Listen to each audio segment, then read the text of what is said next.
Good morning. I'm Christopher Lloyd, and I'm standing here in the studios of Sirius XM Satellite Radio. It's a weekly morning, approximately 6 a.m., and this is the Opie and Anthony Show. Never before has one radio show been so extreme.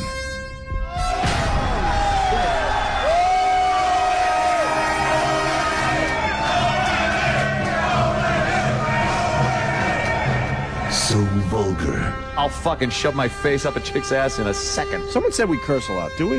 I have no idea if we do. So flatulent. Who just farted? I did, but I didn't know it's time. Like rotten eggs and sewage. Oh, wow, thank you. I can't believe that us sitting around like this is actually a radio show. It's not going to get any better than this. Are we on the air? No, we are? Oh, okay. Quite simply, the greatest show in the history of broadcasting. O&A every day, that's what I say. You guys having a good time or what?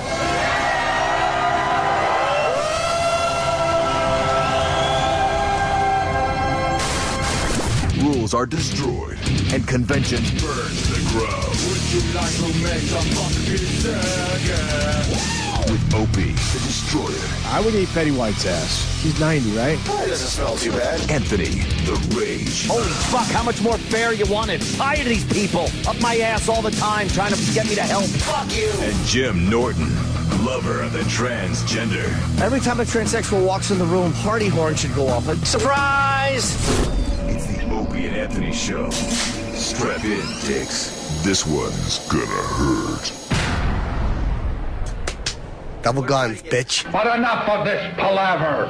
Let's get the show on the road. Morning.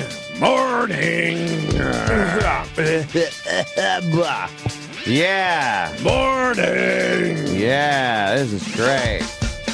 I've been waiting This is great. about 14 hours to do this. Hold on. Give me 1 second. Man, right please, under the wire. Please, give me 1 second. Mm-hmm. Cake and pie and chocolate and sweets. That is what E-Rock likes to eat. All for himself, he ain't sharing a bit. That's why he has tits, he's a fat piece of shit. Great. No reason. It's been stuck in my head one. like everyone else's head. Yeah, there's a constant rotation of 4 songs that are in my head. That's one of them. Yeah, that's Zeps. Thank you. Yeah, The that's a O&A good one. jingle / sound contest. He's right up there, one of the leaders. I had Gangnam Style stuck in my head, but not the whole song. Just that part. Yeah. Just that. Yeah. Just that. Gangnam Style. Oh, my God. Gangnam Style. And that's a short loop. Yeah. That's I got that's Mr. Rogers stuck in my head. Really? Yeah. Is that what you're watching around the house? No, Going old school? No. I did watch the Jetsons and the Flintstones recently, though. Fucking Barney. Why would Barney be... whatever. I'm not going to do this stupid hack bit. I just realized. What? Fred's just a dick. Why would Barney hang out with him? He's a dick. No, I was watching the YouTube, and someone sent me a Mr. Rogers remix. The old remix. And then I tweeted it, and then some asshole had to say, you realize that was on Reddit in February. Right. Well, it's new to me, idiot. Sorry. It's just astounding. The internet is just a place to fucking just go and get angry. But why is everyone on edge? Yeah. I tweet this like, wow, this is cool. This is new in my world. And actually, in general, people were like, into it. But one idiot. There's always an idiot. February. So why didn't you? Then you should have, if you're a fan of what I'm doing, then maybe you should have fucking tweeted me this damn thing in February if you saw it on Reddit. And I know what to tell you. Some things are going to slip through the cracks of your viewing. Of course. There's certain things because they want to consider themselves like, I'm on top of everything. You're fucking nut. All right, then send me some of the shit. Douchebags. Don't send me anything. It's all worthless shit. God. Hey, you got to see that. Check this out. Funny shit for your show. No, it's not. 9 out of 10, it isn't? Oh, God, it's usually drivel. Well, the Mr. Rogers remix we'll do into break. It's a nice little thing into break. Oh. It sounds like a real fucking song. Well, it's kind of creepy. Fucking you talking out for Jesus. Hey, man, at least we're on the Gangnam Style thing, man. See? Not everything falls through the cracks in this show. Open Gangnam Style. Yeah, exactly. Thank you.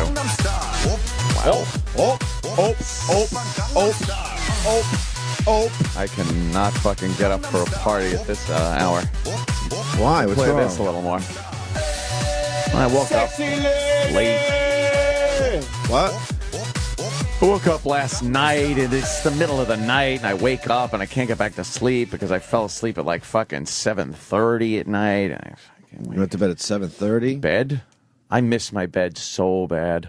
Just go up I there. miss my bed. You still out? No, it's freezing cold, and I don't fucking have TV up there. The only place there's heat and television is in my fucking downstairs. So, Tuesday, Wednesday, you're 11 days in. No power. It's 11 fucking days Got a in. generator, so you got some things Yeah, working. got that going.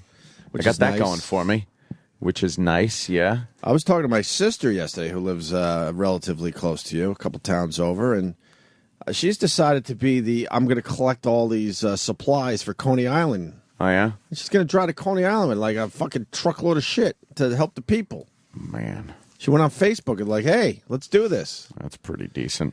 It is pretty decent. I'm Yeah. like, are you related to me? No, it's kind of cool, actually. But she was telling me about the snow. How much snow in your yard? 8 to 9 inches? Yeah. And she's saying that now the problem is they can't plow the roads, or yesterday. Yeah. Because there's so much shit in the roads, like the plows don't know where to fucking go. They can't drive a plow through the roads with the old furniture that's put out from destroyed houses, trees that are down, wires that are tangled in those down trees. Because you got to zig and zag your way out of these roads. So she's like, they're not really plowing the side streets because they don't really know where to fucking plow. Because everything is hidden right now under snow. No one knows. No one knows anything, by the way. Really? Well, LIPA admitted a thing or two. Did they? Yeah, big article in the paper today.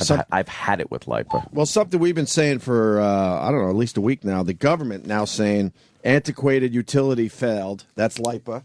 Yeah. They're calling it antiquated as well.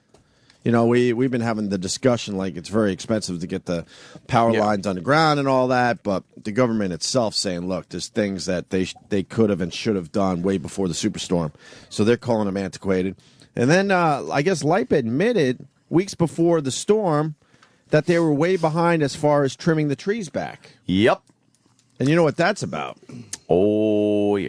That's about saving some funds. Save some of that cash. Why put them guys out there with overtime and cutting trees down when they could just have them doing other things? You know, that's a big making part money. of LIPA and these power companies. You get the trim, the tree trimming guys out there and make sure that you get the freaking big limbs off the lines, just in case a storm like Sandy hits. So it's a huge article, man. They're all pointing fingers at LIPA going, what the fuck? And then I heard there's some controversial move they're making. They wanted to, before they turn on the power on some of these areas, they want to check every single basement to make sure it's not like flooded because they don't want to electrocute people. Yeah. And then they finally said, look, that's going to take too much time, so we're going to just turn this shit on. Just start turning it on. So we're telling everyone you got to check your own basements. It's up to the homeowner at this point. Is that controversial or what? Yeah. Well, they do have something in place. I think that you need a certified electrician to sign off on your house before they tie your house into the power supply. Right. There are some people with, powers on the pole right there near their house, but they're not allowed to get it because they need certification that their box isn't full of salt water and corroded wires and whatnot. Right. And there's not enough certified electricians around to do this. Right. And some of the people do need the boxes replaced because they've been destroyed by the water.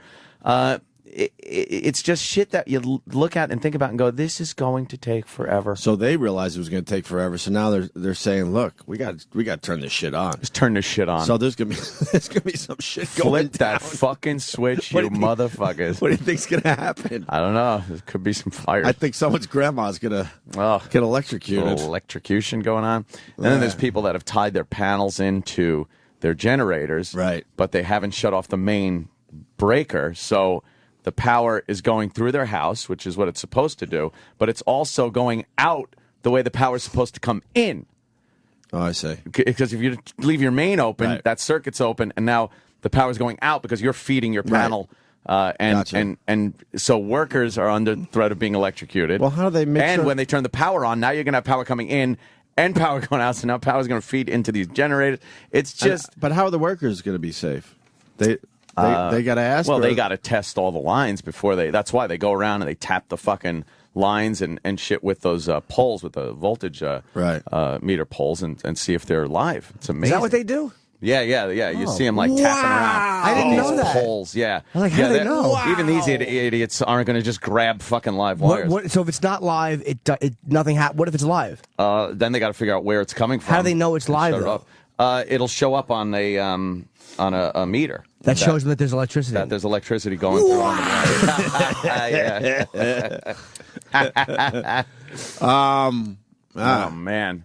It's insane. It's just insane. And I've been leaning toward getting a house in the suburbs. I think I might wait. I might wait a little longer. Well, Fuck that shit. I'm in Jersey, not Long Island, man. Long Island's terrible with the power. Well, it's terrible. Long Island's crazy. It's the commute that kills me going back and forth to Long Island. Yeah. I'm in full generator construction mode now. Full generator going in mode. This is no more bullshitting around. This fucking giant generator that powers my whole house for a long fucking time is absolutely going in. The big giant tank? The big giant is going tank, in? everything. I've had it with LIPA and their fucking power failures every time the wind blows. It's insane. 11 days in. Dude, I'm fucking just... Are you cold? No, I have heat. Oh, you did say that. I have heat. So why don't you go upstairs? I don't have heat upstairs. What I have heat with Can't you wire so you got some heat upstairs? I can, but I don't want to be fucking going through air handlers and stuff, and fucking forced hot air blowers and shit. I have the radiant heat on my floors downstairs. Right. So it heats that up. And it's not so much the heat, because the heat does go upstairs. It's not cold upstairs. But I want, I need TV. I can't just sit there in the dark like a fucking mental patient. Why aren't you making videos? I don't know. I can't. A video of how you're living would do really well. People would really, they really want to see that. It's crazy. You're just sleeping on a couch? My treks outside to top off the fucking generator. Right. My fucking, my just walking around and then looking outside. Well, just turning my head, looking at all the downed wires. Why haven't you put your helicopter in the air? It's been too windy. It's been too fucking windy. I've tried to take it up a couple of times, and it's like, it starts like blowing around. I'm like, I can't risk this. Yeah, it's not a shitty one anymore. You've really invested a lot of money into that drone. And it's not even like, if it was even a pretty good wind, I could get away with. But it's just gusting too much to really get good control of this thing in the air. So, did you guys get 8 inches of snow? It was It was at least 8 inches of snow. There's not even a hint that it snowed in Manhattan. Nothing. It was on the ground when we came in yesterday morning, and man, they love snow removal. They can just get in rid Manhattan. Of it. Yeah, and the temperature's always a little higher, and the streets are a little warmer and things like that. Yeah, the ground's not that cold for it to stay around too long. It's fucking crazy. Isn't it going to be like 60 today? Yeah. So all the snow's going to melt? I think 60 tomorrow or something. It's supposed to be in the 50s, though, too. Yeah. My whole life revolves around gasoline. It's gasoline. And this. And hoping it doesn't do what? No. As long as you hear, you're good. You're good, right? And it's constant. Yeah. It's just this constant drone. What I've done, I've taken the, those foam pool floats that you lay on in the pool? Sure. I've surrounded my generator with that. Like just built a circle around it with that to kind of absorb the sound. And my window that I run the extension cords through, I've put, because it's got to be open like a crack to get the extension cords through, I've just put all my outdoor furniture pillows and shoved it in the windows to kind of absorb the sound. It works pretty well. But it's... And what are your neighbors doing? They got generators? I open up the door and I hear... Oh, really? My whole neighborhood is annoying and noisy. Everyone's running a fucking generator now. Sounds like it could be a nice little song, a little tune. No, it's not a good tune. It's the fucking annoying, there's no electricity tune. I don't even know how I would handle 11 days without power. That's terrible. With 2 little kids especially. Thank God I'm just alone. To add to the God, equation. I'm alone. Thank God. And then Ange came over yesterday because she just needs to get the fuck out of her house because she was in one of those areas that were devastated. Are they living in that house? No, they're living with Keith's parents in like Keith's parents' house's basement. because Keith's parents' house, their house is destroyed, like fucking destroyed. So they own another house that they rent. The one on the canal? Yeah, that's gone. Gone. Fucking destroyed. What do you mean destroyed? FEMA's like not even. They're considering whether they should even like rebuild it or just fucking. Was it knocked down at all, or just so much water damage? I assume so much water damage and pieces of it just taken off and thrown away. Ange came over yesterday and showed me pictures of her house. And they're apparently way ahead of the game. They've cut all the walls down halfway, and they're drying the wood out and thrown every possession they own away. Just fucking thrown away. Even the stuff upstairs, or you mean? Upstairs. Upstairs is the kids' room, so they have that, but it's like their possessions, the important stuff. You know, right. I mean that shit just gone. Wow. I saw pictures of the water line on their fences and on their house. There's shit in their house that wasn't even in some of the rooms when they left. It just picked up, floated in their house, and the garage. How much water in the house? Like 4 feet of water. Wow. And so they had to cut like above the 4-foot line around their house. So yeah, Ange was over yesterday, just like it's, and she's talking about things that are happening in her neighborhood. Like no one could really help each other. And I think someone asked Keith, do you think I could have a couple of gallons of gas for my generator? And Keith had to go, no. Like that means I don't have the gas. Like you can't even help your neighbors out. Weird. It's gotten to that point. And then there was another, I guess. I was just talking about somebody that was having some coffee place or whatever. I don't remember exactly where it was. But this woman was with her kids, and her house was devastated. And someone asked, how are you doing? And she just like a total stranger and just breaks down crying. And her kids are crying and stuff. She's like, yeah, everything is that. And then the guy just goes like, well, we're taking contributions for people in the neighborhood. Could you give? Give them. And she was so flustered, she actually pulled $5 out of her pocket and gave it to him. And then as she's walking out, she just goes in hysterics again, realizing what she did. Right. Like, why would this asshole even ask? Like, that's the fucking mindset of people out there. They're dumb. God, we really need the Middle East, huh? You realize? Oh my God! We need Alaska. How dependent we are on that fucking fuel right now. If that fuel gets cut off, oh my God! This is New York. I'll say it again. You understand now why we put up with their bullshit in the Middle East. I don't know. We have no choice. It's amazing because this is a little taste of how it would be. Yeah.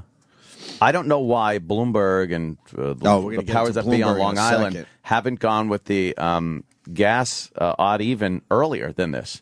They really fucking dropped the ball. Because he stinks. He does stink. We have had these gas lines for 11 days now. And he finally went with the odd even. They don't look like they're calming down.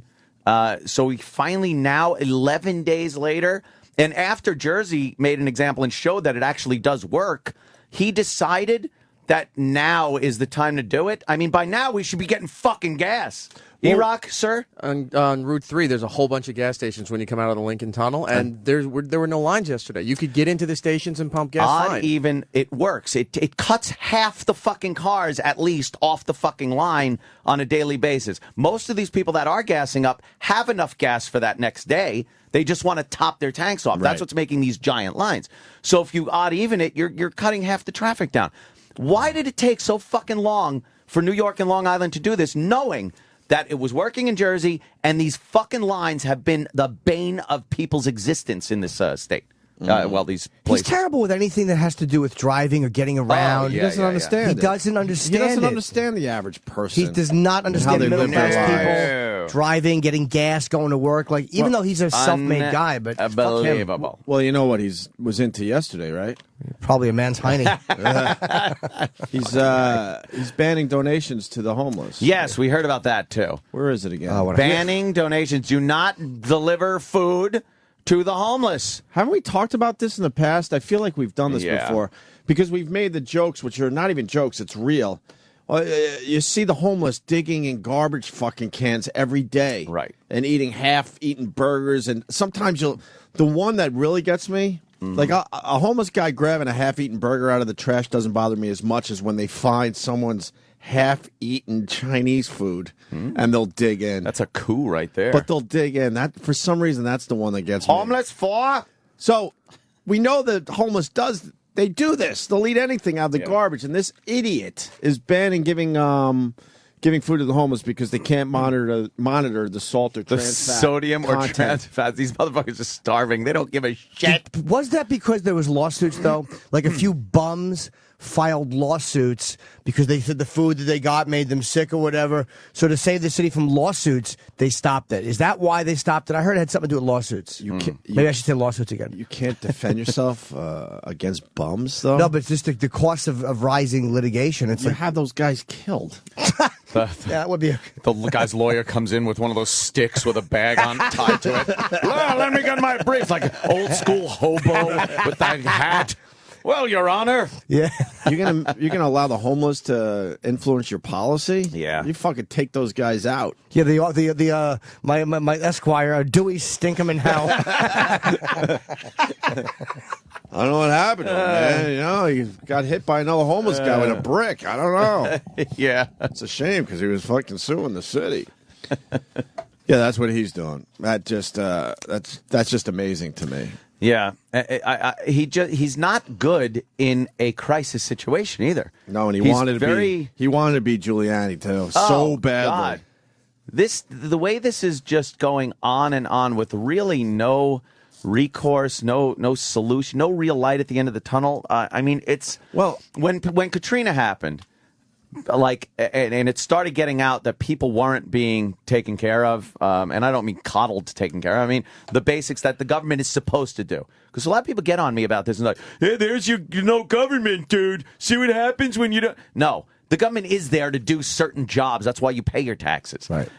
They're not there to coddle the healthy and working fucking people that could actually work and do things. That I don't agree with. When there's a disaster, that's when your tax dollars are supposed to swing into play and fucking clean up the mess and keep the fucking motor running. It's been awful on Staten Island, Jersey, and Long Island, and these motherfuckers aren't mentioning it. No one's bringing it into the public eye. No celebrity fucking bullshit. It's just, it's happening. It's terrible, and no one's fucking doing anything about it. This one was really bad. Really bad. I don't know if the rest of the country fully understands yet, but really bad. And you need a leader. You need someone like Bloomberg going, look, this was a motherfucker of a storm. But that's when leaders lead. Get it and start racking some fucking head. Like he does these... not giving it. He does these updates and these press conferences with that wacky signing lady, which I can't get enough of. Right, enough of her. She's so dramatic with her signing. But he's like a robot. He just like he doesn't have that. You know, Reagan would talk to the people. Yes. You know what I mean? You need a communicator. The surly bonds of earth and touch the face of God. Right. Will. You need a communicator in times like this. Someone that could really just get on TV and go, look, this is a motherfucker, but we're going to get through this. Here's a not problem. Giuliani. This is what we're doing. No, and he wanted to be. He's Julie Andrews. How long have you been sitting on it? 5 minutes. Okay. That's a good one. That's too good. Oh, fuck yeah. Well, he blew it with the marathon. We all know it. Yeah. To think that the marathon should have, went on anyway is ridiculous. That's an indicator. All you need to know. It's an indicator of what type of person he is, the total lack of any connection with the people. He's a fucking idiot when it comes to that shit. He's a rich fucking elitist twat. He really is. And I think he means well, and I think he thinks he's doing the right thing, but he literally cares more about potted plants in the city. And I wanted to look festive at like San Francisco and have bike lanes. Yes. He doesn't have a clue how the average person lives. No, he doesn't. Not even a clue. That's his problem. You know how we beat up companies because they never give you a break? And it's very rare when one does? No. Time Warner. Oh, yeah. Gets the big thumbs up today. Well, I think Cablevision is doing it and Verizon. Why? I'm just not used to this. I'm surprised Time Warner's doing it. Basically, Time Warner, when you don't have cable, as a customer, you have to call them and go, look, I didn't have fucking cable for 2 or 3 days because of this ice storm or whatever, right? They're not, you don't have to call them. They're just going to credit everybody. That's fair. That's great. Yeah. Because we beat up all these companies because it never works out in your favor. This one is doing the right thing, Time Warner. Normally, you have to call to request credit for the days you didn't have service, but now credits will appear automatically on cable bills, the company said yesterday. That's huge. That's a company doing the right thing finally. Yeah. Do the right thing. It never works in your favor. Or most of the time it doesn't, right? There was something else I wanted to say. The fucking homeless food. LIPA. There was something else in there. It'll pop into my mind, I guess. Yeah, My stupid brain. My neighborhood's still like it's everything is still there. That's what gets me. If I saw one thing that was progress being made, I'd be like, well, okay, at least something. Every single scrap of wood that fell off a pole or trees, every single wire that was down, that was wrapped and tangled in those down trees, still there, exactly like it was, covered in snow now, by the way. What I don't understand is, I had a long talk with my sister, like I said a little while ago, and she's only a couple towns over from you, and, let's be honest, she doesn't live in the nice neighborhood like you do. Well. And she said, I go, so what's the deal? Because I haven't been able to get out there. Because, I got a new fucking born and all that. And she said all the trees are taken away in her neighborhood. She said there were trees down everywhere, but now they've all been taken away. Why is that? Like, what do you think it is that makes his neighborhood slower? I have no idea. That's what I'm wondering. But did they have a lot of wires down in those trees? That's the biggest issue. They didn't lose power as long as you did. What I heard was the big issue with the down trees and the wires, it's the chicken and egg thing here, The trees are down on the wires. So they can't put up the wires, but they can't take the trees away and start cutting because there's wires in them. So everybody's going, what the fuck do we do? They need wire and tree crews there at the same time, which is impossible to get. And I think they're trying to get more populated areas up and running, right? Well, yeah, they want the big numbers so they look good first. And that happens with every storm. That's against you a little bit too. Yeah. 11 days without power is fucking disgusting, especially when you pay the highest taxes in the country. I can't even imagine that. And then people are like, well, you fucking utility company, that has nothing to do with your taxes if the utility company doesn't get good. Yeah, but there's a basic infrastructure that I do pay for with taxes, and that has failed also. And that's what I'm talking about. Not the fact that, the power company isn't there on a pole, and I think my taxes pay the power guy. No, I understand that. And for what we do pay in power bill, they should fucking be fixing everybody and feeding them fucking tea and crumpets as they do it. Robert in Brooklyn saying Time Warner only offering this in devastated areas. Robert. There you go. Hello there. Hey, real fast. Go. Bobby. How are you guys? I'm a long-time listener. Caller. How you guys doing, man? Oh, good. I would love to get up there, man. My friend owns the Fonte's restaurant. He bought your food. The what restaurant? The Del Fonte's restaurant. Remember they brought food? I think I did like that. Was it good food? I don't remember. What they had. Yeah, was it? But start over with a little hello, boy. Oh, the sandwich This guy's place. about an annoying fuck. It doesn't have I have no patience for these fucking callers. As a friend, I suggest you get to it. Yeah. Jesus. This was supposed to be a quick phone call, on. in all fairness. I'm sorry. I had my headphones on, and I was like... Gives a shit! Fucking headphones on! What are you doing, Ant? Happy birthday, little Jimmy. Thank you, sir. He's doing every single one. I swear. Look, man, it's his only time he'll ever talk. Who cares? He's going to enjoy it. Thank you, sir. Get to the point, Robert. The point is, I've Bobby. been listening to you guys from the NEW days when you... Who gives a shit?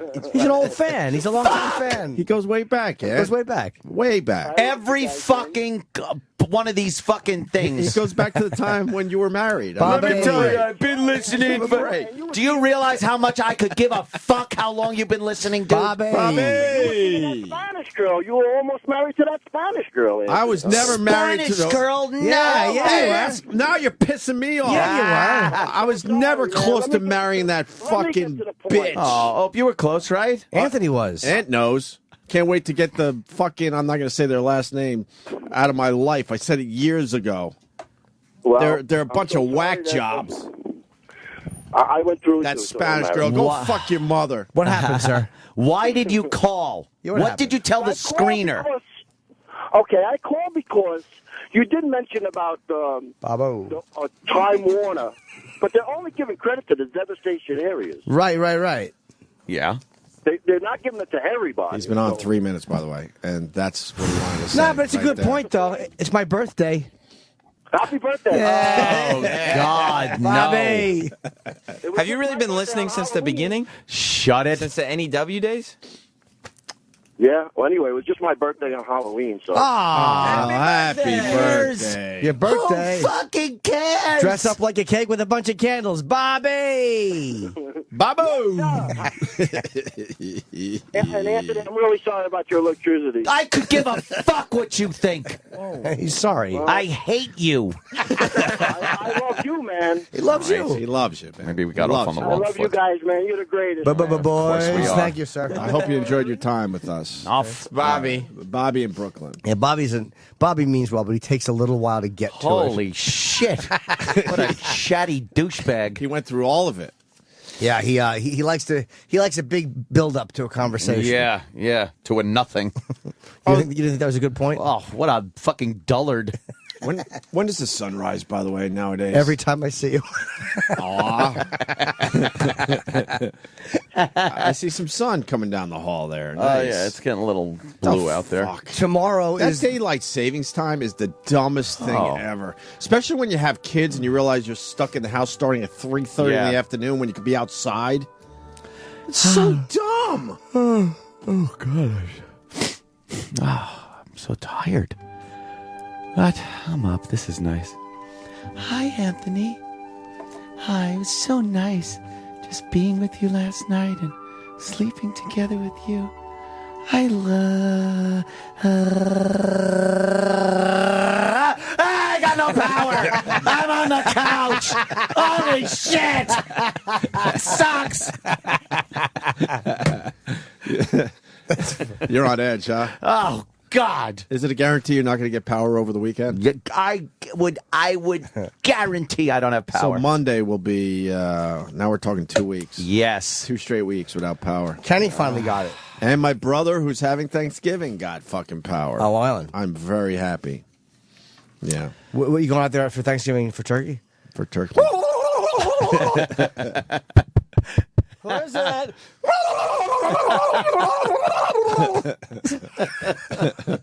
Where are you going for Thanksgiving? That's right around the corner now, you know. Yeah. Poor, again, Keith and Ange, they're poor, their kids, and little G is like, you know, where are we going to have Thanksgiving? And she's like, well, probably, you know, over Uncle Anthony's house. And I'm sitting here thinking, like, you know, I'd love to. Obviously, they come over my house, regardless if I have power or not. They come over my house for Thanksgiving. But it's like, I have to wonder if by Thanksgiving I'm going to have power. I wasn't even near the ocean, by the way. I wasn't near any. I'm equally as far from the ocean on the Sound on the North Shore as I am from the ocean on the South Shore. I'm in high ground. You're in the middle. I didn't have an inkling of any flooding or nothing, and I still have no power because of nothing but wind. Nothing but wind. Wow. It's just amazing to me that it's taking this long. The other thing, it popped in my stupid brain. Yo. So what is the deal with the gas? I thought we were on our way. Yeah, I thought so too. So what's the deal? What's the holdup? Does anyone know? What's the deal with this gas? Well, didn't Cuomo say, look, help and relief is on the way. It's going to take a couple more days. But he did, and I guess a couple more days has passed by now. Oh, a couple of days is long past. 11 days and still having no gas. Anything can be trucked in this country in a matter of a couple of days. I don't know. What's the problem? Does anyone know? No one knows. No one's saying. There should be a fucking investigation about this shit. Wow, is it something they don't want to tell us? It's craziness. How is New York City the pinnacle of the free world without gasoline? Why are there not, like you said the other day, why are there not just convoys of tanker trucks? Tankers being escorted by fucking military and bringing it into an area that needs... Do you understand if we had some type of terrorist event on the heels of this, that people would be fucked because they don't even have gas enough to get the fuck away? Did you understand? It's a matter of national security to get the fucking gas flowing in New York. It's amazing. And no one's answering to this? No, so we don't know? No, not a clue. Wow, that's a little strange. Not a fucking clue. That's really strange. Because Cuomo did say, look, relief's on the way. It's going to take a couple more days for it to trickle down into the actual gas stations. Trickle down to gas stations? Well, I mean, you got to go above and beyond the refineries and pipelines that were cut off at the beginning of this storm. You have to go beyond depending on fixing those and pumping in gas. and get it from outside sources. Like I was saying, convoys of tanker trucks being escorted by the National fucking Guard to get through and get these gas stations filled, keep them filled, and keep people with tanks of gasoline. So it's a matter of national security. But we don't know why. Not a clue. Does anyone know why? Why this isn't happening? Odd even on day 11? Well, this guy, obviously, which is, to your point, even if the tankers are coming from California, it takes 2 days.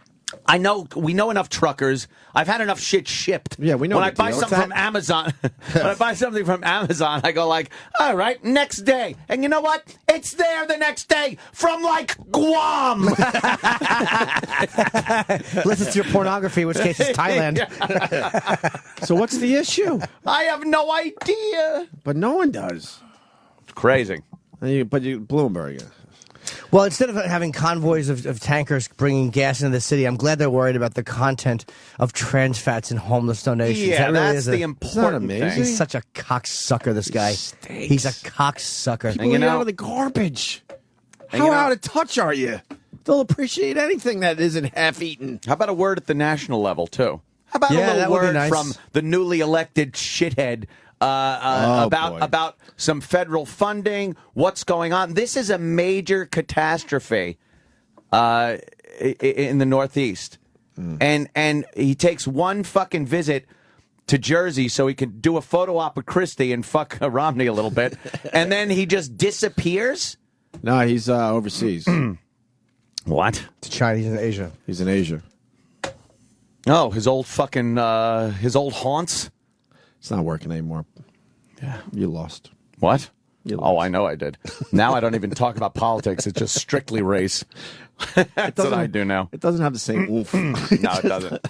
I see people out there. See people. And they're still trying to fight the good fight. I'm like, you know what, just give it up. Unfortunately, it's time to give it up for But even stupid Ed Schultz. Stupid Ed Schultz last night was talking about, well, why were white people able to go right in and vote and minorities had to stand online? You won. Shut it. I have turned all of them off. I haven't watched. I have not fucking watched. I think we're going to watch The Moonshiners. Second season of The Moonshiners. Oh, my God. Have you seen that? Do you have to pick up, is it a city law that you have to pick up your TV in a plastic bag when you're done watching it and put it in its proper receptacle and not? What do you mean? You watch shit. Oh, I know. I love it, though. I watched a lot of good, real shit. You watch the Moonshiners? I really don't, but I saw the commercial and I'm like, you know what? I might have to watch this. I hear it's all fake though, because like you can't. Oh, really? You can't. You're not allowed to do what they say they're doing. Yeah, and then Nucky's trying to get the gas from Atlantic City up to New York. Nucky, but he can't do it because Chip is blocking the roads and. I worked for a tanker company. We offered to bring 3 tankers to New York, and they turned us away. There's a shortage of drivers. I'm a gas hauler. I got 12,000 gallons on, and you can't have any. Bring it to my house. I'm a tank driver. The terminals up here are out of gas because we are shipping it down to you. I saw military tankers headed toward Jersey. They're shipping the fuel from Ohio. Well, whatever it is, that should have been done already. It's not enough, and it's not quick enough. The response was shit on this gas issue. Shit. When you're going 11 days in New York City and still huge gas lines, and he just enacts odd even, your response time stinks. And there should be a fucking investigation about what happened and who dropped the ball. And who had the balls across their fucking nose. No, we should run the marathon and show everybody that the city, that's what you're doing is you wanted to run the marathon so you can show everybody what their next mode of transportation is going to be. You fucking cocksucker. We don't have water! They don't have gasoline! I hear he's had some good rants on the power issue.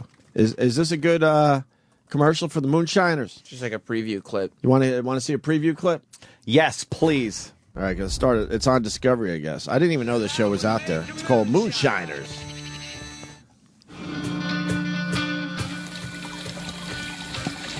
Woo!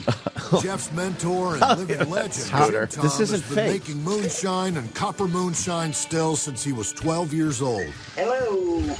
I was named after my daddy. His name was Marvin Albert. That guy is 28 years old. That moonshine will get you. My grandmother Name me Jim Tom. No Jim fucking Tom has teeth. taught most of the locals almost all there is to know about the art of moonshine. Look here. Let me check this.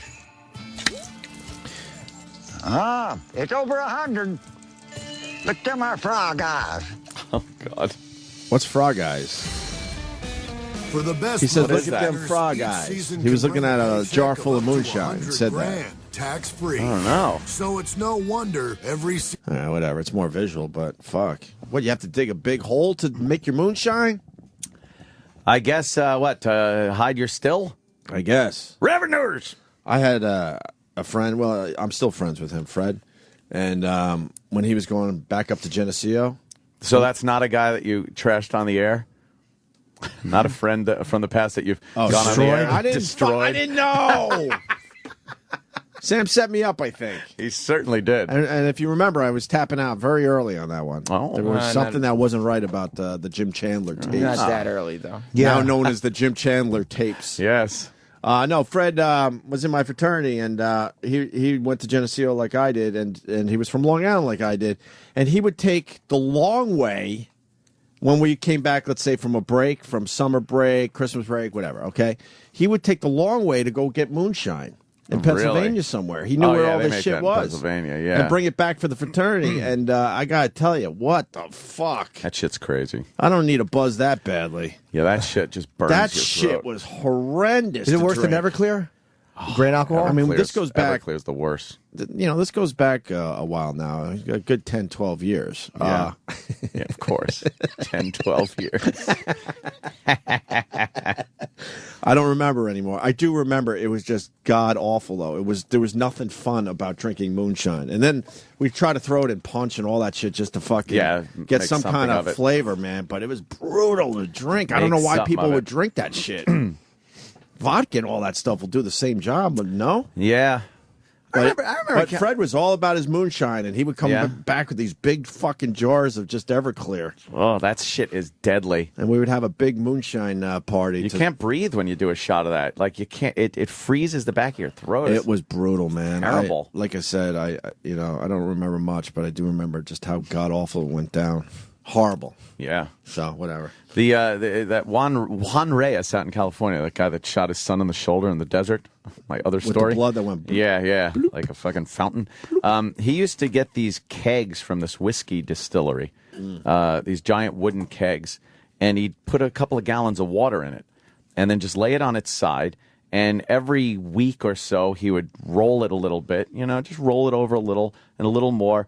And after like 2 months of doing this, the water would kind of leach the whiskey out of the wood from the barrel. And you'd have fucking like this homebrew kind of stuff. Wait. I'm really lost too. Yeah. Wow. I don't know how you make whiskey.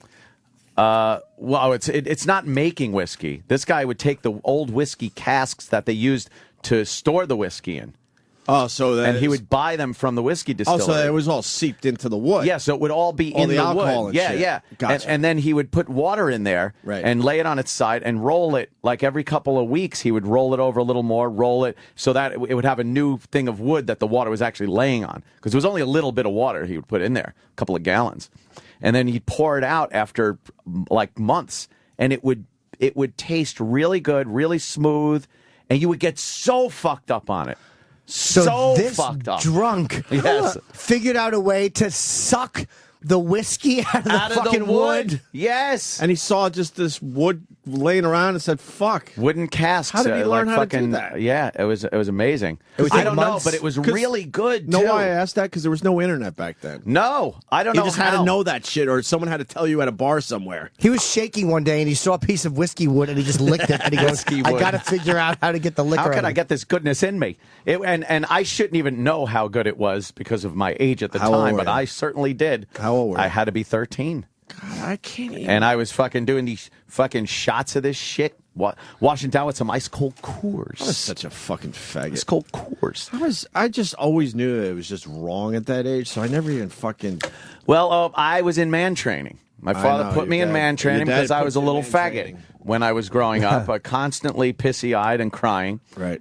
So my dad finally decided to put me in man training, which entailed fucking women, drinking alcohol, riding horses, shooting guns, and not crying, regardless if, as he said, you have a fucking arrow in your chest.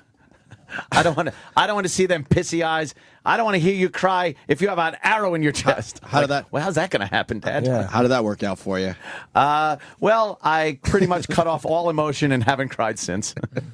Yep. It's amazing. You're still waiting for that arrow to show up, aren't you? Yes. How bad? Where's that arrow? I hope that arrow shows up. Jimmy, how badly do you think Anthony wants to have just a good cry? Oh, my God. How badly? Just a good cry It like comes the old out days. in racial anger and screams at cabbies.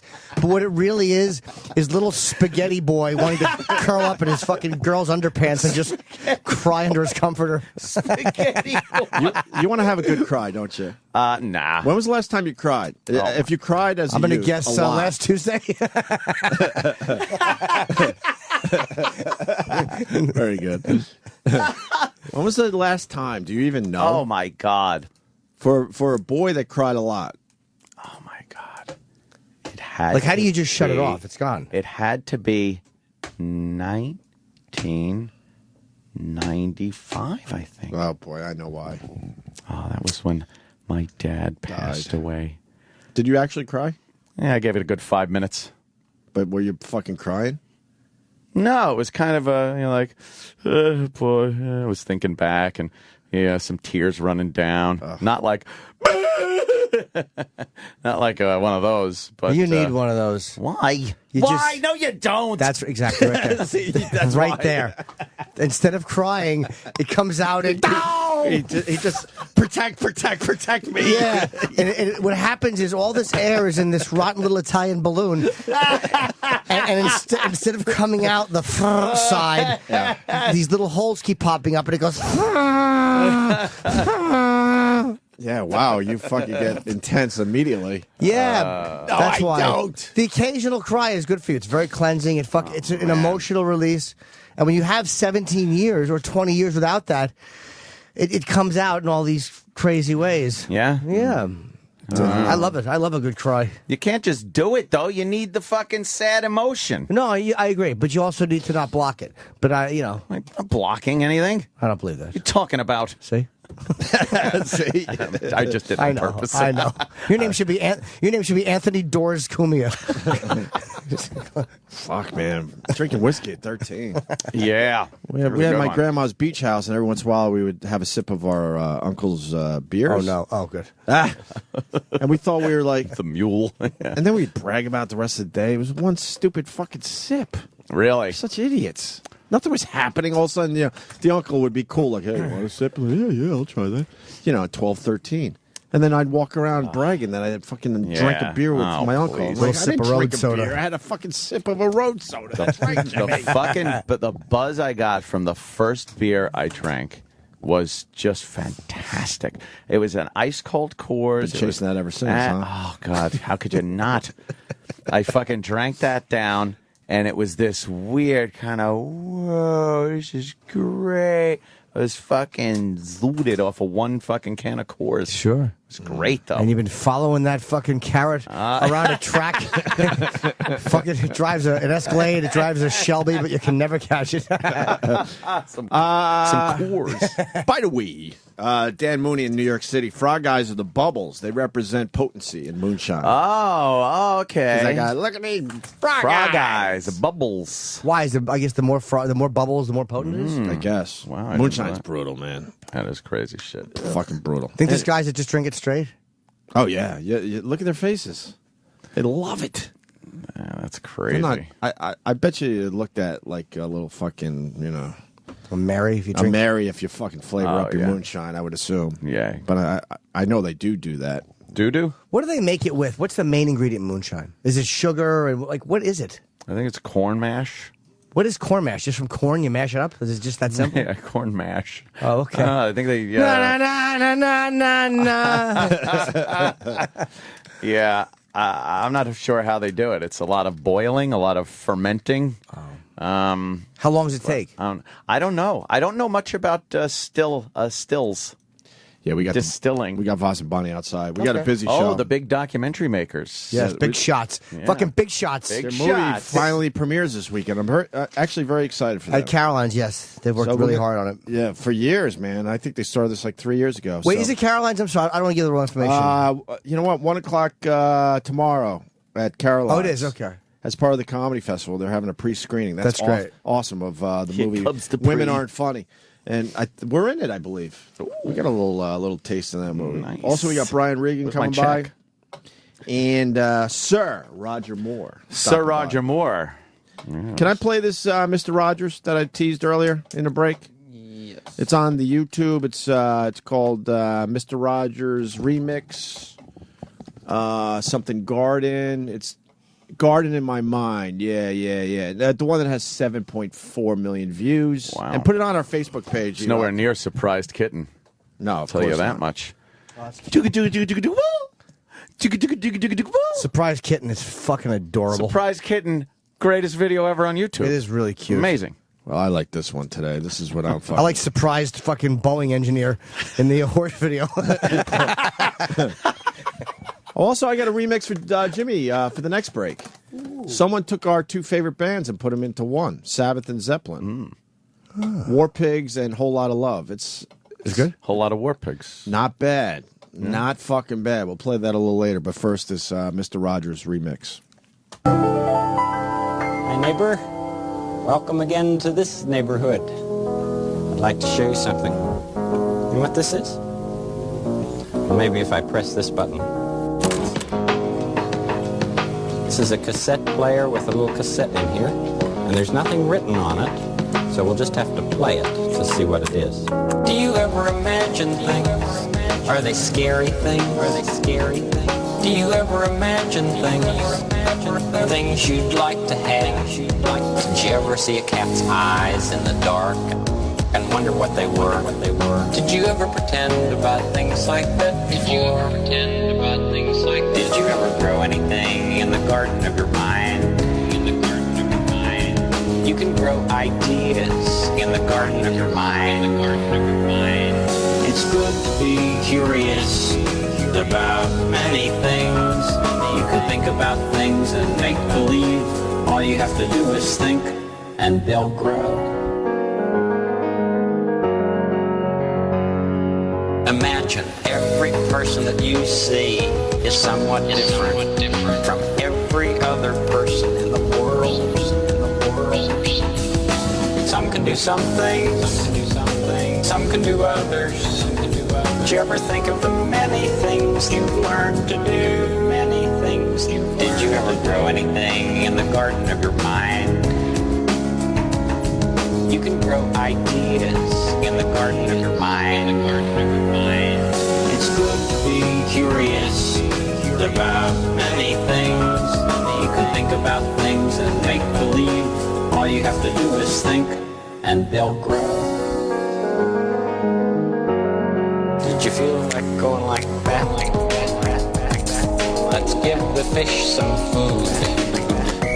Mr. McFeely, I didn't order any whistle.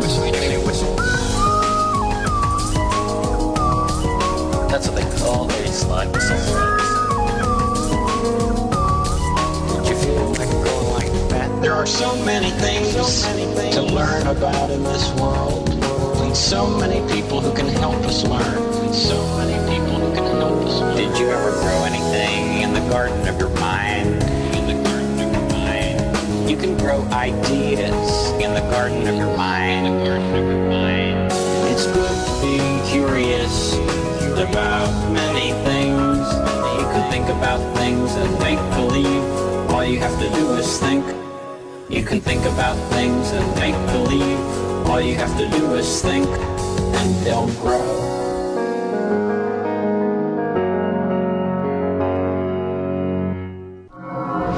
This is the Opie Anthony channel on Sirius XM.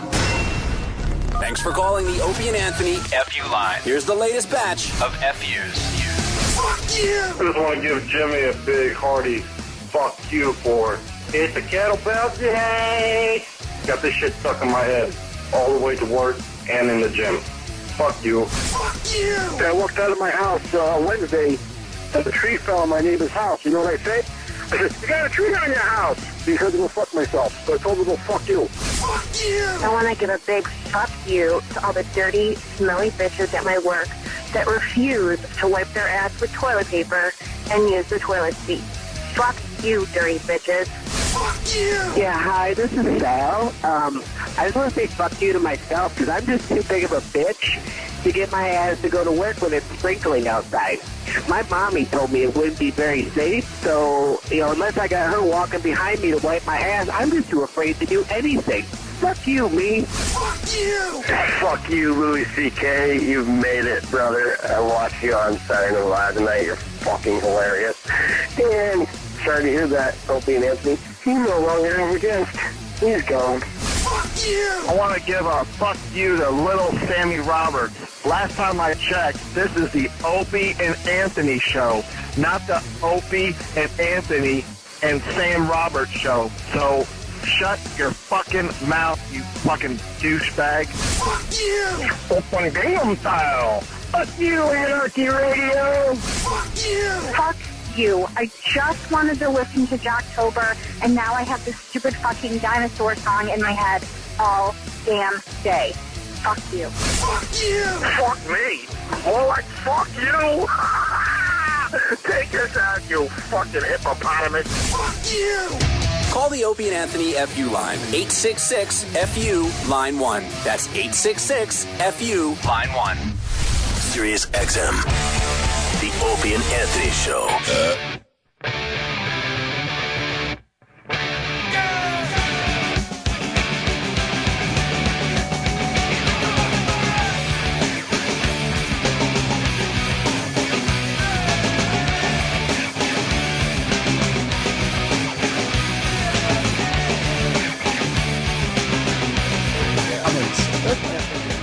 Rich and Bonnie in studio. I know it's going to get ugly, so I just want to start by saying I'm very proud of Rich and Bonnie because their new movie, Women Aren't Funny, will be premiering tomorrow at 1 o'clock at Caroline's. It's a sneak. Yes. It's a sneak peek. It's not a premiere. It's a sneak peek. Can anyone go? Yeah, it's only $15 for. But you get a panel. Yeah, we're going to do a panel after it. So the place should be packed. It should I be. hope so. This movie you guys have been working I've never on for asked anybody to do anything ever. Right. My one thing. Yeah.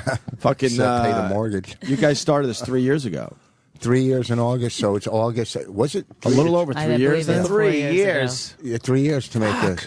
It's crazy. Over 3 years ago, and it finally premieres tomorrow at Caroline's. Yeah. I've seen many, many versions of this movie. Yeah, sorry. It's very, very good. Yeah. It's a very good movie. I've only seen one, and I liked what I saw a lot. It was very funny. Bonnie was very funny in it. The amount of Bonnie was definitely great. The amount of comics you have in this movie. Did you ever add it up? No. No, but I mean the list goes fucking on and on. How many would you guess? 40? Yes, probably. You think that many? Yeah. I mean, whenever you start listing them, you're like, I can't believe that there's that many people in it. Yeah, I mean, The Chris, credits take a really Wanda, long time. Sarah, Lisa, all of them. Fucking Chris, you who? guys. Chris Tucker? No. Chris Hammonds. Chris Rock. Dane is in it. I mean, Joan Rivers. Everybody. Sarah Silverman. Artie Lang. Wanda Lisa Sykes. Lampanelli. Opie and Anthony. You guys are throughout the movie. You guys are the anchor Assholes. of the movie. No, Yeah. you're like the anchors of the movie. Ooh. And we Anchors look, like an albatross. Yeah. and we look really good because it was 3 years ago. Yeah. People are going to see us and go, saw you in the movie. I What the remember fuck that. happened to you? I'll tell Yeah. you what happened. 3 years happened. Leave me alone. I got 2 kids. Shut up. Actually, Anthony launches the whole thing with his. Whoa, I know. With his stare at you? With his That stare that you so give mean Bonnie. in the beginning. You basically say, no, women aren't funny. You just stare at Bonnie like, Oh, your turn. no, I'm sorry. Your turn. Yes. It's great. Patrice is fucking great. in it. Patrice is in the movie. Colin fucking Brewer. And a lot of alternative comics. You know, Jimmy Carr's in it from England. Alternative to funny. Was Jimmy in it? I didn't remember him. Yeah, remember down in he was in Montreal in the basement. He's licking the straw and going to Bonnie. I don't remember. Do you have a gay following? And Bonnie goes, "I do too many AIDS jokes." Oh, that got cut. And That you didn't one take scene. that out. Yeah. Uh-oh. It's a fucking great scene. Well, yeah. Here they go. Here they go. I cut it because I had to. I had to take 10 minutes out of the. We did a final cut, and then I had to take another 10 minutes. How long was the out. final cut? It's 80 minutes now. Oh, now it's 79 minutes. You don't want it to be 90 or what? No, not for a documentary. It's too long. Yeah, well, we kept. That's the what my magic buddy number. Morgan Spurlock told Morgan me. When, Spurlock That is the magic number. You want to be at 80. Yeah. There they go. For whatever reason. I don't really understand I that love when you myself, two but- just get into it. Yeah. It's just like, well, Hey, Gracie, why'd you cut that movie? hey, you two. Oh, you two. What'd you cut from the? And how do you say it? Pippi, why did you? What did you cut from the movie, real fast? Just some AIDS jokes. Oh no, you took. Well, Chelsea was in So a what lot else of it. does Jim do in the movie? Oh, Jimmy, I'm kidding. That's what I read What on else did we Twitter. take? We took out one scene. You don't. He doesn't care what every scene we took out of the movie. He just said, "What did you take out of the fucking movie?" I think he was talking about if the you've thing done that we more were. radio, you'd pay attention. It's not Oh, all boy. about you. Listen, you got to listen, then you respond. Listen, respond. That's how we do it. You should say that in the mirror every morning. Did he just say that's how we do it here? We do it here. Oh, Like good. he's just part of the guy. They get the crew. I don't see your name on the fucking wallpaper. Okay, yeah. And Look it on is the door. wallpaper. It's sad. Go look on the door. Well, you're proud of that? Huh? You're proud of what we have from you on the door? The tribute. Yeah, It's there's every things that- word you've have you read that, Bonnie? mispronounced on our show. Shit. I was going to suggest in the game you say one of his friends' names and then you look up in his phone how he spelled it. Oh, is that really bad, right? He had my name in his phone spelled wrong until about 7 months ago. BONNY? Wait, Boney? No, it was the last name that he got wrong. Oh. That's when I first started banging. I never changed it. I didn't even think I was going to keep it in there. Well, first of all, let me say thank you. Yeah, that is. Oh, no. What? Did you really say the Three Stoogers? I remember that one. Why? God. You should make a dumb book out of that. That's very funny. You should have a book of Vossisms. Yeah, a little coffee table book. That would sell pretty well. Yeah, like a good toilet read. It's very funny. Yeah. We have a whole list of the words that. Yeah, we haven't talked about the list in a while. Oh, Maybe my I'll God. get a ghostwriter. And I think Yeah, we you gave up have on to. the list. We gave up on the list. We couldn't keep shouldn't. up That's a anymore. great list. Look how long it is. Oh, God, that's There's great. got to be 1,000 words on there. That's 1,000 words. That's up his there. entire vocabulary. Yeah, and every word is wrong. It's only words. Yeah. Everybody knows. Everybody gets It's it. only He'll words. say words wrong over and over, and then I'll be like, just learn it so that you just remember it for next time. And he'll be like, who cares? People know what I'm talking about. She's like, what do you think? You're like a fucking queen. You say these big words like you're going to impress me. Give us one of the big words. What's a she big uses. word? What's one of the big words? I don't. Fucking tell me one of your words that you say. I don't know, but Like, I can't even think of. I'm whatever. sure it's not a big word to I know, everybody it's else. No, I'm no, but sure. he'll be like, "You're just using that to fuck with me." Yeah, like, yeah. So, how much money did this movie? What's that? How much money in the Well, end? I need to know. You know, it's funny I because need to know. it's really nothing in the big scheme of things. But for you guys, it's But everything. it's What we put it's into it? everything he had. I put all my money into her dream. Oh boy. About her husband? No. Tapped you out. I'm close. I mean, let me tell you now, I'm starting to walk golf courses instead of riding. So you guys are a little nervous. I'm a fucking I'm mess. not. I'm not. Yeah. It's all or nothing with this, right? I'm done. I feel like, okay, next. I don't even care about it anymore. Yeah, because, well, what's the Not talking about the movie, Richard. Yeah, there's a lot in it. And we even have somebody else, some money of theirs. Well, you might. Yeah, I think we'll get it back. I might be an investor. Ah. You got, oh. you got some credits. I might be an investor. Wow. I bought a credit. All right. I bought myself into it. Well, I'm kind of not worried. We already had an offer to sell it, so, and everybody that sees it, wants to get involved with it. They just see money. The name alone is worth a lot of money. Women aren't funny. Very controversial. It's Yeah. women. Women, not Do you know Women aren't funny. Yeah, well, he says it wrong every time. And here's the thing: he'll be like, "Which one is it again, woman or Oh women?" no! Oh, Rick! And then he'll be like, he asked me how to spell women. No. I was like, we've been working on this movie for 4 years. You never figured out which one it is. Do you understand one's plural and one's not? Doesn't she look like she's getting ready to fly across country on the first flight? Fucking Amelia Earhart. That's right. Take your freckle cream, stupid. Fucking Amelia Blowhart.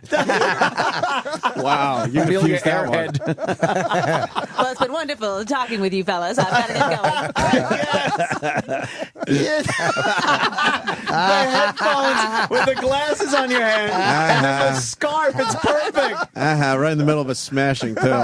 Yeah. Oh, my God. Boss can punch himself out of anything. Wow, that is good. I got to get a picture of that because that's fucking funny. Get your hand out of there, Jimmy. Oh, that's fucking funny. Women aren't funny there, Rich Voss. Yeah, woman. Did you? Okay, so we got a hotel room the other. Tell how we got the hotel room. What do you mean? Okay, so Wednesday and Thursday. Wednesday, she was doing a podcast, Keith and the Girl, and I was going to do it Thursday, right? What's Keith and the Girl? I've heard of them. I can't keep up with all these podcasts. Yeah, I heard of them, but they're in Queens. What the hell is Keith and the Girl? They were like one of the first to do podcasts. Hey, who's somebody Keith? with my name up there. Sorry, that's how Rich used to spell my name. Who's Keith? Is he a comic? He's the guy of the show. No, they used to be a couple and they split up. They're not a couple anymore. And then he turned her off, gentlemen altogether. And they just do a podcast out of. They rent a place in Queens, and that, there was tons and tons of times I was doing Caroline's or places, and they go, "You want to do Keith and the Girl?" I'm going. I'm not going. To no one wants Queens to go to Queens to do a podcast, and then we ended up doing it, and they were actually, it was a lot of fun. They were good. So you think that they're real because they have foam on the wall, right? You're like, whoa, this is serious shit. Like acoustic foam on the wall and shit. So Rich is like, okay, all right, I'll do this again. You're gonna get foam for your podcast now.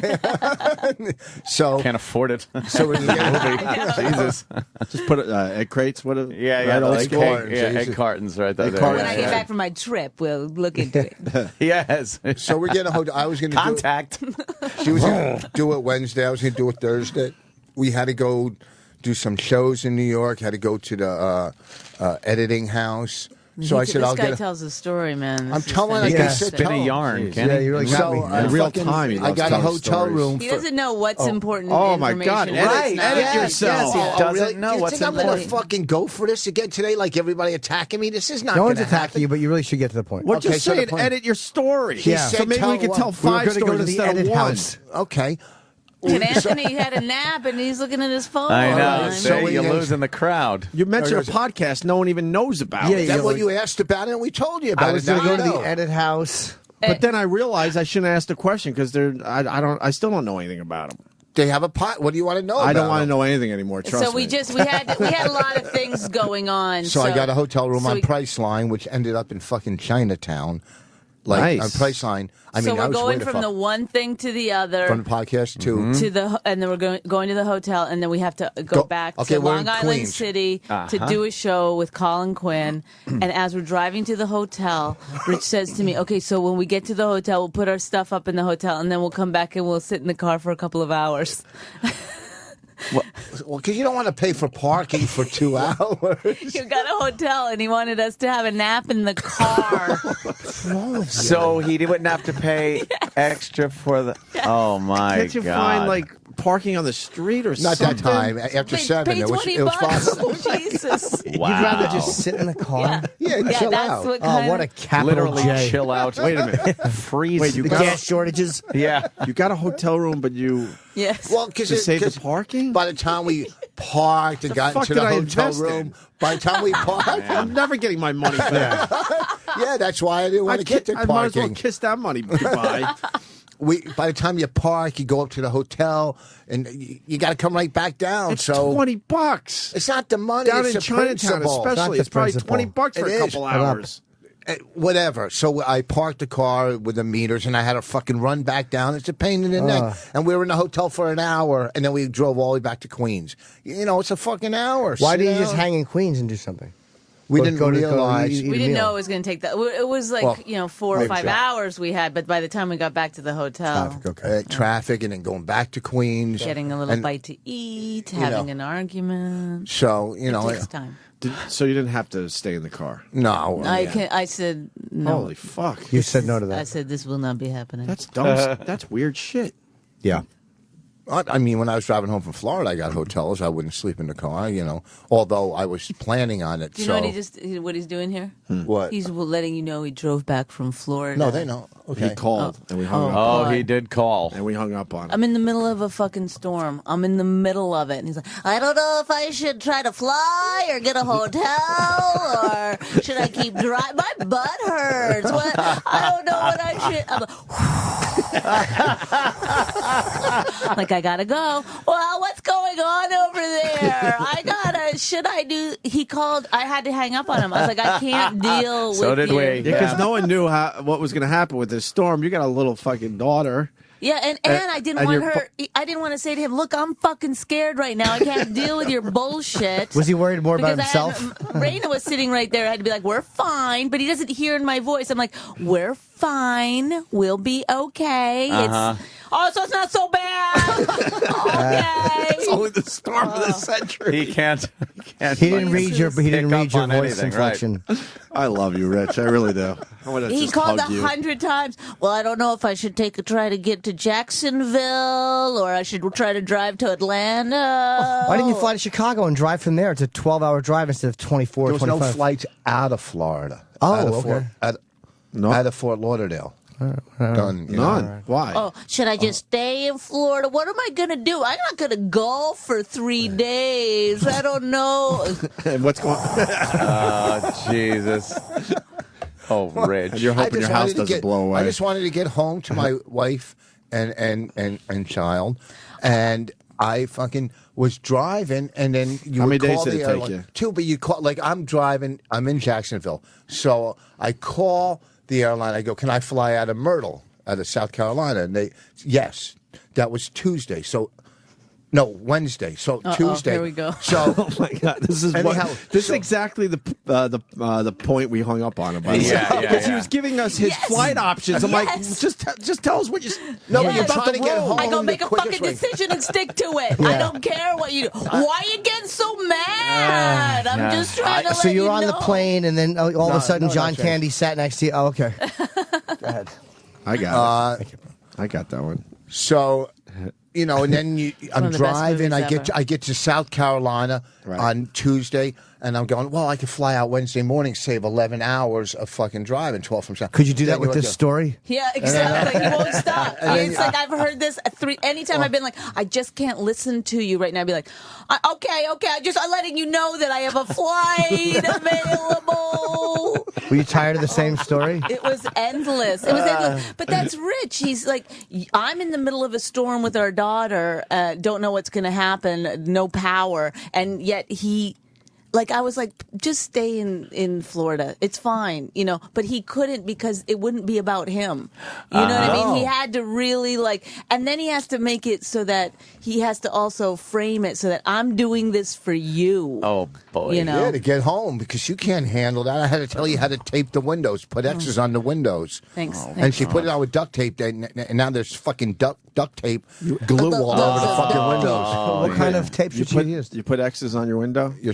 First of all, I put X's on my windows, but then I put a little additional things on them, too. and some K's. So what kind of tape should she use for windows? I wouldn't know that. I used an electrical tape, actually. Yeah, maybe like a what do you call the tape? Like the blue tape that painters use. Right. Is that strong enough? Right.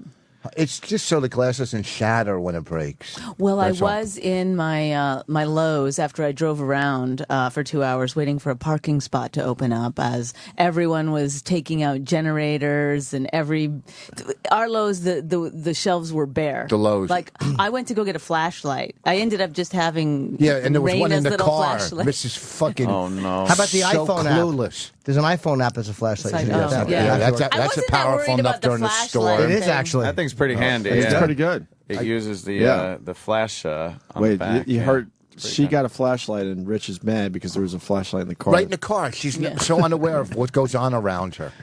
She's just clueless. So what? I had, She's I like went a through a savant. storm and I had very little anxiety, until you got home. And when you got home, I was like, why do I have, I want to, I just. And when I got home, I go, why is she still here? So we both had fucking anxiety. So shut I up. feel like I'm hanging with celebrities today because I'm I'm a huge fan of their podcast because of this. It's one of the only podcasts I still listen to on a regular basis. Oh, my God. I hate doing it. I know you do. That's what I love, too. Someone tweeted me, it's not a podcast till Bonnie turns off the dishwasher. We always 5 minutes in, I'm like, oh, I should turn off the dishwasher. You just hear it in the background. Yeah. Wow, you two are exhausting. I know. Do you still love each other? I don't know. We're friends. What is love? We had sex the other night. How was it? That was pretty good. She left a big stain on my fucking bed on the side. It was fucking horrible. I'm looking at it. I thought it was my drool, but I didn't sleep. Did I doze off or did you come? I don't know what happened. That was my hopes and dreams. She won't do 69. We've never done 69. We've been married. I like almost 69. She won't do it. Why? A working vacation. He sets me up for this all the time. I love the line. It's a good line. But do you really hate it? I don't want to. No, I just want to I guess I have to get my head in a certain space first, and then it's a lot of work. It's a lot of work being a lady. She won't let me put my tongue in her ass. You should just take charge and do that. I have to side with Rich on that one. Or fingers. Take charge. Fingers in the ass is one thing. Some people guys, don't like No, she won't put them in mine. I'm the mother of your child. Yeah, I don't know if you want to just be talking about that stuff. Oh, I'm sorry. It's easy. And I mean, you're right. We shouldn't talk about that. Why? Huh? That's the greatest thing to talk about. That is common relationship Tonguing an stuff, ass. though. It's those weird little things that no one thinks to talk about that on a date. Like, would you let me lick your ass? No, that never comes up until you fucking. No, it came there up. in the It action. came up. No, I said no. And what do they say to you? Not until you make your first payment? Nothing, sorry. Rich, why? I don't know. That was just I don't know. It's an like- addiction. So the movie, yeah. No, I love her. You don't love me? Why would you say I guess? Holy fuck. See, you know what you Okay, said? but look you said we're friends, and did I get all bent out of shape? No. No, because you don't care, because the movie's done. That's right.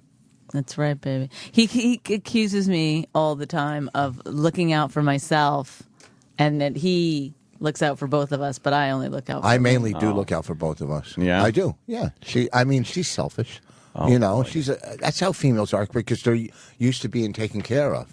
And she does stuff around the house. She's a good cook, although she stopped eating. She's a vegetarian now, so she fucked up everybody's menu. The other night, I'm starving. She goes, I go, let's go get some turkey burgers. She goes, why don't we just have vegetables? What are we, fucking surviving in the woods? Why don't we just have vegetables? Go fuck yourself, cauliflower. I want turkey burgers. I tried a veggie burger once. Stinks. They're terrible. Stinks. They're horrendous. She has tofu burgers. Oh, like, my God. We sit there like normal. My older daughters will come over, we're all eating like good food, and she sits there with a fucking tofu burger, and she eats like she's a fucking royalty, and it's just horrible. With my mouth closed. That's what he means by that? Yes. You're all fancy, not dropping half of it out of your mouth. Yeah, no, I've got one foot up on the table. Like, don't get me wrong. Do you feel healthier? I don't feel that different really. Really? I thought I was going to have a so lot now more you're energy just suffering and for stuff. no reason. I don't really. You don't feel like you're suffering? No, I don't miss it at all. Wow, how long? I tried veggie Just, burgers. like a They were year. horrible. Health reason or ethical reasons? Well, meat started to gross me out. Like, I don't know. Maybe if I The was day you got buying married? organic or something. Yeah. What Rich grossed just you turned out me about off it? meat. You hear this a lot, though. What grossed you out What is about it about meat? meat, I mean- meat that grosses That people she- out? That She had- smell when I'd go to cook it and stuff sometimes. Like I'd which be like, one? I still Chicken? bang you. Yeah, poultry. Poultry? Yeah, but she Poultry had to can be kill- pretty goddamn disgusting when it's Gamey, raw. yeah. Yeah. You get that smell sometimes. Well, of man, just you Yeah, like, cook is your it ass good? massacred Or, chicken. I don't know. I don't care because once it starts fucking barbecuing, god Yeah. damn How that about shit is bacon? Do you good. like that smell? Bacon. I love, yeah. Oh, my God. Yeah. Well, she also grew up, and she had to kill chickens. She had to kill everything she ate. All right. Yeah. You know. Is that real? I've Yeah. heard the stories over the years. Yeah. Yes. You didn't. Yes. You didn't. Act, Clarice Starling. Yeah. but you didn't kill the You shit. will let me I know did when your kill the retarded chicken. husband stops screaming. She actually killed chicken. How would you do that? So you take I don't even know I could. I don't know I could do that. Did you do the cut off the head thing, or the Yes. grab the neck and flick it? No, you'd take a wire that was like, curved at the end, and you'd go into the pen and you'd grab it and you'd get one of their legs and you'd pull it out and you'd just flip it onto the board or onto the block, and then you just had a little cleaver. And sometimes you didn't get it right away, or you got the wrong. It's very quick though. Man. Right? Did that ever then bother they'd run you? around. They really would run around. Did that bother you? I don't remember that it really bothered me. It was just such a part of this Growing is what up we or do whatever. every spring. Because you guys You know are what I eating found them, out though, right? about her? I You mean, know that what was else speech. too? They didn't have running water, so Oh, my God, she only stop. took a bath once a week, and she had to share it with Where her the sister. fuck did they you fucking live? their parents would bring in snow and melt snow and No fill way. it, and that's how Yeah. she took a bath. That's why We had she's a potty Nice. I'm gross. We had a potty in our house before we got running water that my father had to take and empty out. God, every now I night. know why you're still with Rich Voss. Yeah, no, I like roughing it. How old were you when that changed? I guess it was about 5 or 6 when we got running water, but we always had a well, and then so that was you had to be very careful. Wait, how far in the boonies were you? We're far, we were. It's Cold Lake. It's far. I mean, What's the- now what's the it's closest- populated, but What's the closest area? the North Pole. so Canada. it's about as far north as people really do live In Canada. I mean, Whoa, until really? you get Yeah, until yeah. you get into the Just the crazy, territories like- and stuff. How Yeah. bad were your winters and Tribes. stuff? Bad. They must have been horrendous up that far. Yes. Very, Why did you very guys stay up there? we lived there for the reasons everyone lives places where everyone That's else just goes. where What the your fuck? family was used to. We were poor. What are the you gonna do? territories? What's that? I don't, The- they the renamed Crips them, and I are don't know right the here. names of them anymore. But But what is it? It's above all the provinces. yes, yeah. But it's Canada. It's Canada. And how big is the territories? big? They were massive. The Really? territories. Huge, Right after, That's so right after 1800s. territories is Yeah, Antarctica, they just gave right? up. They're like, we don't really need to name this shit. Yeah. It's Just going up Antarctica here. right after that. Who lives in the No. territories? No, Indian. you're wrong, Rich. Oh, why, The what's above it? Yukon, is that it? Let's pull up a map and Yeah. Yeah, can we take get a look map at up? it. Yeah, I want to what's- see about where you lived. Holy Why- fuck. what's Okay, so but about Are they if you still look up at there? Alberta, Right in front of you. it's about halfway up the province on the east side of right on the Saskatchewan-Alberta border. That doesn't mean anything. I don't know what Yeah, I that have is. no I don't know what that is. I don't know the Canadian breakdown. fuck Could them. somebody come in and just find this for us on a? Oh boy. Oh God. So I I'm mean, when we curious. drive, when we go to So her it goes. place, British Columbia is on the far west Right, with Vancouver and all that shit. province, and then the next province over is Alberta, and then the next province over is Saskatchewan. when we go to her Manitoba. family's house, They're still up there. yeah, we drive, we fly into Edmonton and then drive 4 hours north of Edmonton. Whoa. And like they had a family reunion this year, and like all the family comes in RVs Ooh, and look at stuff. Full screen. What the fuck? Look how old the map is. Wow. See, they didn't even update their Crazy. map. They just said, Yeah, look at the Yukon up there. Where are the And- provinces They're stop? not called that anymore. I don't think. Which Maybe one- the Yukon. The is- territories. Look, see that See whole. Alberta, they're right on. I see the top of Alberta. right here. Our territories do not coast. What a dumb-looking country. None of you.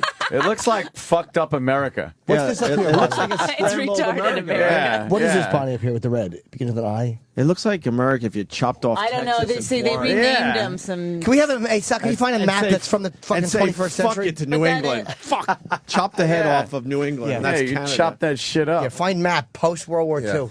Wow, Yeah. man. I don't know what the territories are.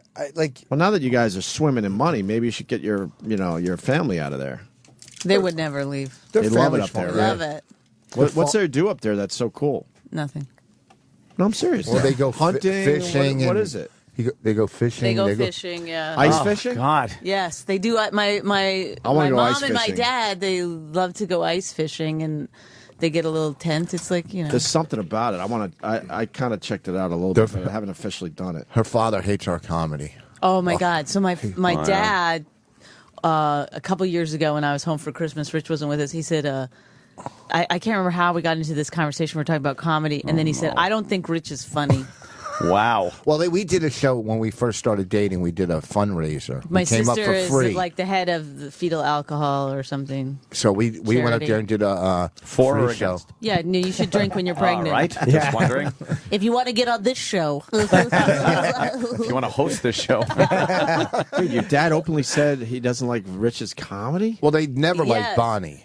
And So, they never yeah. liked yours? Well, they don't really. They How about don't. they They, shut their never ask mouths? questions about my stand-up. They don't Right? watch like What's any of my that? They specials. should or shut anything. their mouths. Well, Yeah, yeah, so I I don't got- know these people, but what the Right. fuck? You So I don't got have to mad like at be my rah, rah, father, rah, yeah. but why don't you just shut up Well, he's an about it? old farm guy, you know. I mean, I'm doing hot jizz jokes. You know, I could see why. I he side doesn't- with Bonnie's father on this one. Are they religious? No. So it has. No. They hate Catholics. They're just simple, plain. They probably what kind of comedy they like? Like Foxworth? They I probably don't know. Cleaner? Yes, anytime it's. How much does that bother you? Because both of you guys, as much as we beat the shit out of you, are really funny. So how much does that bother you? That Daddy? they don't. But how much does that bother you that they don't like it? Well, it used to really bother me, but then at some point I felt like, oh, I can talk about whatever I want. I don't have to ever worry about them because they've never Googled me. They don't. Do they watch you on TV? No one else. No. Oh my In fact, when I God, was it's on so Letterman, they weird. said that it was on too late. Oh, my God. It's Yeah. Letterman. A little Why show wouldn't called they- Letterman. What is Yeah. that though? What do you think that is? It's a late night show. Canadian. No. Well, what is that's weird? I don't know. I don't know. Because My mom by the told me way- one time, she goes, you have to understand what you do is very remote. And I was like, no. Remote? Yeah, I know. I was like, you guys are remote. Speaking of remote, yeah.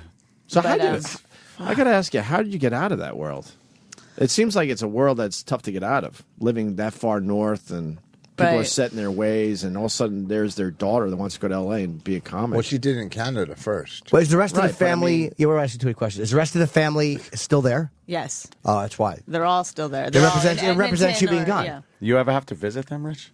Yeah, And it was Rich, just they there. actually like Rich. I Stinks. mean, aside. So too my far and father cold. We has did a- never said "I love you" ever to you.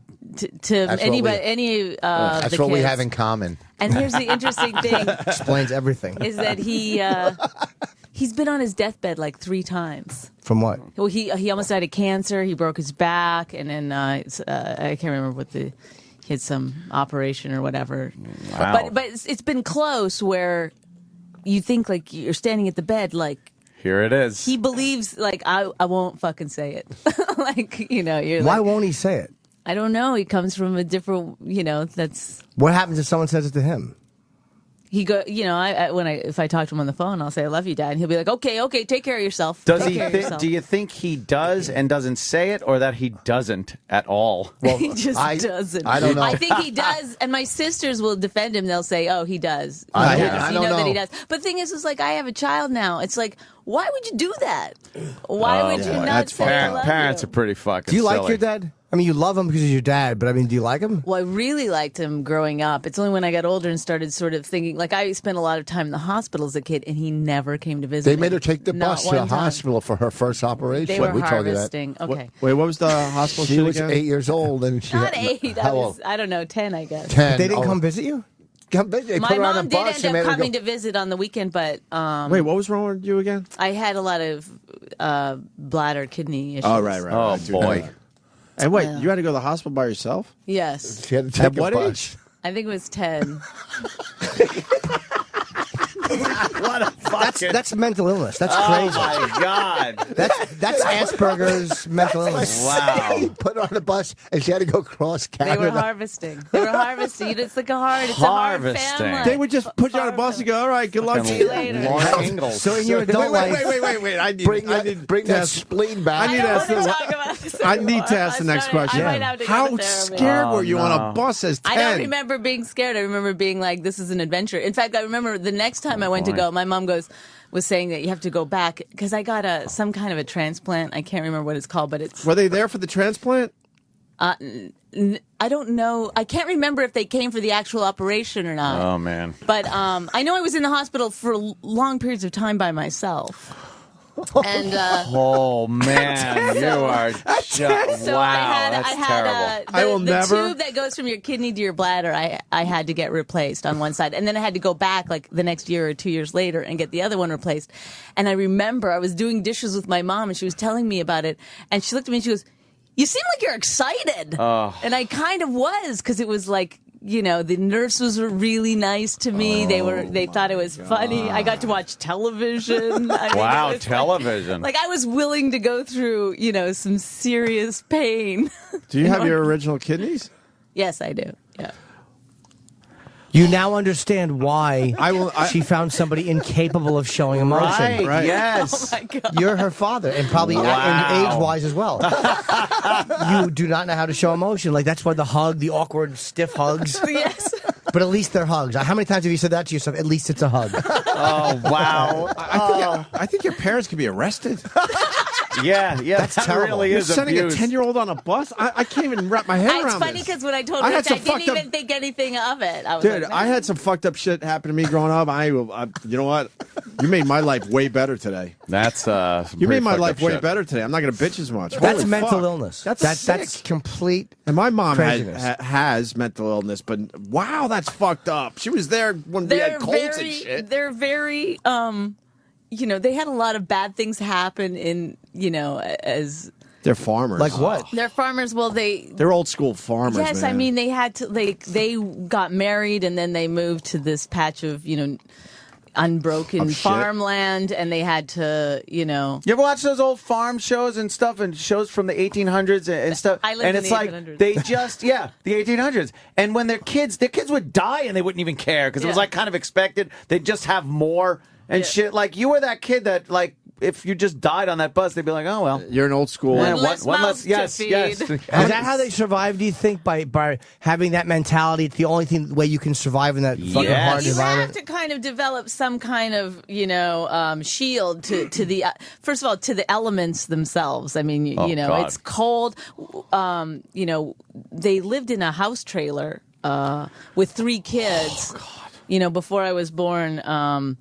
That was like very, very cold. You know, while they were still trying to get the farm up and running and stuff. And How many kids altogether? So 4. Just had kids for the heat. girls. Just for the fucking heat Well, they I throw up, remember my- like the Matrix. Well, a lot of farmers had kids just, you know, so they could work the fields. and for shit. work, yeah. Right. You should ask your father who in his life died that depressed him so much that he didn't want to say I love you anymore. That's probably what His happened. father died when he was 4 years old. We the last time Maybe that's- we went back there. Thanks for Oh bringing my that God, up. the bus story's beyond. In the summer, we went back, and there was a family reunion. Yeah. And these people came from all over Canada in RVs, and we had to do a talent show on the back porch for the family. Okay, And first of all, let me finish the father story. Oh. So my dad said he didn't like Rich, and so I got really mad, and I said, you know what, you don't have to say it. If you know, because they like to believe that their opinion is fact, just telling the truth. Yeah. No one needs to hear your dumb Nah, truth. you just keep that to yourself. I had an aunt like that. I fucking openly hated her. I'm like, Yeah. all right, whatever. This is how I make my living and have, help like, and help a my modicum of family, which you're respect. technically part of. So shut your trap. Right. You know, So- keep it to yourself. She hated that I was a radio guy. Fucking hated it. Had to tell everybody in the family. Why would you hate that? Huh? Why did I hate Have that? you ever Or why listened did to she this show? hate that? Oh, because it's Oh, this, you want me to break it down? I'll tell you why. Because I come from a really big family, and she thought she was like the star of the family. Oh, And loved to jealous. gossip about everyone. Like she would gossip about, you know, Rich, but then would be Rich's friend, so she could gossip about you, one of those fucking Oh, people. right. She's a And- cunt. Right. And when I, you know, when you're in How the do you spell that? not blood related, by the way, and I like to mention that. And when you're in the public eye and you come around family gatherings, and we all know Yeah. this, Yeah. you know, people are like, wow, you got a cool job, so they kind of gravitate you toward you, and it took attention away from her. But I always downplayed it. Right. I really did, but it drove her fucking nuts. So she tried to break me down, and you know. Did you you ever have it out with her? all the fucking time, man. Really? You just told her go fuck your? Not like that. I mean, you All just, the fucking time. I left parties. One time I was growing my hair out. This is years ago. She goes, with all the money you make, you would think you would have a nice haircut. In front of everybody. I threw my fucking barbecue down in front of my dad. It bummed him out. I feel bad to this day because my dad's no longer around. And I go, I'm fucking out of here. That's all I need. And I just left. I'm like, I'm not dealing with this Oh, shit. and her husband was related to your family. my dad's brother, yeah. Oh, okay. Did he ever get in the No, middle? he just let this broad fucking run his life. Was it his first wife? Yeah. Yeah, she was a piece of work. Yeah, she was a piece of fucking work. You know, like, and I never told anyone how much money I made. So, you know, she was obsessed with that too. I never told anyone in my family. No one knows how much money I make. Obviously, look how I fucking dress. No one knows. Yeah. But she had to make it a point to tell everyone, oh, with the amount of money you make. Like, I didn't even say hi to her yet. Right. That was her hi. But anyway, back to, I can relate a little bit is what I'm saying. Yeah. So you told your father, like, don't. Yeah, so I said, I go, you don't have to say anything. I go, it's just rude. And it was a free show we did. Anyway, yeah, we did. It was a benefit for my Well, sister. did he say this beforehand or after? This was years after the benefit, but he had. I would seen imagine. Sorry to interrupt again, but I just want to bring it all together. I imagine people were really enjoying the show. They loved. Okay. I mean, obviously, yeah, killed, right? Killed. Yeah, people were very. And in fact, that was the first year that she did the fundraiser, and it just got bigger and bigger until she started using. She was my sister who runs it. She was like, she decided she could just use any comic she wanted.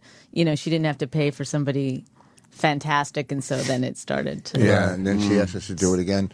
But I think maybe your father didn't like me because at our wedding, when everybody went up and talked, I go, and then I met Bonnie's family, and then her father touched me in the garage, I think. Didn't I say that at the wedding? That Yeah. He touched me? Oh, no. In the barn. Well, I got a lot of people that jumped over to Carl's side. So. Oh, you blew it, Rich. So what happened when you said it to him? So I went downstairs, went to bed, and the next day my sister, she said he didn't mean it like that, but he didn't apologize or anything. So when Rich when we went back for the family reunion last summer, they wanted us to do a show on the talent show with all the kids and stuff. Oh, sure. And Sure. so I didn't want to do it, but we did it anyway. And Rich was really funny. You were really funny. I was like, I just stood there like your sidekick hyena. We're on the back porch, and they were all sitting in lawn chairs. But you had to perform for your own family? Yeah, I mean, it was. That's gotta be weird too, right? There's like 100 people there. There was like 100 yeah, it was people. really awkward. It was. You're a crazy person.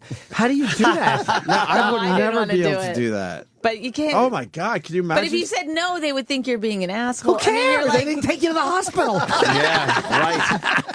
Why do you say you want a show? Get on a bus and go to it. You're like Ratso Rizzo. Exactly. You just took a rest stop. Wasn't on the schedule. I just want my kidney replaced. And as a mom, can you imagine putting Raina on a bus for a fucking? Oh my God! I can't even. So how did this show go? Did your father stone face him? He did great, and then afterwards, and this is all we just kept doing this to my dad. I'd say, wasn't he great? Wasn't he great? I mean, it was old. And I guess he got really mad too that night. My mom said he was in a bad Well, mood. there was old people. I mean, there were some people in their 80s.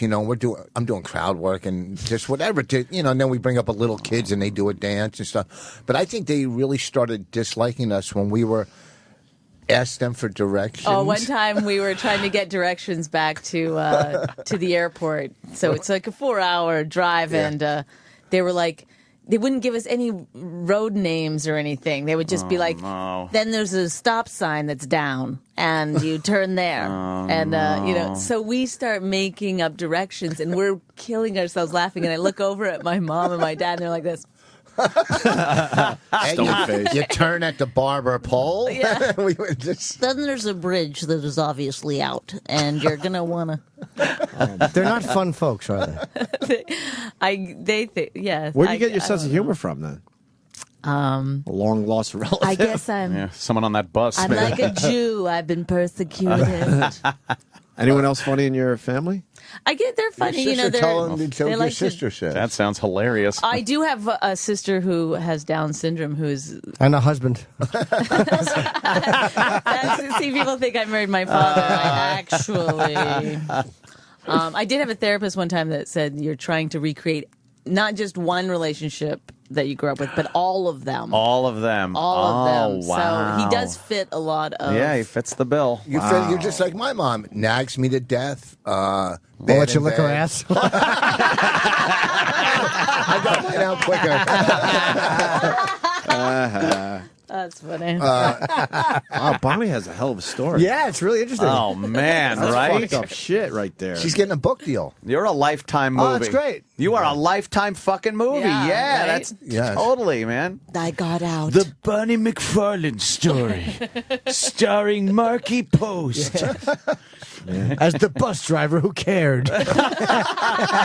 Where you going, little girl? Just drop me off at any hospital. The guy from that retarded show as her husband. Life goes on. Quirky. So, who are you writing a book for, Oliver Twist? Well, he's jumped the gun. I haven't actually got the book deal, but I had a meeting with It's looking good, hopefully. Some people. He should. That'd probably be fascinating. That's amazing. It's great. Oh, all that early shit is fucking killer. God, fucking Canada's just weirdos. And I'm not talking the Canada near us, because that's By the way, those operations were free. Oh, right. I had to pay for the bus, but the operations. How long was the bus ride again? I don't know. Do you have a picture of your dad? I met your family. No, I don't. Did I meet them at the wedding? Yeah, they love you. They love you. They follow. I think that they love you more than Rich. Oh. If you had to pick a celebrity that your dad kind of resembled, who would you pick? Just so we could get a little. Like growing up, or now that he's old? Well, growing up and now. Both, Let's see.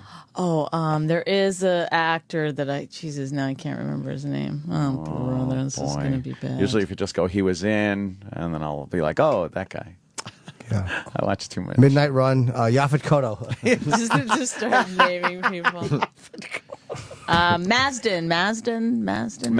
Madden? No, is there an actor? Michael Madden? Michael Madden. Michael Madsen. Madsen. Michael Madsen. Not at all like Michael Madsen. Yes, when he was younger, yeah. And just as stable as Michael Madsen. Exactly. Did he ever talk into your severed ear?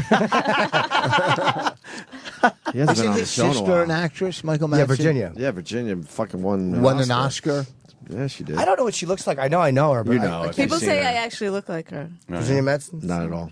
Okay. Yeah. No, I'm just kidding.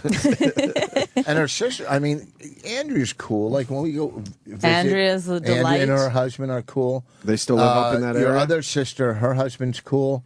The kid was making fun of me. I think, we did a podcast and kind of smashed her Well, sister. yes. Okay. Oh, this is the thing. So they've never listened to anything I've ever done. So we do a podcast where we talk about my sister and her charity and how she, she's the head of a charity, but she's got a big house and, she makes a lot of money. But she acts like she's Mother Teresa, She wants everyone to do free stuff for her.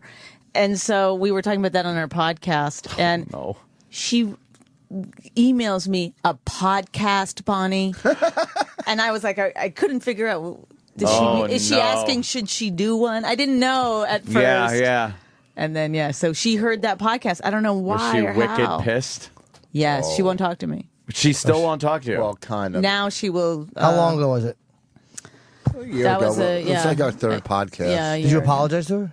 I said, I talk about my life a lot in my art, and I'm sorry you got dragged into it. I meant it to be humorous. Right.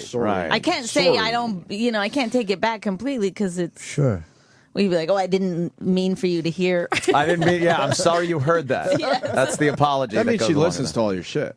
She just doesn't tell you. I think what happened is that somebody in that town heard. We do have fans that span The two cab continents. driver listens to Opie and Anthony, the one cab driver up there. Yeah. Remember? The one cab driver up there. No, that was when she was She was in one of the territories. She was in like way. Oh, really? Yeah, because she's like fetal alcohol. I mean, she goes to. Wait, what kind of people live in the territories? Like how far north of you Aren't they like can the, you drive? Aren't they like the Inuit? Indian versions of like American Indians, but it's the Canadian Indian versions The of people that live up Aborigines. there? Yes. Are they like Eskimos? They're. Oh, you want to hear? I don't know. I really don't know. They're Aborigines. They're just the indigenous population Yes. of Canada. Do you know Canada? Like even the fucking Canadian pavilion in Epcot stinks. It's not even exciting at Disney. It's terrible. You're I trashing hate her country. And Oh, Dita, fuck she that loves country. It. She was rooting for him during the Olympics. Not that northern Canadian shit. Like southern Canada, that's pretty cool because it's very kind of the same. It's American. Toronto, Montreal. Right, Montreal. Vancouver. when we were in Edmonton doing a show, he sees this table of Asian people and air quotes, and he starts making Asian jokes, and everyone's laughing, and everyone in the audience knows that he's mistaken Indian people, natives for Asians, and he's just doing these stereotypical. So they were Indians. They were, Canadian Indians. And he thought they were Asian because they kind of have that Asian kind of face. Dark, a mongrel look. Because they came over across the land bridge. Yep. Yes, from Alaska over the straits and fucking when everything was frozen. I wish I knew they were Indians. So they had their better material. Their little eyes kind of look Asian. Indians. It's no. What's the political correct term? I think they call those people Aborigines. Really? I thought that was like Australia only had those. No, I know, like we got to call them like not American Indian, but Native Americans. If you call them Indians, they freak out. But then when you call blacks Native Americans, they get mad. So where do you know what I mean? Well, Indians hate when you look at them and go, "Hey, you."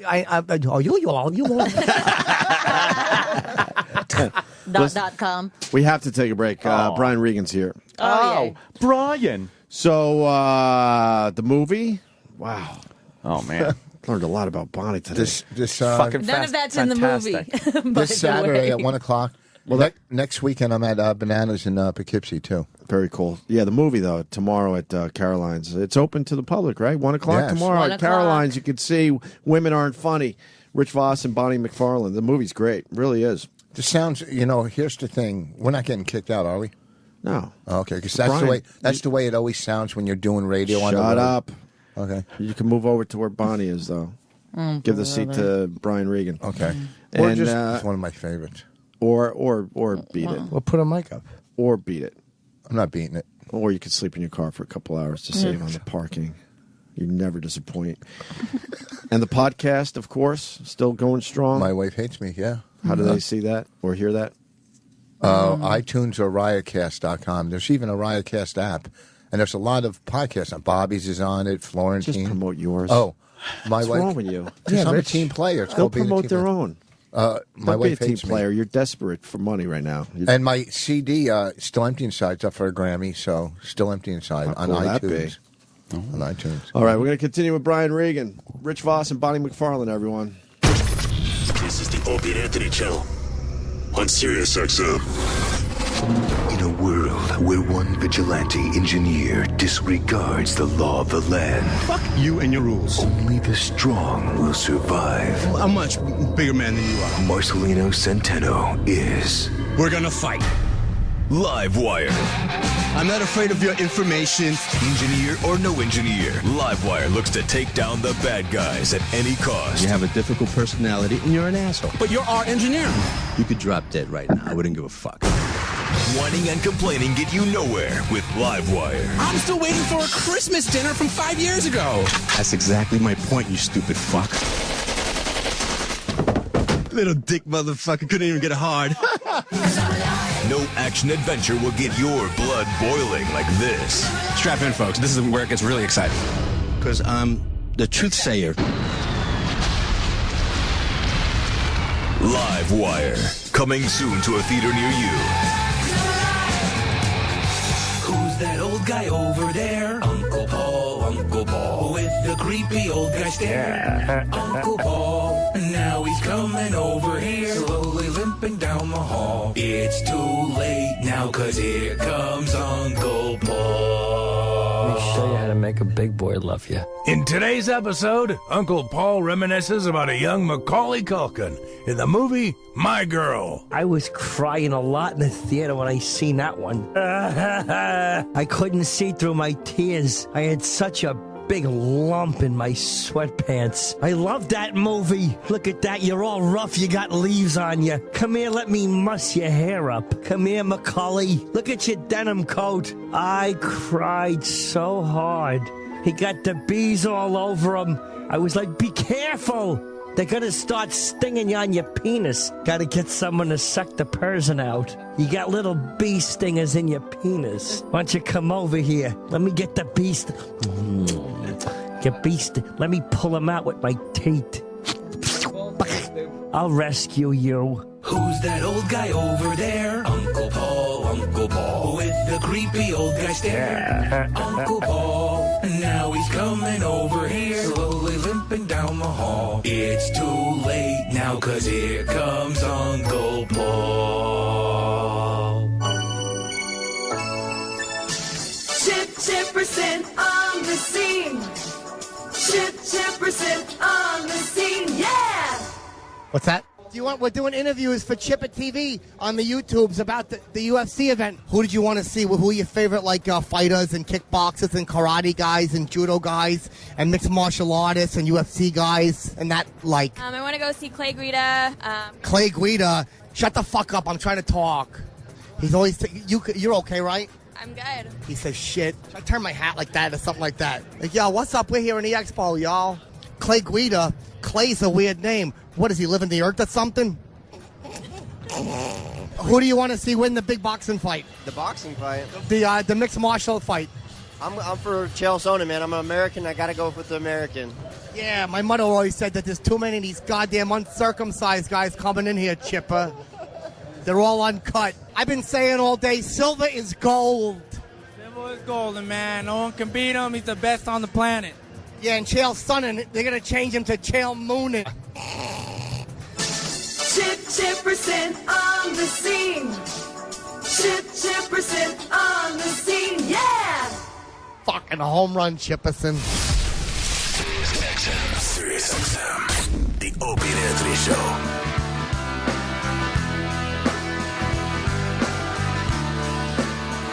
It's been a busy week on the Opie and Anthony Show, starring Jim Norton. We got Rich Vos and Bonnie still here. We got Brian Regan outside the studio. I'm in Addison next week, by the way. I got to promote. Plenty of tickets available in the Dallas Improv in Addison. Nice. Brian. Weekend. Hello. Brian. Hi, Brian. Hi, Brian. How are you, sir? Great. All right. Oh, this microphone situation is stupid. Yeah. Give him the better mic. We're trying to get a table mic, but apparently nobody in this fucking building knows where our table mic is, which we had the other day. Trying to get a table mic. I like just like this. What's up, Brian? Brian Regan. All right. How you guys doing? All right. When was the last time you were here? It was a while ago, man. I don't know. Yeah, it was a while ago. Was it a year? I don't know. But it's been a little while. It's always good to be back, man. Yes. You guys are good human beings. Is that mic bugging you, Brian, the way it's falling down? We're terrible human beings. Oh, you're terrible human beings. We're awful human beings. I had it wrong then. I'm sorry. You guys are terrible human beings. Awfulness. I was thinking of somebody else. Yeah. Where's Brian going to be? Because I have not seen Brian in a while. I would love to see Brian. And Regan. I would love to fucking see Brian. You know what I like doing? I like taking people to see Brian. Because they laugh hysterically, and you're like a hero. Like, that guy was fucking hilarious. And you're just kind of sitting there. Very kind. You do all the work, and I look like a fucking hero. Beacon, yes. Oh, he's playing a little place called the Beacon Theater. Oh, that's quaint. Tonight, right? It's an acoustic show. You didn't bring the whole band with you? No, it's just me. Just you and a ukulele? Yeah. Regan Unplugged. I like it. Little place called the Beacon Theater. Fuck, that's awesome. The New York Comedy Festival deal. Yeah. You talked about it last time. Just going to ask this. How's things going? Things are good. Personally? Good. Okay. Things are really good. I don't know how much you want to say, but you kind of let it out a little bit last time you were here. You were going through a separation, right? Yeah, well, that separation became successful. Okay. It was a successful separation. I don't know how to I don't know if he wants to talk about it, but I know you did a little bit last time, so I want to see how everything's all right. Everything is A-okay. All right. You know? Good. Life is wonderful. It really is. Everyone's just moving on. I really want to talk about it. I want to find out, what the, I mean, I hate my husband, but we're never going to get divorced. Oh, guess again. Oh. Brian, you're in the middle of these two. Have fun with that. Well, see, now hating the husband is a sign that it's not going to work out, right? Isn't that like a clear sign? Yeah, that's usually. You would think. Wow. That's with somebody with a C. It's a red flag. You're going to work around the hatred part. All right. It's either stay married to him or start cutting myself. Oh, that's good. You might become a cutter. Yeah. Oh man, Cutter. But you still living in Vegas? Yes. Oh, how's that? You like that still? I hear the economy is really kind of shitty in Vegas. Yeah, but I'm rich as shit. This is a new Brian Regan. That doesn't bother me. That's great. There's a lot of people hurt. There's a lot of people hurting out there, but I'm doing great. You ain't one of them. This is the new Brian. Wow. I got that girl and I licked her boxing. Oh my God. I think it's the first time you ever cursed on our show. Did I curse? Nah. Yeah, you you said might the have. S word. You might have. So you're rich as You're shit. allowed to, though. Right. You're allowed to That's here. all right. Bleep that out. We'll bleep that out. Yeah, this is taped, right? Yeah. It's It's family taped for entertainment. future broadcast. Brian Regan is family Gaffigan is entertainment. rolling over in his apartment. Oh man. Were you able to, were you able to retain your house, or did you have to get another house? I know you're rich, No, but that never comes in. That's never a fun thing. Brian, your pal Anthony's been through this one. Okay. And it's not a fun thing. Right. Did you have to leave everything that you owned? We just got rid of the house and started separate situations. Oh, okay. All right. Yeah. All right. I was just wondering. I don't mean to I'm a pry. start fresh kind of person. That's I good, don't- right? Yeah. I don't want to bring furniture from the I just want Look, Jim's clean on slate. TV. Oh, too bad. You guys. Oh, no, we I missed it. saw that, and it looked a lot like me. I saw the same thing. That is good. Like just start fresh. You don't want any like old fucking memory things, or if the couch cushion smells like her. It seemed like Get out of here. No, nothing negative. It's all good. All right, good. And it seems like I was talking about me myself. I did the same thing. But I just didn't want the point is, you went years. It seems like this was quick for Brian. I hope so. And it went through how many years was it in the end? 3 years. 3 years. Well, you were married. You were married 3 years. I was married 9 years. The divorce took 3 years, and I had to pay her for a total of 9 years. It was horrible. Wait, you should only had to pay her for 6 years, you're saying? No, I had to pay her during the divorce for 3 years, and then an additional 6 years. He just did a quick subtraction. Oh, did he? 9 minus 3. Yeah. Yeah. What do you mean you had to pay her for 9 years? A total of 9 years. From the time we started the divorce proceedings, I had to pay her support. Oh, okay. And then I had to pay her the settlement thing that we came across, and it was a lot of money, and fucking for a total of 9 years of paying her for 9 years. And you're done. When were you done? And Rich goes, and you're done. Do you understand what done. he's trying to say? It was a nightmare. I was it went done on way too long. in not too long ago. Yeah, it was like only a couple of years at this point. Rich, if you understand, 2009? close your mouth. I think it was 2008 or 2009. Wow, it's terrible. That's when it starts, or that's when? That's when I stopped paying. Oh yeah, that was. That's the when end the of the last payment. I actually japped her on the last payment too. If It's a like, wife- what's she gonna do? What's she gonna do? So I took a couple of bucks off. Literally $2. Really showed her. Yeah. Wow. It's Did the you write principle in of the it. memo Yes. payment in full? Yeah, paid in full. Thank you. So, how long have you actually been split now, and you're on your own? 2 years. Oh, it's a while. Okay. Yeah. All right. Wow, this is so uncomfortable. He doesn't want to. Brian talk is. about it. That's not a bad. Brian It's all Regan. good. Brian Regan. Is there a young lady in your life? I love how he talks. A young lady. Yeah. You feel like he doesn't want to talk about it? Well, I mean, he's one of the funniest guys on the planet. Right. You bring up the most depressing subject. We've been hey, friends.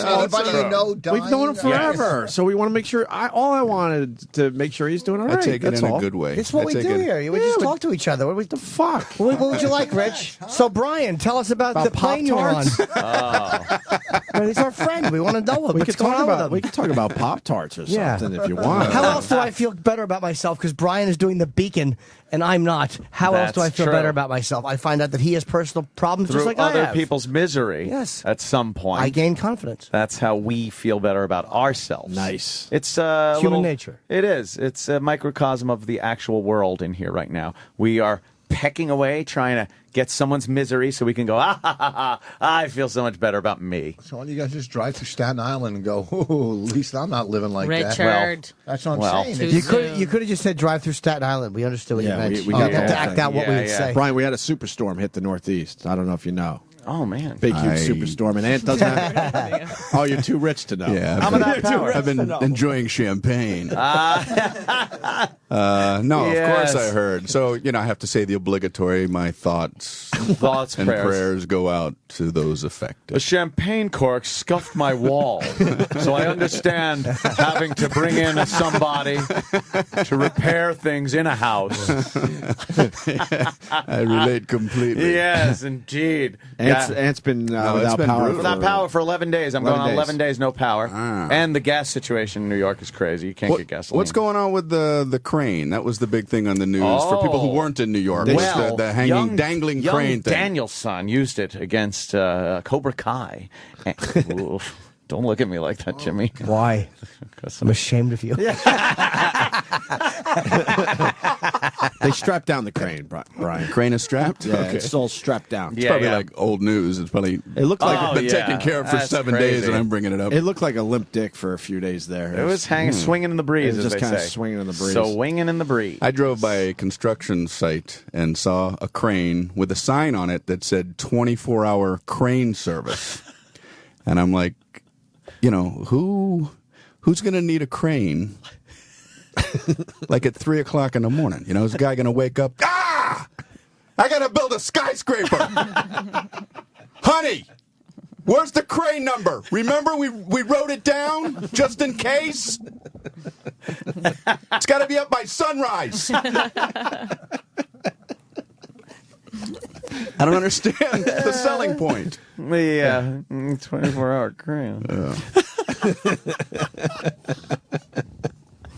I have a feeling he wanted us to ask him about cranes. Maybe, but that's okay. I think he had to set up his own joke. I set up my own joke. That's not fun. Let me ask you. He doesn't give a fuck about the crane. The hurricane, did it affect any of the donut shops around here? Well, matter of fact, it did. Why would you ask such a question, Brian? Yeah, I was thinking because I was in one, right? No, I'm not doing it. Oh, of course I'm not doing it. You're still touring all over the country, huh? Yeah. I don't see you back here in New York as much, though. Well, I miss New York a lot. I do the comedy festival every 2 years, but I'd like to come more often than that. Yes. I miss you guys. Yeah, what's going on? Then? You don't come around this way It's anymore. just because I'm not performing here. That's the only reason. Yeah, but everyone that's why I wants want you to perform here. Last time you came through, you weren't here. You were doing other gigs, but you came through. You were here for something else, I think. Yeah, Letterman, I think it was. You might have been. Oh. Any Lettermans or anything this time around? Not this time around. Son of a bitch. Yeah. Fuck's wrong with Dave? Fuck Letterman. Come on, man. Oh, no. Well, if he's not booking Brian Regan. How many have you and done? we love him. We love the guy. How many but Lettermans have you Fuck done? him now. Did the 25th. Wow. Get the fuck. You did That's 25. a lot. Damn, A couple months ago. That's The awesome. show's on very late at night. It is.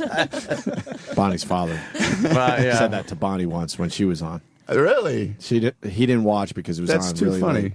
It was on very late at night. Yeah, That's so bad to do. Look at Brian, he loves it. That's so bad to do to your I daughter. relate to that completely. Yeah? I relate to when you try to tell people that you're going to be on something and they'll, tell you that they don't want to, stay up. That, we go to bed at 11. You go, well, damn, what kind of friend are you? Are you serious? So who said that? Your dad? My dad, yeah. Wow, that's funny. Yeah, I guess No, it's not. I heard that Robert Klein was trying to tell his mother that he was going to be on Letterman, and he's like, I don't know if we get that channel. He's like, it's CBS, you get it. Yes, that's Trust my me, you family. get it. Oh, my God. They just don't know. It's not as important to them as yourself. They've got to harvest. They had to harvest, Brian Regan. They had to get up early to fucking harvest the fields. That's right. Do you deal when you're traveling around with people? They get upset with you if you don't tell them they're coming to town, that you're coming to town, Yeah. and then But what are you going to do? Like text everybody? right, Or, and then if you do tell them and they can't make it, then you feel like you're kind of a jerk for throwing it out there. So it's kind of a no-win situation. you know? Yeah, if they cared, they'd follow you on Twitter or follow your website if they gave a shit. That's true. Fuck them. How come you didn't tell me you were coming to town? Was that my job? Yes. I have a website. Yeah, why That's are you what I say to my mom and dad. I got a website. Just look I want to into take it. notes every once in a while. JimBrianRegan.com, Mom and Dad. Tell you where I'm going to be. You doing any stuff up there in Canada? Up there? Bonnie McFarland's home Cold Lake, country? Alberta. Yeah. Nothing soon. No, huh? It's Jay way Moore up just there. did Cold Lake. Did he? Yeah. He hated it. Did he really? He hated the area. He liked the gig. Yeah, he said that. What's that? It's a horrible place, according to Jay Moore. First time I ever performed in Canada was in Winnipeg. Yeah. And the Winnipeg Jets were the NHL team. I don't know if they still are. But it was this nightclub that was going to have comedy. And the Winnipeg Jets were in the hockey playoffs. If I know anything about Canada, I know they like hockey. Yes, they love it. So I go in, It's on their and money. all these TV screens are hanging with the Winnipeg Jets about to start a playoff hockey game. And the club owner comes up, all right, we're going to go ahead and pull the screens up and start the comedy show. Oh, shit. And I'm like, I want to live. I want to live another day. This is my first night in Canada. Please, I cannot possibly trump hockey in Canada. Wow. That's a tough spot. Yeah. So what did he do? He said these people, if they wanted to watch hockey, they wouldn't be here. So he pulled the screens up. Did they boo? No, they didn't It was very bizarre. Oh, Canada doesn't boo. They'd hide grumble it. a little to themselves. Oh, they're Well, passive God aggressive. damn it. Oh, Jesus. Passive aggressive people. Oh, my. This is Remember the really plane terrible. when they all were missing their crews? Yeah, we were trying to get out of Canada once. Out of and, Edmonton. And the plane broke. Yeah. But all these people were there. They were all flying to California to get a... I don't know why there were so many of them going on the same cruise, and they were going to miss their one cruise, vacation. their one vacation that we were the only ones complaining. Online, and we just had to were go the only nowhere. We had nowhere to go. Nothing to do. What were they saying? Yeah. They were like, "Oh well, it happens." Really? Oh boy. Better here than up there. Exactly. We were like the asshole American. That's Rich funny. was like, "I heard it break. You gotta get us on another The plane." tow bar or something broke, and I heard it, and they go, well, it's beyond our control. No, you guys had faulty equipment. Don't fucking lie. Of course. What airline was it? I don't remember. But I had to get back. And, United, maybe. You know, when you're in the back and they pull away from the gate, but then they're just sitting there for a while, and then increasingly you get that anxious feeling, especially if you have a connection, and then the captain gets on with the, folks, I'm going to get you caught up on what's going on up here. Now, you know that's never going to be followed with anything good. Right. Let me tell you what's going on up here, folks. We found a big bag of money on board. And the rules are that the money gets divvied equally amongst all the passengers. And the reason for the delay is that the rubber bands we've been using are snapping on the size of these bundles. So we apologize. I flew, Never that. a month or 2 months ago, and I think it was on a Tuesday. Well, no, it was a Thursday. It might have been a Thursday. It could have been a Thursday. The weather, I think it was mild, 64 degrees with partly cloudy skies. He loves details in his stories, Brian. It's funny. So But all the wrong It's the wrong details. So, Okay, if a chicken crossed the road story, it was a Tuesday. The chicken started to cross. No, wait, it was a Wednesday. I think it was either a roaster or a Rhode Island Red or something. His beak, it was one with a thing under the neck. No, see, that's too much about the chicken. About the You'd chicken, have, right. You'd have to make it about himself. It was more the road itself too was more asphalt and concrete.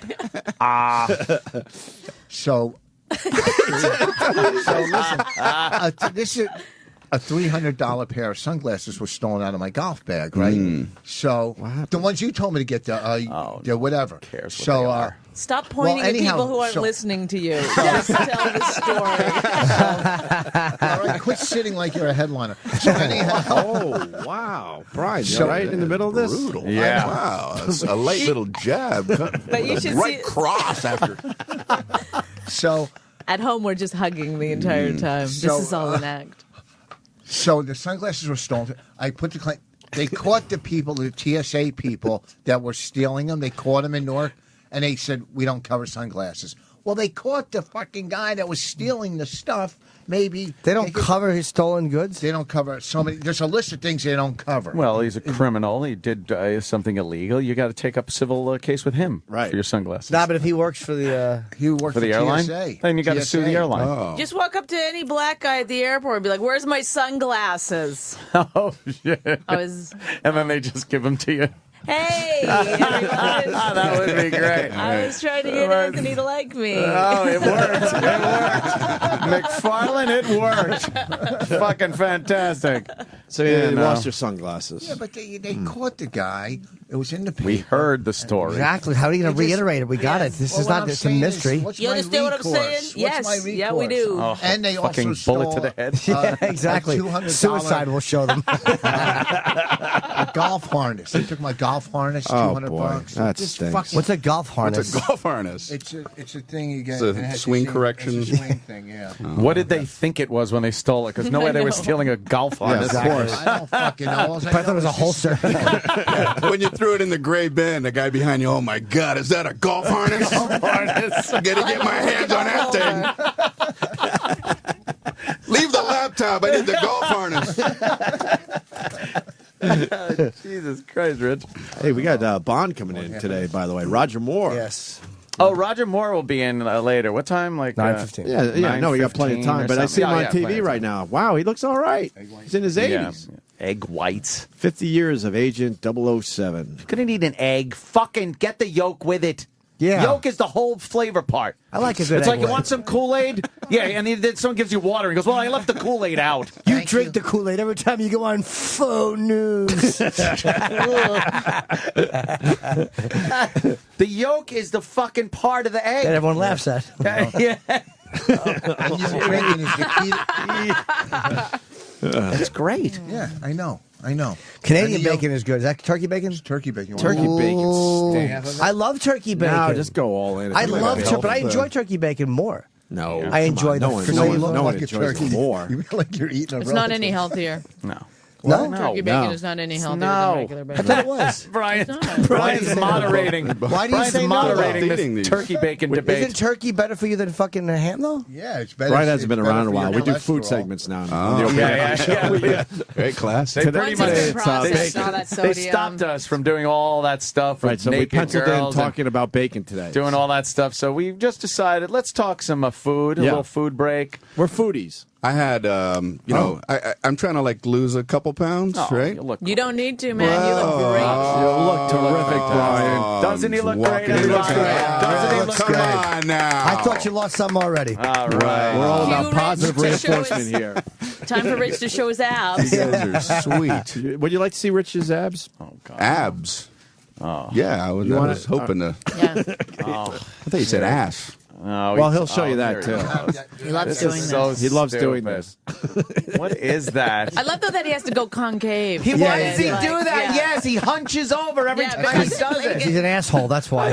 Brian doesn't know what he just saw. So is that the way to get abs? Is you bend over so much that the rolls look like abs? Hard as a rock, baby. Yes. It's never been described that way before. By the way, he just said hard as a rock, baby. For those of you out there, he touched his head. Wow. Oh shit, Rich! Why do you do that? First of all, you can do all this laughing and chirping, but you're the one who's got to drive home with me. You'll pay then. Okay. Oh, that's real nice. I don't know what that means. Like you're gonna. So Brian looks like he lost a few pounds and he wants to No. lose maybe a few more. I'm trying to eat. That drive home goes like Vanilla Sky. Yeah. Wow. How, do you guys get along? Because it don't sound like it. No. I mean, like when you're just hanging out, life's good, right? We don't talk. No. No, we get along. Brian's going to lose a few pounds, eh? Oh my God, there's Roger Moore on Morning Moore Joe. Oh boy, That's what I said earlier. I said he looked good. So yeah, Rich is wanna actually look just it 2 up? years older than him. Yeah. He's in his 80s. He looks- Wow. that's good for 80s. Are you kidding? 0080. He does. Wow, those glasses are thick. But Brian is talking about losing a few pounds. So, Brian, what do you want to do? So, what have you been doing? Sorry, Brian. Sorry. Torturously long Yes. setup. It ain't gonna fly. Oh. I know better than to go for this now. I want to know about it, though, because I'm trying We to really lose some wanna weight, know. too. Yeah, you guys are trying to lose some weight. We're Well, all yeah, trying to, yeah. I'm trying to lose some weight. Are you, Brian? Yeah. So what have you been doing? Well, I have a friend who said it's about food combinations. Have you heard about this? Yeah. Yes, I have. I said you can eat whatever you want. It's the combinations of how you put the food together. She said, for example, you wouldn't want to eat like steak and potatoes together, but you could have plankton and alfalfa sprigs. It's just the combinations. That's all it is. It's the combinations of how you put the food together. Like, for example, you wouldn't want to eat like spaghetti and meatballs, to pick something at random.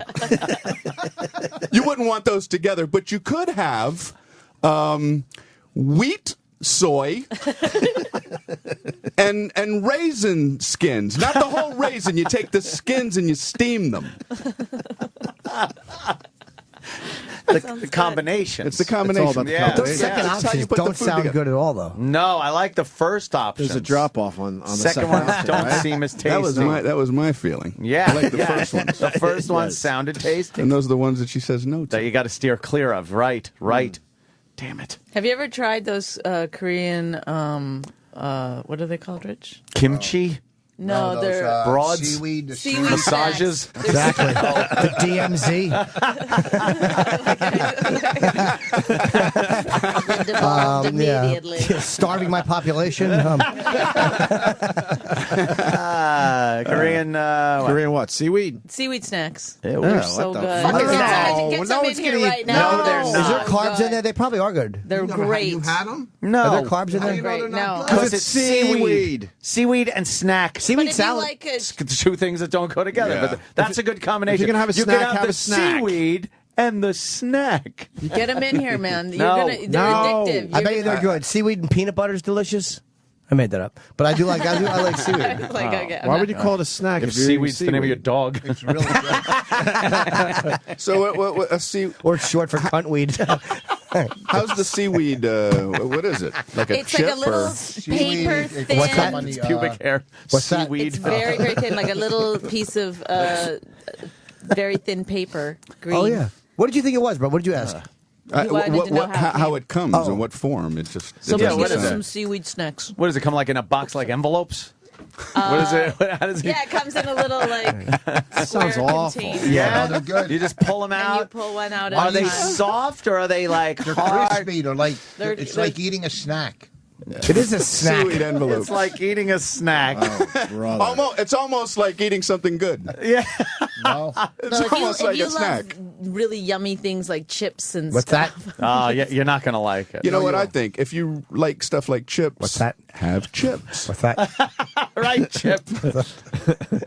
Chip thinks you're Chip's got a lot of saturated calling his name. fats. Chip Chipperson. He gets very excited when he hears the word chip. Oh. Don't you have an intern that we can send out for some seaweed snacks? Yeah, can we get seaweed snacks? I There would actually. I think I was going to buy them once, but I didn't. I thought they might have like a lot of. Might be like eating like pretzels or something. Yeah, don't shell out the 90 cents that they are to try them. No, it was for health purposes. I was afraid it would be like eating pretzels. I'm trying. How to would seaweed snacks be anything but good for you Yeah. when they Why taste did you so look shitty? at the side of the thing? I was it busy. says. Anything that's seaweed, like This that's whole why they story's made full it of out of holes. seaweed, because it's fucking it's not going to put any pounds on you. It's seaweed. There's a lot of tension in the room, Brian. Listen, if I you want to have a apologize. fair test Yes. about Yeah. the seaweed, Yes. if you're going to get the seaweed things, Yeah, we you are. also have to get chocolate iced donut. Yes. And you have to do a taste We need a test. You control. don't just eat the one and go, first hey, of that's all- not bad. Right. You also eat the donut and go, which would you rather have? But you have to have the donut first. Entenmann's chocolate donuts. Get some of those. Let's do this. And then we'll do a taste test. Delicious seaweed snacks. Brian is onto something. And can I? You should at least do the same food group, though, like, No. like That's all a right. chip or a pretzel. No, we're I doing got it, Brian. But there's nothing that It's a compares snack. to a seaweed. It says seaweed snack, so a donut's a snack. That's right. Cookies a snack. Right. It's the same group, Bonnie. I had no idea you'd get this angry. I'm angry. I've been angry since Tuesday. Since Tuesday, since you were 7. Oh, okay. I meant when I was 2.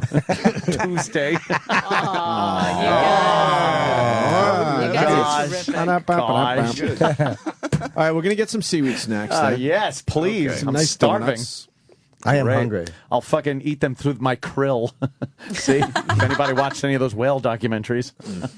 I guess you thought that didn't. was hilarious. It's a krill joke. Let's get Roger Moore to eat seaweed snacks. Yeah, against his will. Yes. Let's hold the We'll back hold of his him down. head. Force feed him seaweed. They give you James Bond. raging diarrhea, though. That's the only. Do they really? No, they don't. Raging. Well, there's You actually just sold me on them. I fucking love a good. I love a good shit where I have to clean under the seat. Oh, I feel so sorry.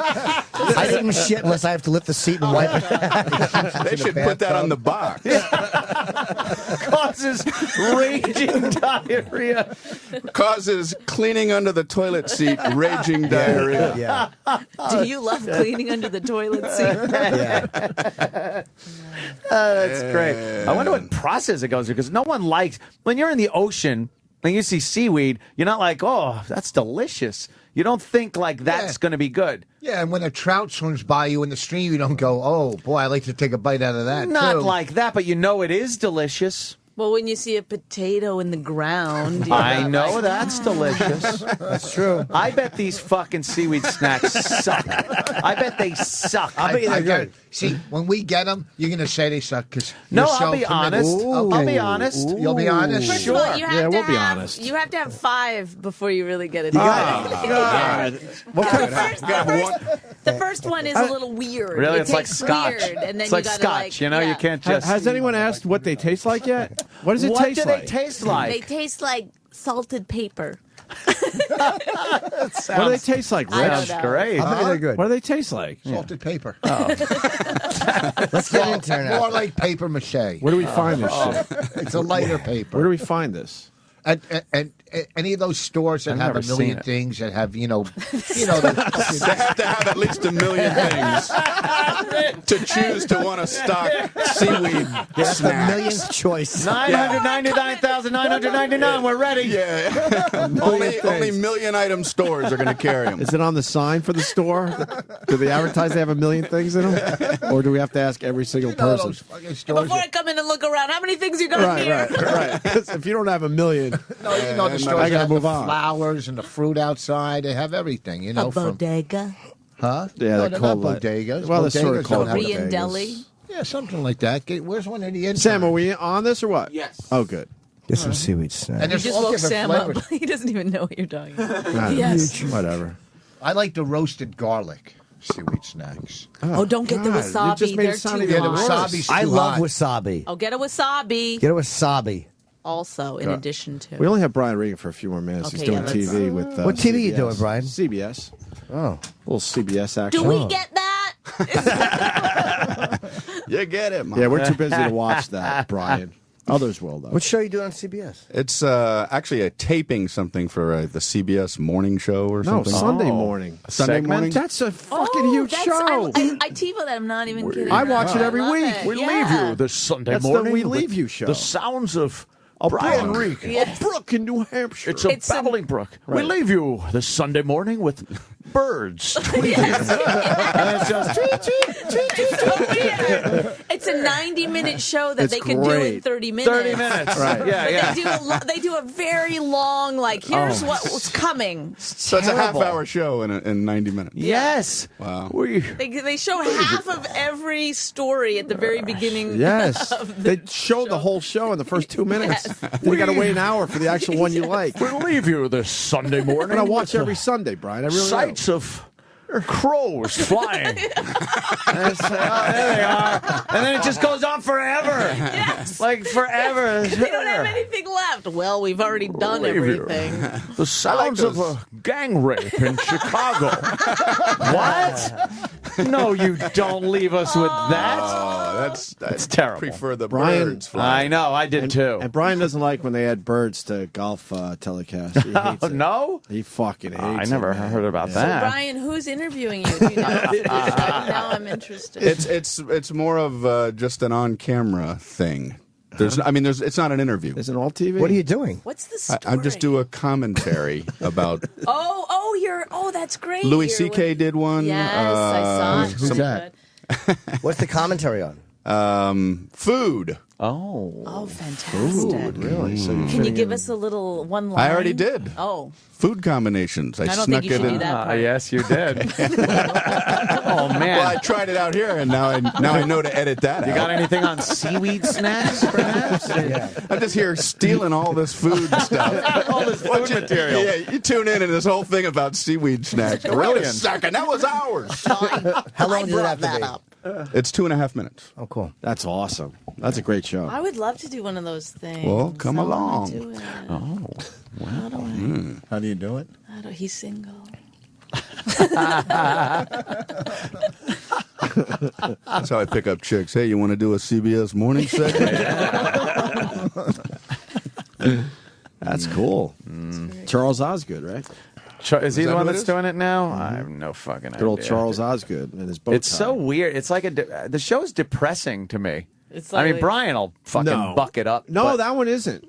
the No. CBS Sunday morning, they No. show those different weird suns in the No. corner when they go. I, thought it was don't a like those. They're No. creepy. I thought it was a religious show. Did you? It I thought does. Yeah, it looks like a religious No, show. it's It's too perfect for quiet. Sunday mornings. I'm up It's Sunday too- mornings. Fuck Sunday mornings. I hate Sunday hate mornings. Sunday Hold on. mornings. The one Terrible. that's depressing is 60 Minutes after the football game. No, that's fine. Fuck yeah, you're all excited, and then they have the most horrendous shit I don't going mean on like in the that. world. I mean, it's a Sunday. It's like a fucking funeral home kind of depression. It's why they're so good. If I might. yes, Bonnie McFarland. It is It's low energy. Sunday morning, so they have a nice pace for It's low Sunday energy. morning. It's You can nice. go and Pace. Yes. get your bagel and not miss anything, and you come Oh, back good. and you're. I got a nosh and I'm still watching. I love those low-pressure TV shows. I Yeah. love being out on the road in Des Moines, Iowa, and you put on the local channel, and it's two old ladies talking about quilt making. Yeah. Oh, I you just like love, that? I love it. Bring it because- way back. Bring that Yeah, throttle it's like back. way back, and that's what Yeah. I like about it. It's like so underproduced, you know. Two chairs, and they're both talking about their quilting bee coming up this Thursday, and I'm like, I'm riveted, you know. I don't like the whole Sunday morning thing. There's like a glass table with a vase on it, giant, vast, empty studio, and he just comes walking in from the side. Hello. Now a Charles story Osgood. about rag dolls and the woman that collects them. And it's like some inane story you wouldn't even give a flying fuck about on Monday through Saturday. You do realize this is the show Brian Regan's taping. Oh, I know. In 10 minutes. This is going to turn it around for me. I like that. It's such a Okay, spin it. throwback. Yeah, what? It's like something out of the 70s. Yes, or yes. something. Where they walk up like it's just the studio, a little fucking table, and the guy talking. What time no does it fancy start? graphics. Yeah, they always come back to him. Like he does the intro to each story. You know, it's Yeah. like they His don't job have is any of that easy. graphics package where it's like. Right. By the way, Coming up. from the time it's on, I still consider it Saturday night. What time is it on? That might be part of the Saturday problem. night. The late Saturday night show. Yes. That's why I think you it's don't like enjoy it. 8. It's Is how it 8? boring 7? our life is. I that think we- it's 9. We TiVo and watch it like on Thursday night. Wow, that's great. I think you could go back in time if you do that. It's crazy. You can't TiVo that shit. It's a big deal for Brian Sunday Regan. morning. That's awesome. When they walk from off camera, Yeah. and then like when they do a thing, and then they walk, where are they coming from, and where are they going to? Why I never did understood he that. do that? It's like the show's starting. Were you not on time? He just got there. You just got there? What a fluke. You found a parking space and you just happened to walk on right on and action. It's like amazing. This guy always just makes it. Just makes He's it. fantastic. No, I don't like it. It's not depressing in a way. I know what you're saying. After football is 60 minutes. Well, it's not that way. Like all action, and then it's the mood of the show, the attitude, even the color of it. Man, that 60 that minutes fucking way worse. that Folgers in your cup, red sunshine coming through the window commercial thing. I hate that. It looks like nuclear fucking bombs went off outside. The best part of waking up. It's like, But your energy's different. I hate any of that morning shit. You're still in Saturday night mode. That's the problem. Yeah. The rest of us are waking up like Be quiet, fucking you wake human mom beings. and dad up. Son is coming home. He's been gone so long. Better down, Folgers in your cup. The best part of... And then... fucking Hiroshima. The fucking sun is out there. His shadow's burnt on the floor. I hate. It's so overdone. I don't like mornings. I really don't like mornings. You picked a good job.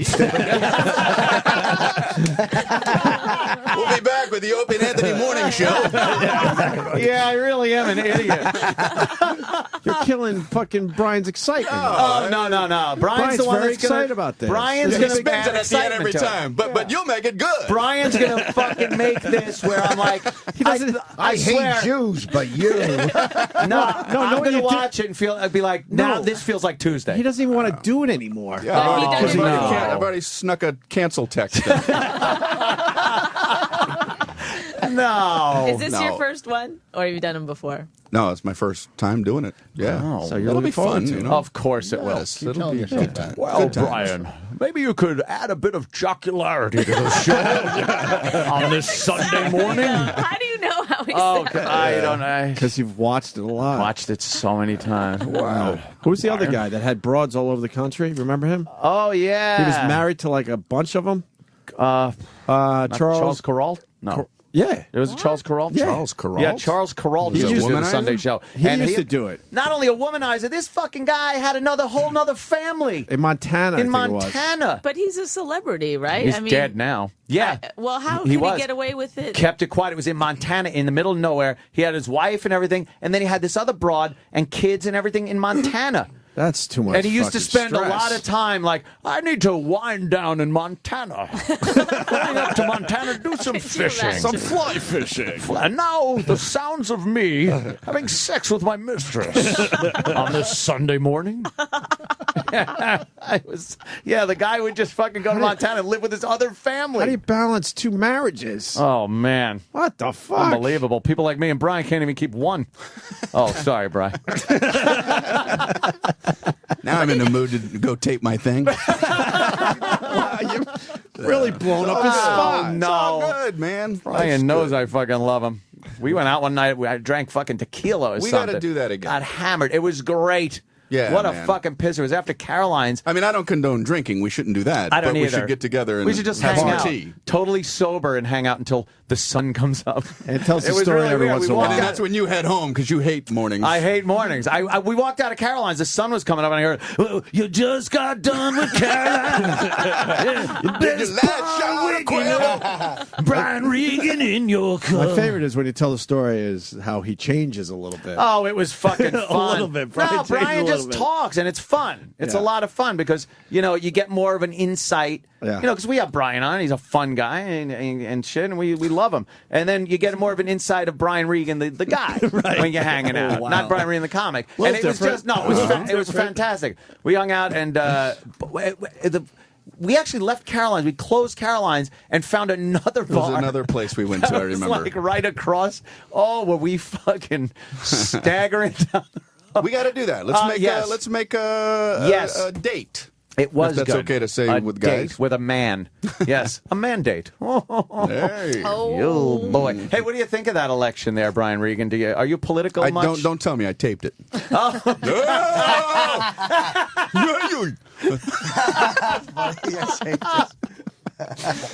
Yeah, it's what it is, right? Yeah. You don't want to alienate half your audience. I understand. 50% of the people voted for the other guy. You don't want to alienate them. Not I understand. 50%. I think either candidate. All right, 49.9 or whatever it is. Don't 48. inflate your numbers, Anthony. Please. Wait, you did a write-in or you didn't? You voted for someone other than the two? What am I not understanding? Well, I said 50% of the people, and she's implying that since they didn't tie, I got you. and Mr. Romney did not win. Okay. I forgot his name already. Thank you for reminding me. It was Mitt Romney. Who won Florida? Have they figured that out yet? They gave it boy. to Obama. No, Did they? did they just toss it to him? Just like, fuck it. They gave or did they up and really just said, count? fuck it. We Make it don't, look like we a don't feel like landslide. counting all this shit, so let's just give it to They're down there. Obama. 1, 2, 3. Oh, I lost count already. I can't understand. Yeah. We got to get Fuck Brian that. out of here for his big man. taping with CBS. And we got Roger Moore coming in, too. Yeah. You going to be around for a while, or are you in and out? Like, Well, I got the thing tonight, and then I leave tomorrow. That's You are So you can't do fucking more radio with us. like a rapid deployment force. Yeah, man. He's got a tour Yeah. bus. Oh, you doing the tour bus still? Tour bus.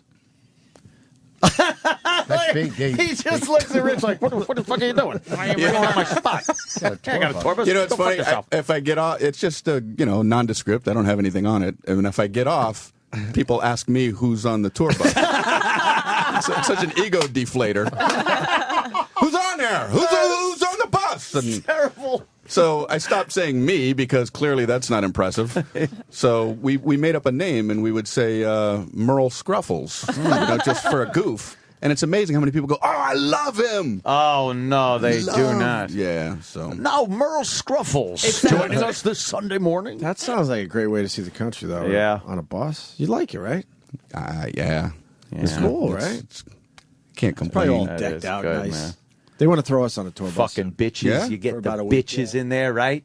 Fucking get them bitches. Supposedly we're getting. Brian just looks at me like, what the fuck? Supposedly we're getting Madden's bus. We're getting Madden's old bus, and they want us to do a little tour for like a week. Yeah. Really? Yeah. Remember the last They got time that you were on the smell bus, out of what it? happened to you? You know that, right? No, They're trying to figure it out. they didn't tell me that. And what, are you going to broadcast out of the bus? Yeah, like city, around the country? a city a day for a week. Oh, really? You're going to... They're talking like this is a real deal. We're gonna grab Madden's old bus. Really, Madden's old bus? Yeah, You'll have fun. I would love to do that. I would love to just travel around the country. That'd be awesome. We gotta get Brian out of here. So Brian's Brian. playing My pants. Yeah, Brian's playing the Goddamn. Beacon Theater. Great. Tickets available? I don't know. I would highly doubt it. Just but- check because sometimes they release them Yeah, last that's minute. true. They release Yeah, actually yeah, good yeah. seats that were performer comps, and if you're not going to use 100 comps, they'll actually release them for purchase. And they're Brian good Regan seats. at the Beacon Theater. Oh my God! Yeah, check it out. to see Saving if there's comps tickets for you available. guys? Nah. I'd go in a second. I'm flying to LA after the show. I can't. I'm doing Toronto. He is. Oh, I'm married to He is. Rich. Really?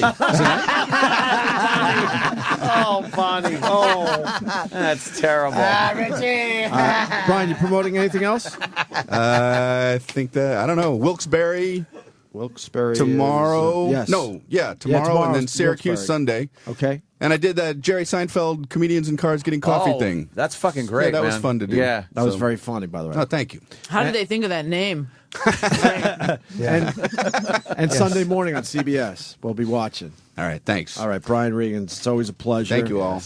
Rich and Bonnie, are they sticking around for Sure. Roger Moore? Yeah. They As want well. to. All right. Of course. Fucking right James back. Bond, right? We got James Bond. We don't want to be alone with one another. All right. Yeah, All right. We're going to take a break. Roger Moore next.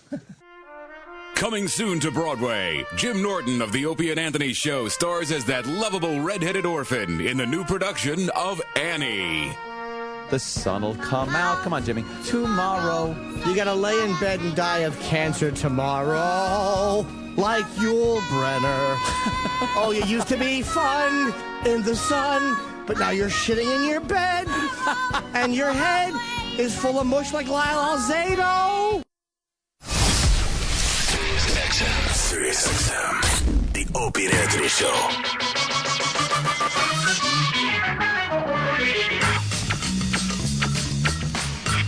been a hell of a week of radio.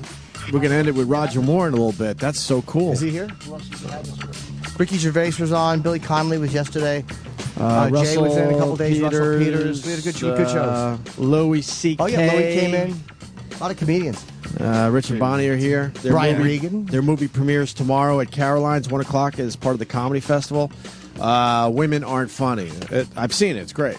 People are going to love it. You should go and check it out at Caroline's tomorrow at 1. And next week... Is this real? Yeah, that's how dumb he is. Is this real? Yeah. What are you doing? Bond. Oh, Bond. Very good. No, but really fast before he gets in here, you got to know about this. Do you know what Eric's doing? Oh, I know. Yeah. This is so What are you stupid. doing? What are you It's not stupid. Yes, it is Really? stupid. Why is it stupid? No, you tell us why it's not. Why is it- it's is it- not Because stupid. it's a famous scene from The Simpsons. It's a famous James Bond scene from The Simpsons. Oh, okay. I'm and he sorry. wants him to sign it I'm to Eric. sorry. I didn't realize. Yeah, it's a big joke where he's trying to auction off a signed portrait of Sean Connery as signed by Roger Moore. Oh. You know what? I stand corrected. Oh, did we just get slapped You know hard? what? I apologize. And you know to- what? to E-Rock had a E-Rock. lot of confidence. My apologies. Wow. I think We all look of our stupid. apologies to E-Rock. We You know couldn't what, you wait could- to smash you. You can tell Norton's full of shit because And here he's comes Roger acting Moore 'cause down his the hall. eyes opened up real big when he apologized. No, but I was being genuine. No, Okay. he got us. Yeah, he got us. We're fair on Bring the him show. right in. When E-Rock Yeah. gets us, that's it. Here, rip that up. Oh! Roger Moore is coming into the studio. Roger, No, that's Sir Roger Moore. Sir Roger Moore. Hello, sir. Sir Roger Moore. Absolutely. Thank you. Have a Right here, seat. sir. There you go. Wow. Yes. Legendary. Oh, look at how well dressed. Always the consummate gentleman. It's Yes. natural. Yes. Well, I'm assuming. Of course. It's not paid for. No. Oh, okay. There you go. Take a seat. We're actually on the air. We like doing things like that right away. Got that? There we go. Yep, there we are. Very good, sir. You have headphones Roger if you need Moore. them. I don't know if you need them. Roger Moore. This is fantastic. Don't mind these people, just fans. You know, they're fans of yours. Well, I Who work isn't, there. though? James Bond. What's going on now with you? Bond on Bond. Reflections on 50 years of James Bond movies. Roger Moore. Well, it just happened to be the 50th anniversary of that Bond voice. coming up. 50th anniversary. And my publisher thought that it would be a very good idea if I brought out a book with my opinion of Bond. And now this is not just your opinion, of course, on the Bond that you had played through the years, but every Bond from the beginning. Who was the first? Was it Sean Connery? Yes, Sean Connery. I thought maybe there was, because sometimes they throw in that one or two guys where it was like, no one really paid attention to him. No, in the Eon films, Yeah. it was Sean. Sean, Sean, then George Lazenby. Right. That's the one everybody goes, who was that? But George Lazenby got talked out of doing more Bond movies by like his guru or something. Like, Well, he sort of behaved badly. Oh, did he? And when Cubby Broccoli asked him, why did you behave so badly when we were working? He said, because Harry Saltzman, told me to behave like a movie star. Oh, no. And he thought movie stars sent cars back and ate garlic before a love scene. oh, really? Oh, boy. That didn't work out too well. So are you kind of grateful for that, for his kind of behaving irrationally? Because then all of a sudden you came along and... Well, Sean came back. Oh. And then they came to me. Yeah. For the second time. There'd been once where, because I knew I was very clever. They gambled. And I used to gamble with them at the gaming dens of London. Oh.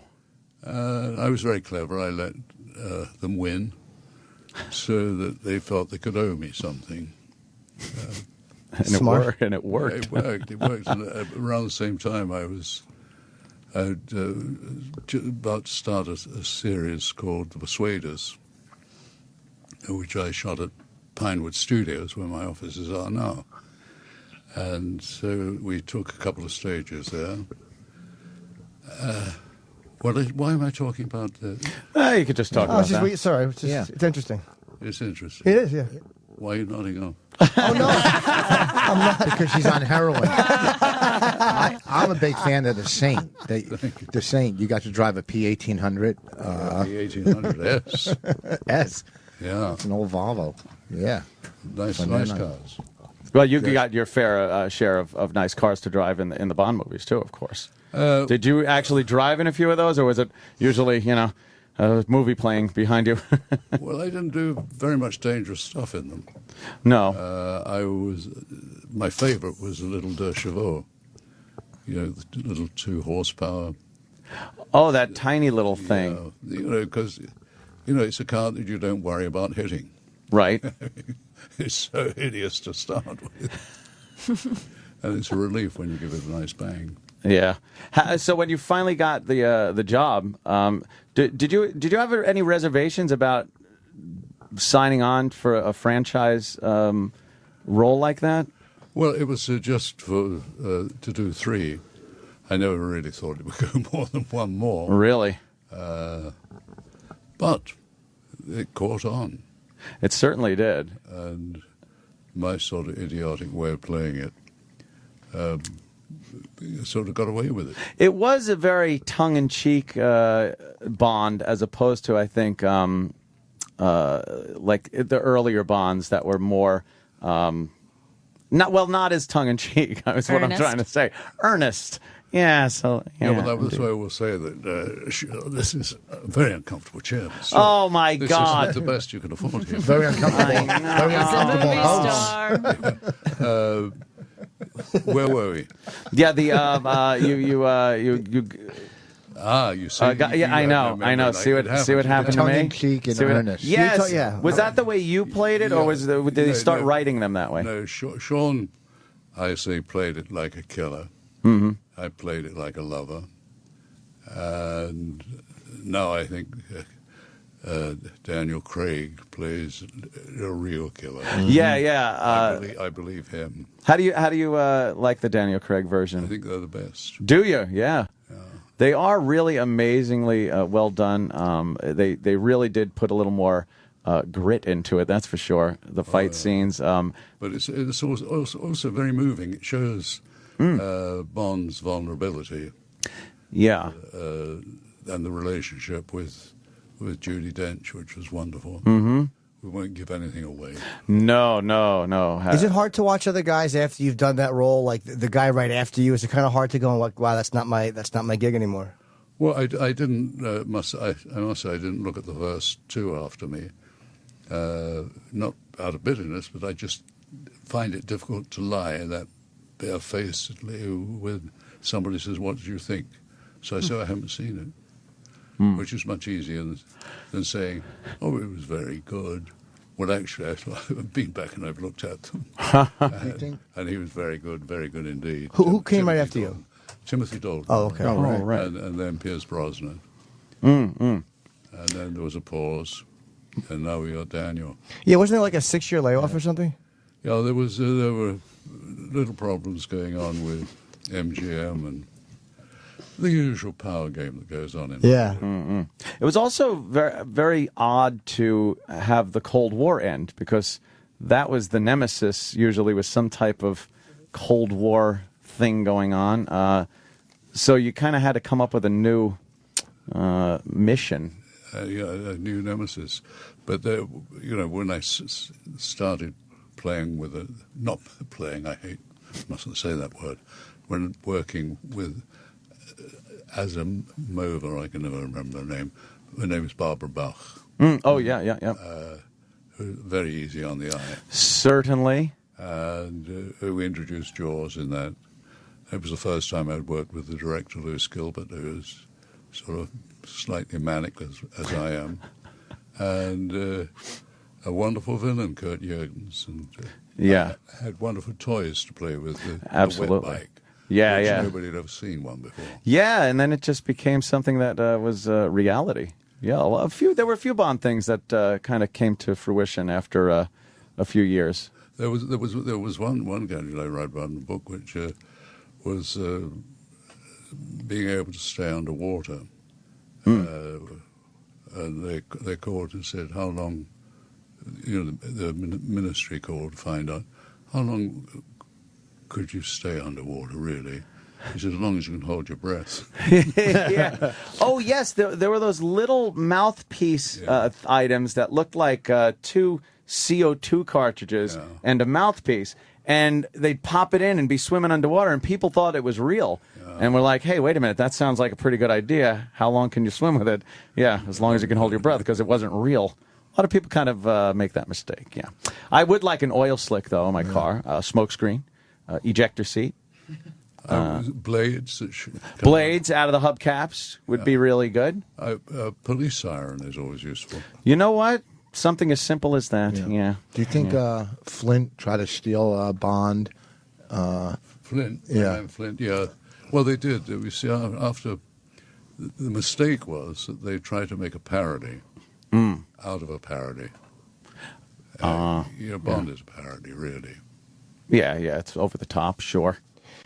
Especially back in the 70s. Back in the old days. Especially, yeah. No, today it's real stuff. Yeah. I mean, the stunts are just fantastic.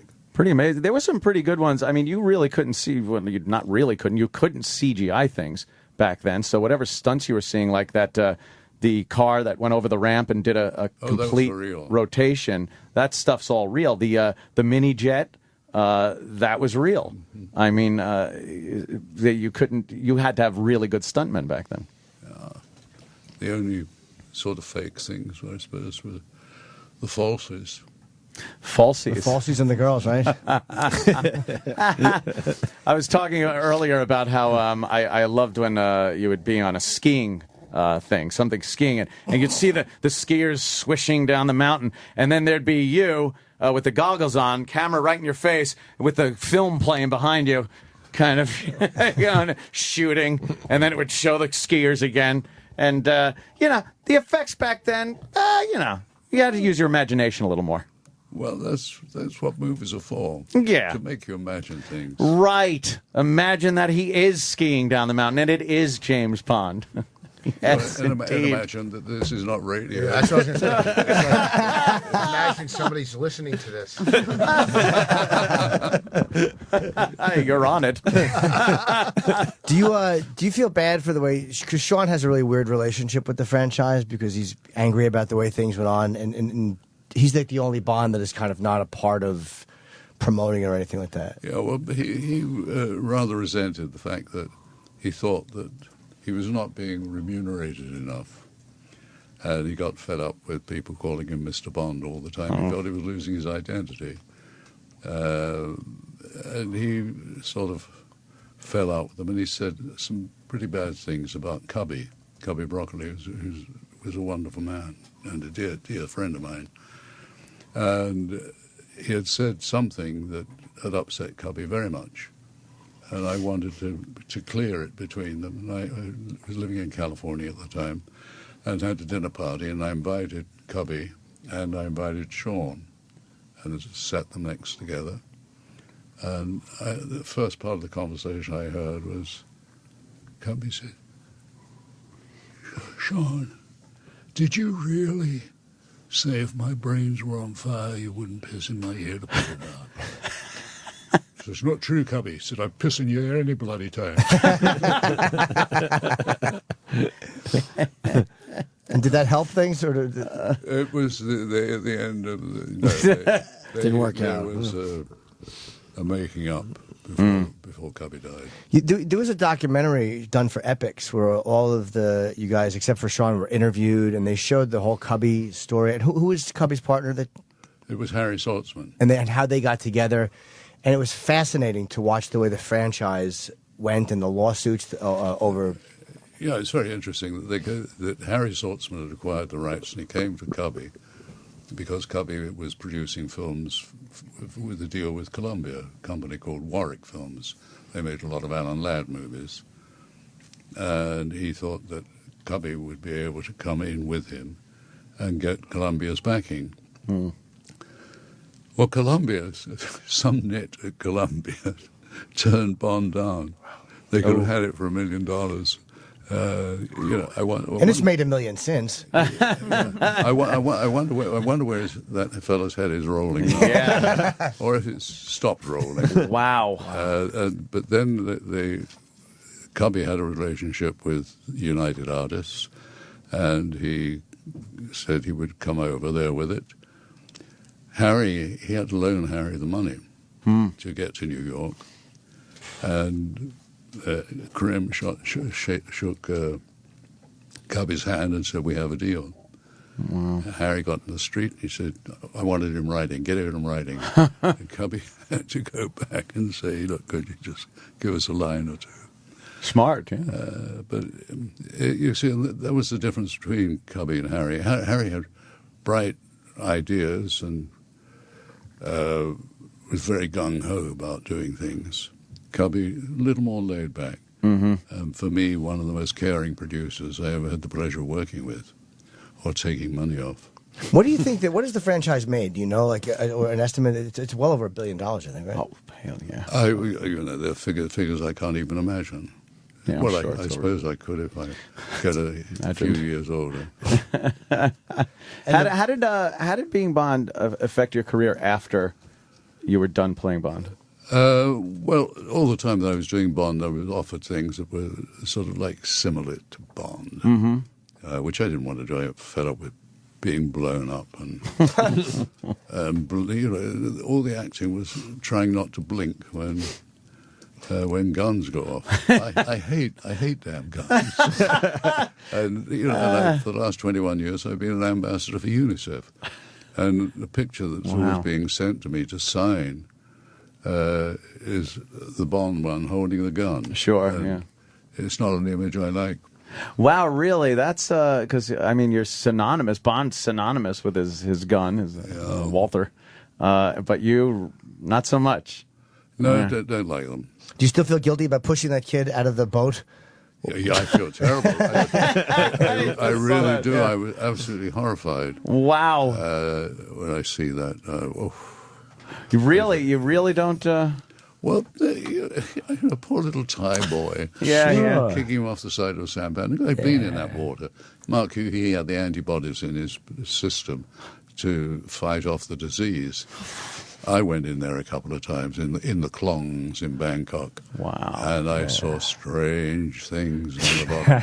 I made the mistake of opening my eyes because the sampans, the boats with the long tail, to turn, you have to pull the whole engine towards you to go that way. Oh, man. That is a gesture we see on television. Yeah. Push my hand around to the right. Right. And so I overtipped as I came around a corner where there was an undertaker. And I think those that hadn't paid their installment. Oh man, they put him in the drink. No, but I had to open my eyes because I wanted to know where the propeller was. Right. And another time I went in rather heroically to stop a boat, but. Did you get affected? Your eyes or the water do anything like? Oh, they pumped me all sorts of things. Oh wow! But I nearly didn't do the film at the beginning because when we got to New Orleans and on the bayous, and I'm driving the jet boat. The jet boat steers by the propellers, the jet propulsion, right? And so to turn, you put on more power. It's the absolute opposite to normal motorboat driving. Anyway, so I was going around a bend and the gas tank wasn't quite full and it stalled. Right. So you end up going in a straight line. You have no steering. You can't turn. And straight into a stupid boathouse that inconveniently left. And I went forward and I smashed my teeth and my knees through into the back of the boat. So for the first 3 weeks of filming, it was fortunately mostly in the boat. I was on a cane. Really? Not a Michael Caine. Yeah. So you weren't able to walk without a cane, and your teeth were smashed. Yeah. Jesus.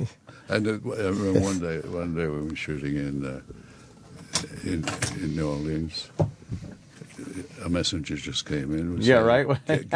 Get him off. No, we just got no. It doesn't say get him off. The note says Bond franchise, $5 billion to date. Wow. And it's number 2 behind Harry Potter, as I guess the That's biggest it. franchise ever. Wow.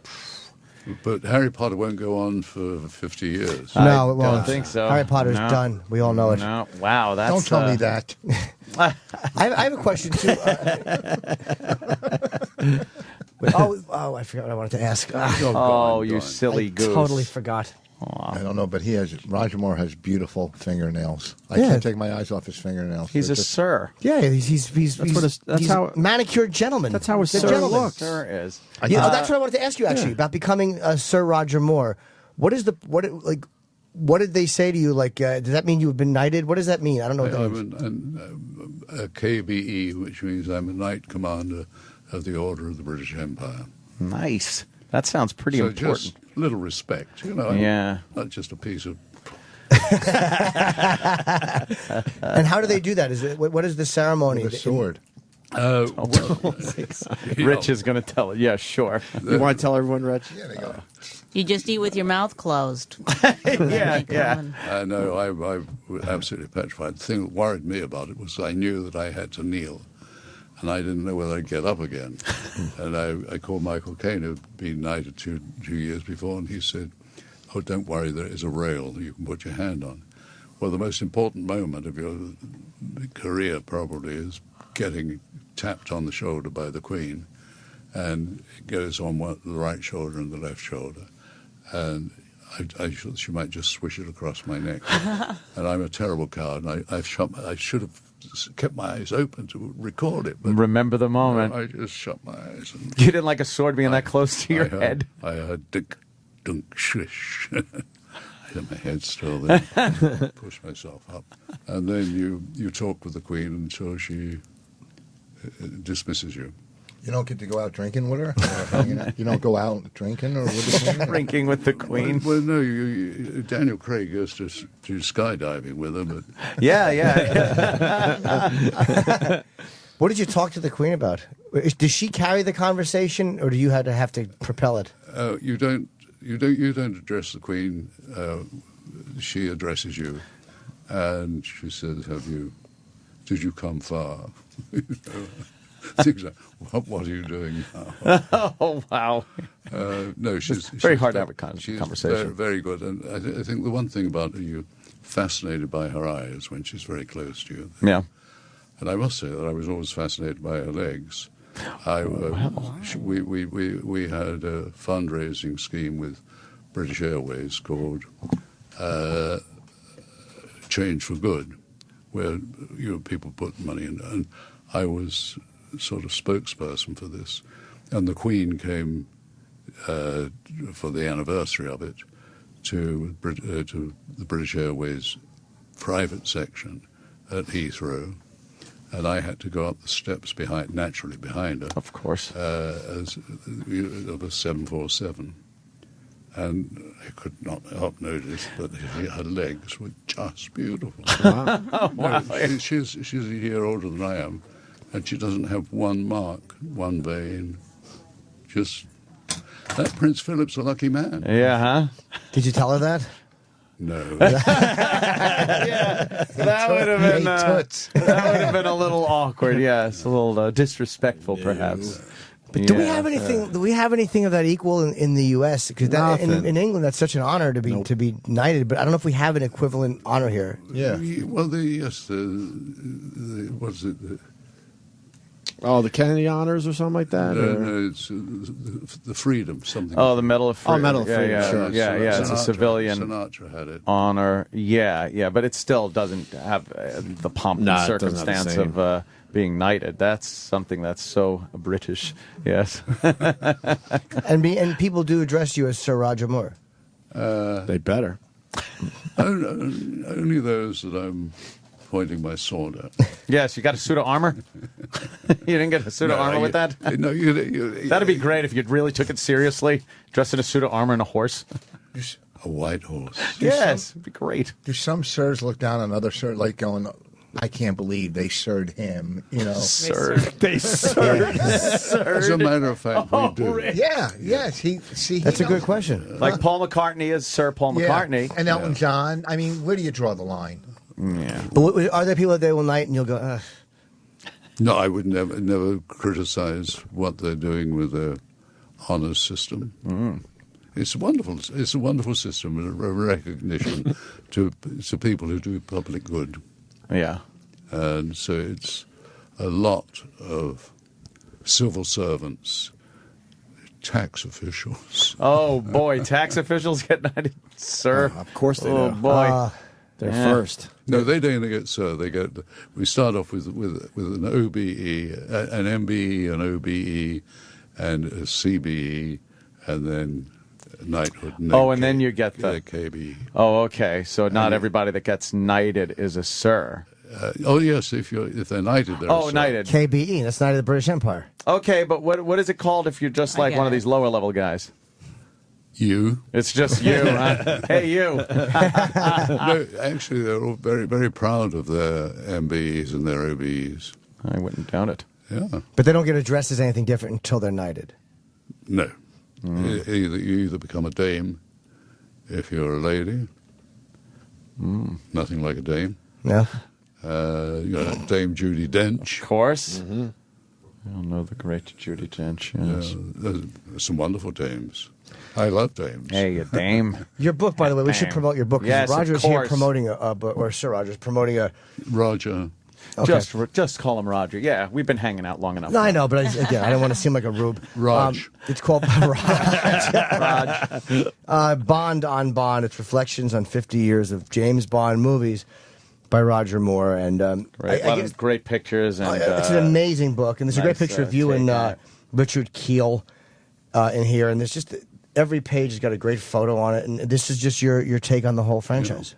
Yeah, it's a lot of research went into finding out the real figures and facts, like you've just got your 8 billion franchise. Yes, a lot of money. A lot of money. And I must say that your movies did have the best Bond songs out of all the Bond movies. Those were the ones that were, hit after hit during the 70s with the Bond songs. There was Goldfinger. Well, Goldfinger early on, sure, but I mean, when you look at like Live and Let Die, great, and Spy Who Loved Me. Spy Who Loved Me was another. Nobody does it. Nobody does it, but yeah, huge. That sort of sums up Bond, doesn't it? Yeah. Those were huge songs in the 70s. I mean, you didn't go anywhere without those being blasted on the radio. And now the Adele song. Oh, yeah. Oh, she's doing Skyfall, this It's one. just brilliant. Skyfall, yeah. What ended your reign as Bond? Was it something you wanted to end, or did they say we have to move on? Well, they caught me getting out of my wheelchair. No, I knew that I should be thinking about moving on, to the old actors' home. When you bend down to kiss a girl and 3 chins show, and then you realize the girl is younger than your granddaughter. Oh, no, this is really, I'm a dirty old man. It starts to not feel right. Yeah, so... Let you know when that happens. Oh, my God. What you say? I'll let you know when that happens. And you're on Twitter as well. I did a Twitter. I'd never done it before. Oh. Sir Roger Moore. It's all one word on Twitter. Now, do you you've sent out tweets before? No, I've never done it before, but they wanted to do a half hour on tweet. Yes, I'm sure there's some type of representative of you and your interest that uses that, and people can read what is posted. I hope they're not doing horrible things like sending pictures that might not be, Oh. That would be terrible. Oh, no. It's your name there. We don't need people sending inappropriate things. I hope you can trust that person that's running that Twitter account. I don't know who's running it. Could you find out again? You best find out. I think it's something Connery. Did you ever hang out with like the movie stars in America, like Sinatra and people like that? Me? Yeah. Yeah. Give us a good story. Give us a story. Oh dear. Well, Gregory Peck was a good friend of mine, and I made a film with him in India, in Goa. Which movie was that? It was called Seawolves. Oh, okay. Yeah, another. You were, oh my God, which one were you in? You were in a few war movies, yeah. Mercenary Story. Yeah. The Wild Geese. Wild Geese. With Yes. Richard Burton. Richard Burton. That was a good one. And Richard Harris and Hardy Kruger, who Burton insisted on calling Deadly Luger. Here comes Deadly Luger. That's quite a collection of actors. Jeez. Well, we had a wonderful collection of actors in the Seawolves, Gregory Peck and David Nevin, Patrick McNee. Submarine movie. Thin Man. It started with a submarine, but it really wasn't a submarine. Yeah.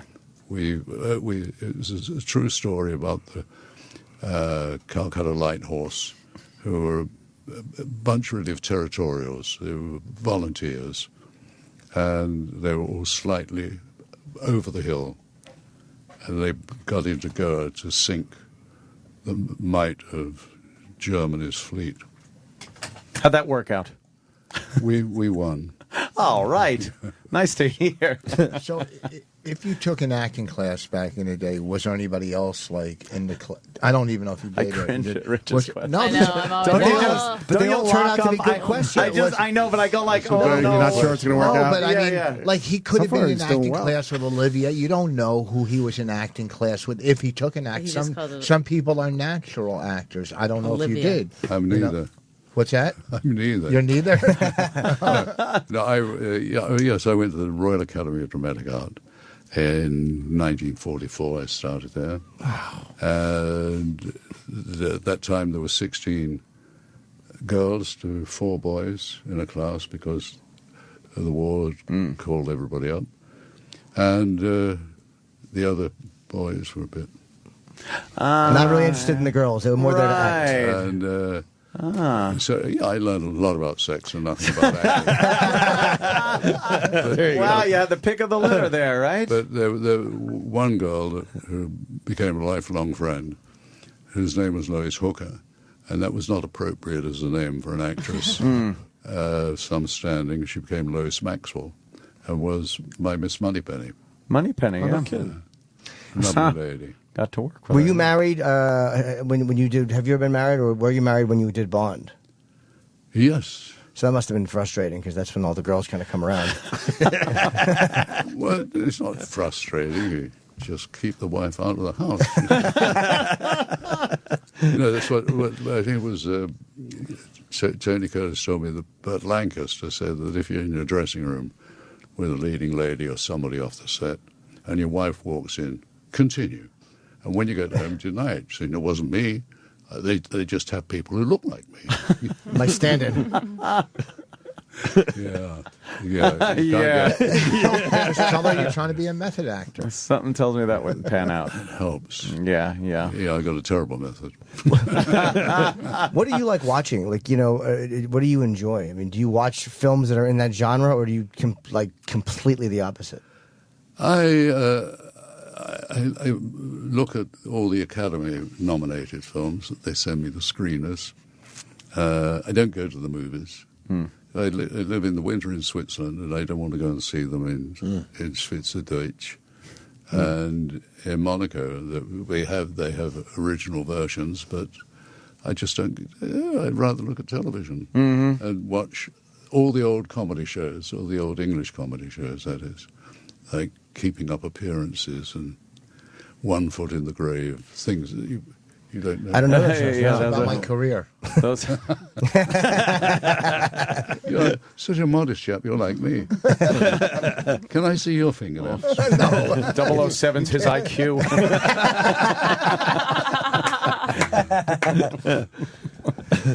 Anyway, it's great talking with you. And absolutely. If you want to continue the conversation, come to Barnes & Noble. Oh, I was going to ask you about the signing. Come on, the signing. You know what? It's right in front of me. It's the book signing is tonight at 6 p.m.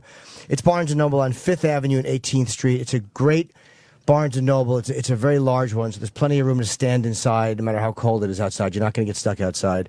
And Roger will sign your book. I didn't even think to ask about a signing. It's a nice big book with a lot of great pictures and information in it. I mean, the history that's in here, and everybody. I mean, everybody grew up watching Bond. It's amazing. Excuse me, but when you're finished reading it, when you finish at Barnes & Noble, you can then go to the cinema and see Skyfall. Skyfall. That premieres tonight, Craig, right? yeah. It's in IMAX. I want to see that That's in a good day. IMAX. I really want to see that large. I was Can't more wait. of a Matt Helm guy. Matt Helm. Oh, jeez. Who was that? Dean Martin. Dean Martin. Dino. I did a film with Dean Martin, Cannonball Run, and we because we lived close to one another in Beverly Hills. Where else? And we shared a limo going home at night, and he said there was some crazy guy around you. He kept asking me, doing an interview, he asked me what I wanted on my tombstone when I was dead. And he said, did he ask you anything? I said, what did he ask you? He said, well, what did I want on my tombstone when I'm dead? I said, well, what did you say? He says, I want Dean Martin dead. And I was then married to somebody else. And he said, what did you say? I said, the name of my wife. I wish you were here. No, great, not man. I wish you were here. I wish you were here. Right. Oh. The great Sir Roger Moore. Yeah, we're very, very happy you came today. We were looking very forward cool. to talking to you very much, more than most people, except for Ozzy Osbourne. And He loves Ozzy. yeah, Bond on Bond, Roger Moore book. It is out now in stores. And again, if you're here in New York and you want to get a book signed by Roger, go to the signing tonight, Barnes & Noble, 6 p.m., It's a Friday night. You know, you have nothing else to do. At 5th Avenue and 18th Street. And thank you for coming. We're very happy. Hey, Ron, Mr. Moore, if you're next week, if you're in the Poughkeepsie area, I'm performing at Bananas Comedy Club next weekend. If you're in Poughkeepsie, New York, next weekend. Yeah. Did you call him Ron? Entry? Yeah, I'll put you on a guest list. Oh, thank you. Yes. He doesn't know what to make. How about transport to get there? I'm not sure. I'm just trying to get a plug in. Yeah. Well, I'd like you to send a car for me. Saying he'd come. I would send a car. Oh, really? Oh, well. No, What might make a car? Might I? Don't send that piece of crap you drive. BMW. Oh, please. Okay. All right. I got it on eBay. eBay, exactly. Jimmy. Great. That's it for me. I'm heading to Toronto, and then I'm in Dallas next week at the Addison Improv Thursday, Friday, and Saturday. Can you get me in there? Yeah. Do you want a plane? This is great, man. Yeah. All right. See you guys Monday. Yeah. This is great. Absolutely. The Opie and Anthony Show is pretty much over. This show will be available later today with SiriusXM On Demand. After ONA Live is next. All right. That would come back on. You fart all the time. Why did I get stuck with these two? You begged us to stay. I kind of did. Where's your mics? What mic you on, Bonnie? I'm on. I switched over to this. Wait. 7? All right. Okay. Hey, if you ask any girl, any woman what the best gift she ever got was, without hesitation, it would be... My engagement ring. Wow. You're not going to play along with this? Oh, I didn't know. I thought I was playing along. No, it's really the engagement ring. Oh. Without even thinking about it, she'll say her engagement ring. Oh, my full body wax. It's so important. It's not just a ring, not just a sign of affection. It's everything to her. Every time she looks down at her finger, every time she washes her hands, every time someone at the store hands her change, you get credit. You know what happened to my engagement ring that I bought my wife? Mm-mm. I had to cut it off. Oh, yeah, that's right. I do remember. She waited like maybe a day too long, and she couldn't get it off. Your sausage fingers. Motor oil wouldn't do it. His wife is really fat. And then she tried to get it off, which made it fucking swell way more. And then her fingers started turning blue and purple, and I had to snip it off. Oh, so I have to man. go back to. I hope this is for Steven Singer because I got to go back there and get a brand new something. Hopefully, Yeah. I'll get the whole thing. They'll solder the band back. Bye, guys. That's what you would do. Bye, I'm getting Jimmy. a brand new nice one. All right, I'm just saying, I don't think she wants her engagement ring soldered. not solder. They do a gold thing. Every time she looks down at her finger, every time she washes her, I did all that. You get the credit. Every time she shows her friends, you get credit. You get credit for that ring every day, so it's got to be perfect. And Steven Singer gets that at Steven Singer Jewelers. They have the perfect system to make sure you get the perfect ring. Steven Singer knows how important it is, and it's painless. So many of our guys have made the trip to Steven Singer, including our own young Sam. Hey, and I got a brother-in-law, too, that went there as well. What are you waiting for? Just go online to IHateStevenSinger.com or head to his store at the other corner of 8th and Walnut in Philly. With Steven's 100% money-back guarantee, you'll get the best service, best value, and best experience. This is a guy you could trust with the most important gift you'll ever give. Steven Singer Jewelers, the other corner of 8th and Walnut, on the phone at 1-888-I-HATE-STEVENSInger. Or online at IHateStevenSinger.com. Dopey, are you leaving? I'm not Dopey. No, I'm staying. Him. Oh, you mean Norton? Look, he doesn't look like a Snow White character. Scram. We're done. This is my show now. Whoa. You know what, Sam? Sam is trying to see what Roger Moore wrote to me. He wrote to Jim. Yeah, what did he write? I am delighted to be on your, I think it's show. He wrote me a nice little autograph. Nice. Delighted. He took his time with every autograph. You know why Sam's all nervous that you're doing this show? Sam has 2 guests coming on, right? Do you have the... Well, I mean... Who are your guests? Is that Kelly from Bob's podcast? Kelly and DeRosa. It's not like... Where's DeRosa? It's not DeRosa. You got something? That's not him right there, but he's coming. You got something for this Kelly broad? Oh, shit. Why is that oh, shit? You got something? Bonnie and DeRosa had a falling out. Really? We're no longer speaking. Why? What happened?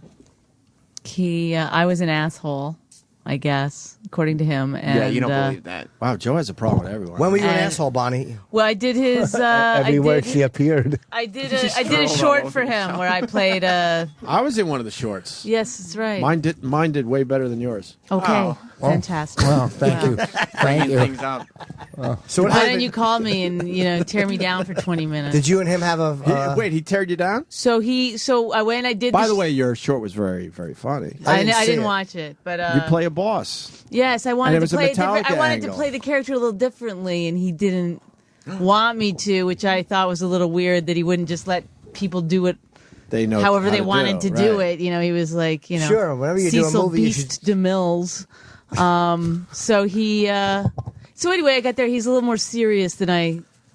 He's a little intense. He was intense, but I was joking around. You guys did it intense? And we did it intense. I'm gonna go. Terrible. I'm not doing. I'm not doing this. It was a good story, and he I'm not doing this. You did it intense. It's terrible. I know it's a joke, but the problem is it's a bad one. But it had none of the makings of a joke. Go ahead. It was wordplay. Let's give.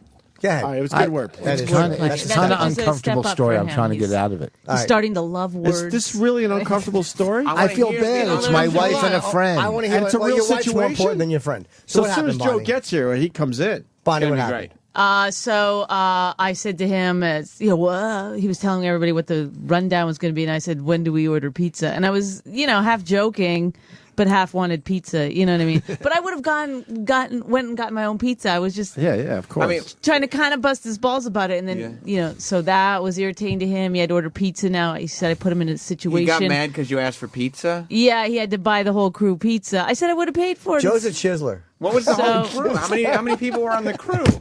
I don't know. There was a lot of people there. Like 12? No, it's a real. Yeah, like real there's one set. person that just gets you to sign shit. I mean, I don't know how. There's 5 or 6. But how many pizzas is it? I think he was going to come in. You're nervous, I don't know. Huh? There was this was the other thing. So then we wanted half cheese, half peppers and onions, and he wouldn't do it. He's like, no, you'll get all cheese. And there was like 3 of us that were like, well, we want peppers and onions. Just do it on half. And he was like, no. Just cheese. What? Because he was controlling it, and then finally I was like, Joe, just get it. And then he was like, fine, and he got mad. And then it came, and then I guess I might have, in front of the crew and everything, that made, I was disrespecting the director. The director leader, by forcing him to get half. But he's really mad? So they then, don't talk. So then, they don't talk. Yeah, no. So then I spilled a little piece of the the one of the peppers on the. It's all over pizza? In the thing. No, It gets more worse. than that. All right. And then I went to clean up, but Joe started losing his What'd you mind, and I spill it got on? On a embarrassed chair. in front of everyone where he was like, Jesus Christ, Bonnie, you're getting it all over. And I was trying to clean up, and then I go, it's not my fault, which I guess I shouldn't have yelled that and walked out. You know, I was just whatever. And so then he was this. I find this all out later, by the way. I don't know this is happening. Okay. And then he was mad that he had to clean up the pizza, and then I didn't Off the go. chair. Yeah, I didn't go get water or anything. I just left because I did. It was a bad move on my part. I didn't. Well, it's like I heart Huckabees. Yes. So then stuff just kept happening, and then and then he wanted me to play this really angry character. So then I had to be angry, like whatever, and I would be angry. And then he got mad that I was angry at the shoot. But he wanted you to take it seriously. Right, but I wasn't allowed to be angry in between shots. But I kind of had to because it was like a very... Yeah, you play the it was like the exhausting to try to just be like... Right. Whatever. Method. So he was kind of getting on my nerves, He's too. kind of intense. And whatever. And I showed up unprepared.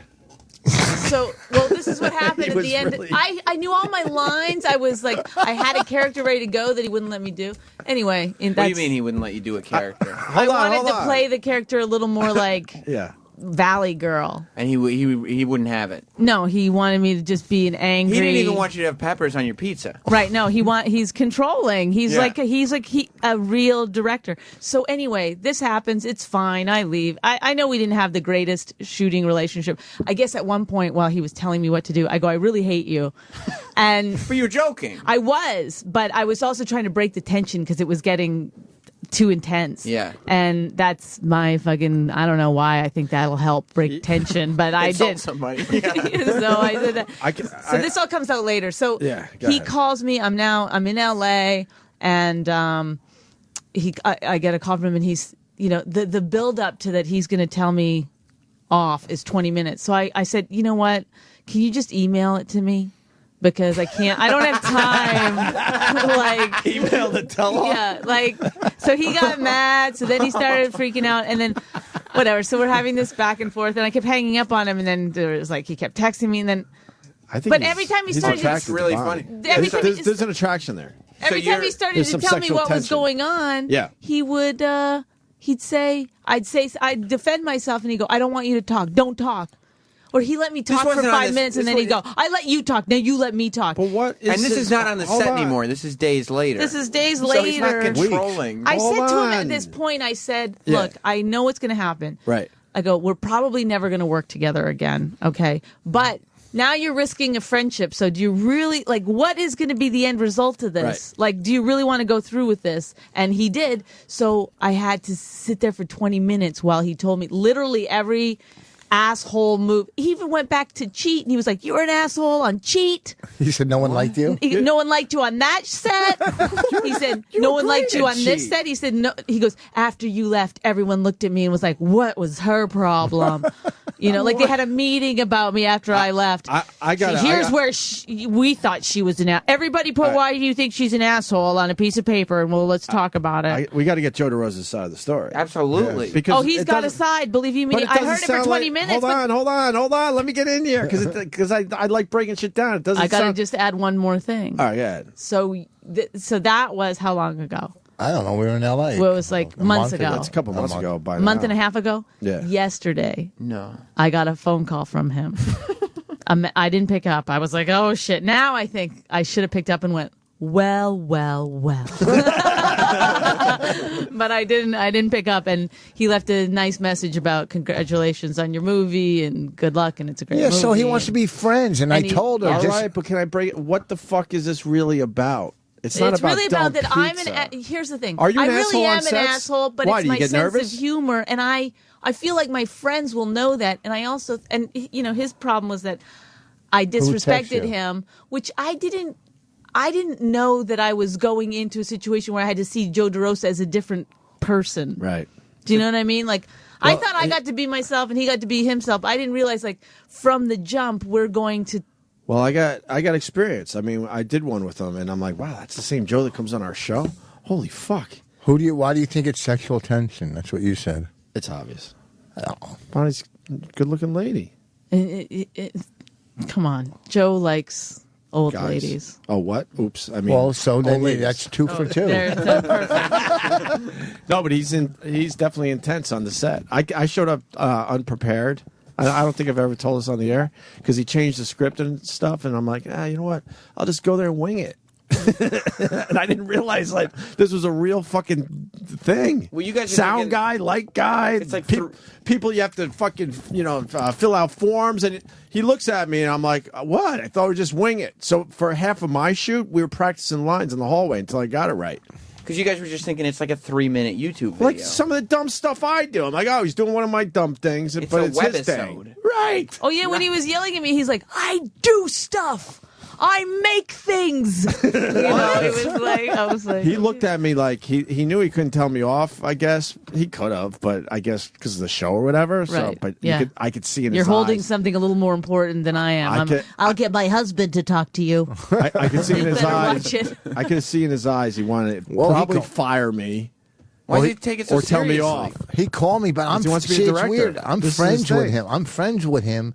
You know, when he called, I go, look, I got to side with my wife. Okay, but first I go, of all, but I I said was no. crying when I I said- called Rich to tell him, and he goes, "Oh, come on, you're an asshole too." I And didn't say felt- that when you were crying. I How come know. you were crying? No. because it was It's emotional. it was hard to 'Cause they go take way someone back. telling you. I mean, I didn't know that everyone thought I was an asshole on either shoot. By the way, I mean, Well, the I other didn't shoot, the realize first shoot, you that didn't my think he was- personality was. But Rich, You didn't know he was toxic. the director. What does she act like on these sets? I'm not there. I'm not on the show with her. But I know What is it? Bonnie. Hold on, Hold on. Let me finish. Is it nervous energy? No, Bonnie's a funny person. No, She's no, funny no, I'm anywhere. just fucking around. So then why but, wouldn't he pick up on that? Because you guys have been I'm- around forever. It would be like if when I come in here and sometimes I'll make fun of you guys a little bit or whatever. course. Like hey, you're disrespecting me. We wouldn't say that. You know, it's like I have to be careful. Sometimes I But we don't. wouldn't say that.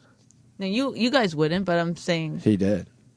Yeah, some why- people have an issue with that I don't give the right amount of weight to things. It's a comedian. Respect. No, Bonnie- That's why I'm trying to jump in here a lot because I've seen it a few times now. He really wants to be like a director. He Yeah, takes but there's that shit other ways really to be a seriously. director. Yeah, when You we don't have directed to our be a- movie, there was no But way. he wears different hats. Yeah, But you he's a can't- comic, and you could go at it with him. But when he's doing this stuff, he is focused. But a man. director can't start pouting over pizza toppings do. if one of their No, because he's actors- intense and nervous and wants to make sure it all works out in the end. He has to be fair to him, And he on has a this, lot to worry about. He has a lot to worry about. He has to worry about his lines because Yes. he's acting, and he knows how he wants the thing done because he wrote the whole fucking thing. He's doing it in a very short amount of time. And then he's picking people he thinks could do the role, so it's a lot to worry about. But and then yeah. when I show up and go, and he looked at me like, "You don't know your fucking lines." I got Bill Burr here, and he said that he goes. I've had Opie in my shit. I've had Bill Burr in my shit. Me, like I'm like first thing I've done. Well, in yeah, years. I'm like- directed. Like these are people that I've directed. Like he had Pacino Somebody and pick up the fucking hotline. Dustin. Will somebody pick up the hotline in the other room? Why? Who is it? I don't know. It's just ringing and nobody picks up the It phone might here. be. Why? I could just pick up the hotline But now somebody else did. because you told him to. Somebody's I don't give a got to. fuck who it is. Pick them up. But here's the thing I just Jim want to say Norton, about everyone. it is that I'm not mad at him for being mad at me Yeah. for whatever at the shoot. I apologize for that. It's what I am upset with is if you're a friend of mine, then you should probably know a little bit about who I am. Like as a person, I'm not a person that comes in and shakes people's hands and is completely Oh, appropriate. so you are an asshole. Yes. I am that's what I'm trying to tell you. Why would you be an asshole? It's my sense of humor. I think it's funny. You know, I'm not going to side with DeRosa because it's like I know that I know how Bonnie is. Like I know you're just trying to be funny and like I do stuff, but it's like remember Patrice was shooting something and he said after he shot the project he goes, "Oh my God, I've been an asshole." He goes, "Anybody on your set who's asking like questions or being that guy is an asshole." Like he felt bad about the way he had acted on all those sets when he was shooting something. So Joe's just a new director. He was probably overreacting, but he's just stressed because he's a new director. Right, Like, but he my doesn't know how to problem is handle that how stuff. he went about then afterwards, like Right. trash. I mean, he gave me a trashing Well, for 20 minutes about my character. I mean, but he sets it in a way where you realize quickly you got to take it very seriously. So when you were messing around with the whole pizza thing, that probably drove him nuts. I didn't know at that time. I honestly was not aware that I was. Well, pizza wasn't in the budget. Yeah. He's also not an experienced enough director. Like, he's done a few things to know how to handle that. Like, whereas when you're dealing with an actor who wants to do a character their way, the best way may be to go, let's try it a few takes your way and see how it works. But he might not have had enough experience to do that, so he might have just panicked a little bit. I did one with him, and it went really well. Yeah, he's a nerd. Oh, well, I knew And you mine went and him well in are the fucking end. lovers. Isn't that wonderful? But mine went well as also, so maybe Bonnie is the problem. Well, I mean, I saw I'm not saying I'm not the problem. That's the whole point. I'm not saying that. I'm saying that believe me, I know from past experience that I tend to rub people the wrong way. It happens, and I don't know that it's happening a lot of times until I'm in too deep. I got enough info. Okay. Joe's a nervous Nelly. He wants everything to work out. I'm serious. Work out well. He's controlling. You show up on the set. He is really nervous because he wants everything to work. He wrote the script. He has the vision, and he wants everyone to take it seriously as well. Bonnie taking it seriously, but comes across like she's not. Yeah, like I had my lines memorized. But he should have realized it's just Bonnie being Bonnie, and that she is taking his project seriously in the end. But why did taken you aside and said something to you and said, "Hey, look, I'm a little nervous. Can we, Right. He should have talked to you privately instead of having a blow up in front of people. Right. Did you ever get the peppers and onions? We did, and then I spilled it on the floor. Yes. Then I thought it was just on a the regular carpet pizza. Okay. Smeared it all over the All right, guys, I added nothing. Take care. Okay, bye-bye, Jimmy. Bye-bye. But why, during all of this, would you look at me and go sexual tension? Why would you say? Oh, thank you. Just though. to fuck with your head? Yeah. Why would you do that? Why do you like? You don't fuck with him when you do that. You fuck with me. Did you see Brian Regan rubbing her arm? I don't mind Brian Why Regan. are you doing Brian this? Regan's a big headliner. I noticed that. He has saw a that. tour bus. And he was like, if you get He rid of would- him, he wink, wink. Are you kidding me? It all went down. I almost gave Brian her number. And he was making believe he was giving Bonnie a phone number, But he really gave me a phone number. and he did it in such a way like, look, I'm not kidding, but I got to make believe I'm kidding in front of him. It doesn't matter. See, I can't. But I don't. the Joe I think he DeRosa liked sexual how- tension bothers you? No, I can't control other people. I can't control her. I can't control. I've given up. Very I healthy let, attitude, I let go and I let God. Wait, First People of do all, what they hold want on, to do. Can I just look? This I becomes a respect real- you, and I think that you are right on a lot of things. When you, psychologically, you break stuff down Yeah. very well. But sexual tension is not Oh, no, I'm always the joking about case in that. every But I'm joking about guy that. girl. That was you to know. fuck with him. Yeah, but it doesn't, because then later, he's Is that yelling real at with me. him? Yes, it's Oh, real. No, Let it no, go. it's not real. Don't let's not turn this into me. She's having to fight with DeRosa. She's telling me it's real, and you asked I me have why noth- the sexual tension. So Oh. somewhere in your head, you think it's real. Well, I'm listen- playing off what you said. All right, Yeah, listen, yeah. doctor. All I'm Bonnie. saying. That's what I live with, man. That's what I live with. Holy fuck! Is it any What? wonder I go to places and act like an asshole? When you asked me if what do you mean by sexual tension, you meant that. No, I'm saying why you said that just to fuck with me. He That's keeps what I bringing said. it back. But you meant why you think sexual Yeah, tension. in and his there- head, he's like, and did you they weren't have going for the sex? joke or any of that Yeah. shit. You really were trying to, pick my brain over it. And, Not your brain. the only reason I said it was to fuck with you. I just got a real text from Norton. He said, I saw Brian slipper his number outside the studio. So, Rich, what's up, man? Nothing. What's up with that? I got a question. and he does keep bringing it back to that. You mentioned that like at the beginning of the story, and then we move on Yeah, from it's that, a throwaway and Rich line, brings to it be honest back. with you. Listen, I know it's your hour, in but his you head, shouldn't I I would be never talking sleep with this much. DeRosa. I don't like Take his. me seriously, Rich. This is my hour, and I see it going a certain way. Don't insult me. Officially, it's not your hour. Don't, Opie, stop. You're insulting me, too. Officially, it's not your hour. I need to be I've respected. decided that Can we get a pizza? No, Bonnie, we're not getting pizza. I got a trip to L.A., so I got to waste some time. Oh, can I just add one more thing? Yes. There's no waste of Joe was time. late to the shoot. What? His own shoot? Yes. Yes. And you're not taking it seriously. And I didn't bring it up in Where is the Joe? phone call or anything. Where's Joe? No, he doesn't take my hour seriously. He hasn't showed up Yeah, yet. he's late. He's a chronic. Does he know late. you guys are here and he's not going to show up? Oh, don't I'm know. friends with him. He called yesterday, and I meant to text him thanks. We're all But I friends. didn't. By the way, you were great in that short. I was. Yeah, I thought so. You didn't watch it? Did you not watch it out of spite? No, because I thought I was overacting at that point when he kept saying, be angrier, be angrier. I felt like I was just like Nah, I like in a it. silent movie walking around, Now everyone's got to check it out just to see. Now I that they know might what was have going it, on yeah. behind the scenes. His show, what's it called? What are you waiting for? Yeah, what are we waiting for? Warner Sound, I think. Yeah, Warner Sound. Just the YouTube Metallica channel, episode. Warner Sound. It's all his movies have to. All his where movies they're are. going to a concert. Not that one. The other one where they're waiting to go to a concert. Yeah, it's all his movies about concerts and. It was the theme for this little. It's a series. Oh, okay. Wow, Because Bonnie's I saw him in Norton. I saw him in Norton's See, one. but I'm fucking around. I don't mean I was- that I with was any a ser- malice. And then I was at the backstage door for Sheryl Crow. That's what I played. Oh.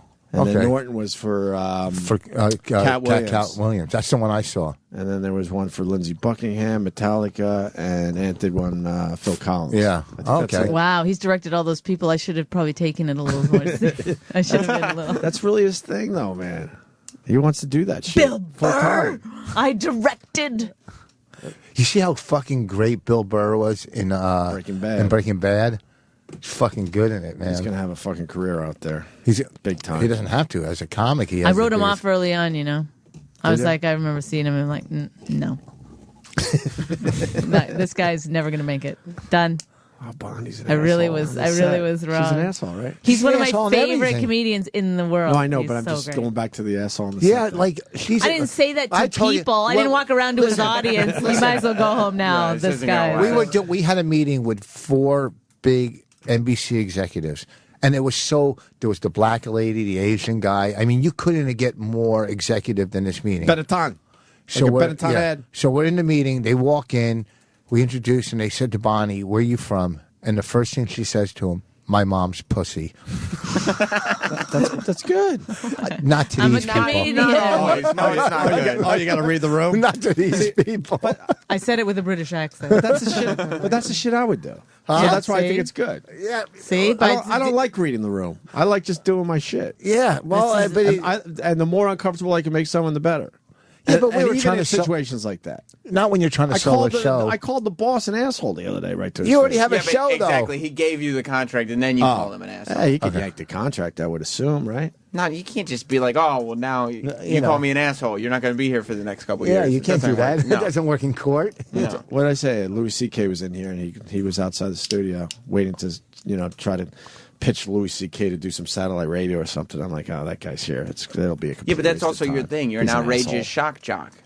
No, I'm not a shock jock. You insult the we bosses. don't like that label anymore. Oh. That's a dumb label. They did that when they were back in the Thank you. morning. Thank These you, guys are Rich. fucking radio hosts. After all these years, you finally stick up for When they me. were Thank back in you. the morning. I've been they're sticking still up for in you guys on the morning. road. I've been sticking up for you guys on the road for time 10 is it? years now. What road? I don't need No. anyone on the road on my side. I don't Right. see those people. Who cares? Yeah, and Well, I don't don't get to act- see them either because of you guys. Who do you Nobody. stick up? Nobody. There's no lying. I'm not just saying this. When I'm on the road doing other radio, 9 out of 10 radio hosts go, "Oh, we love those guys," because they can't do what you guys do. One, they don't have the talent. Because two- we ruined it for everyone. Well, no, they don't have the talent. Two, Shit, and they Rich, watch what you're saying. We started that whole ball rolling. they can't do it. That Sex for Sam thing was the big event that really drastically changed radio. Yeah. Slowly but surely, but that's where it began. All right, we got to hit the Carolines. What? We got to test our movie. I didn't stick around for nothing. I want the Bonnie Joe DeRosa conflict now. Yeah, well, When if the Joe fuck DeRosa is was he? 'Cause he here, doesn't but because he wants to be he's a director. disrespecting you. I want to be a radio show Hold on, host, before you right? guys leave. Right. And he's respecting Never gonna gonna happen. Done. You're an asshole. You're never gonna be on my show. Expect a phone call. What about the and an girl? Why don't you email. bring the girl and guy in at least? I feel bad. Bring in Kelly. Where's No, Kelly? I don't want Kelly. In Okay. You know, you insulted her Boring. last time. Bring in Who is Kelly. she? Eric, get Kelly in here. She's, All right. she's like a wannabe. Why do you say this? This is why people Well, think you're an asshole. Let's just be mean to her then. Yeah, no problem. Bring her And this is in. why people Hold on. think you're an asshole. I said get her You're in. a nice guy, Rich. Joe, Why isn't he doing my show? are you coming by the channel? Because I'm still here. What's up? I'm still on the air. You coming by or Sit down, what? Kelly. Sit down. No, I'm going into another meeting. I was trying to get over there, but I don't think I'm going to make it. Oh, I brother. wasn't sure if I could make it or not. You're still on the air, though? Yeah, Bonnie told some whacked out story about you. What do you say? No. It wasn't good, man. What did he say? What's the story? Well, Bonnie said that you're really, really hard to work with. Oh, Jesus. Bonnie McFarland? Yeah. Summing up. Yeah, her and I hear a fucking rotten laugh. No, that's me. Rich is here and Bonnie's here, and she told a horrific story. I feel really bad for her. Don't listen to him. Don't fall for it. It's tough. It's funny, Opie, that you bring that up on the air because, yesterday I called her and tried to say, hey, we haven't talked in a long time. And Oh, she's not over it. you think somebody call you back after you leave a message like that, Opie? I've been really busy. I'm sorry. Joe, she told Tell him to call the hotline. She told that whole story, and trust me, she's not over it. It's not true. Well, guess what? I'm not over it either. She's hard to work with. Why are you doing this? Hey, Joe, was I easy to work with? Oh, pure breeze. You know what? You were a lot of fun. You're all laughs. Thank you. you. Remember your lines. I wasn't prepared, though.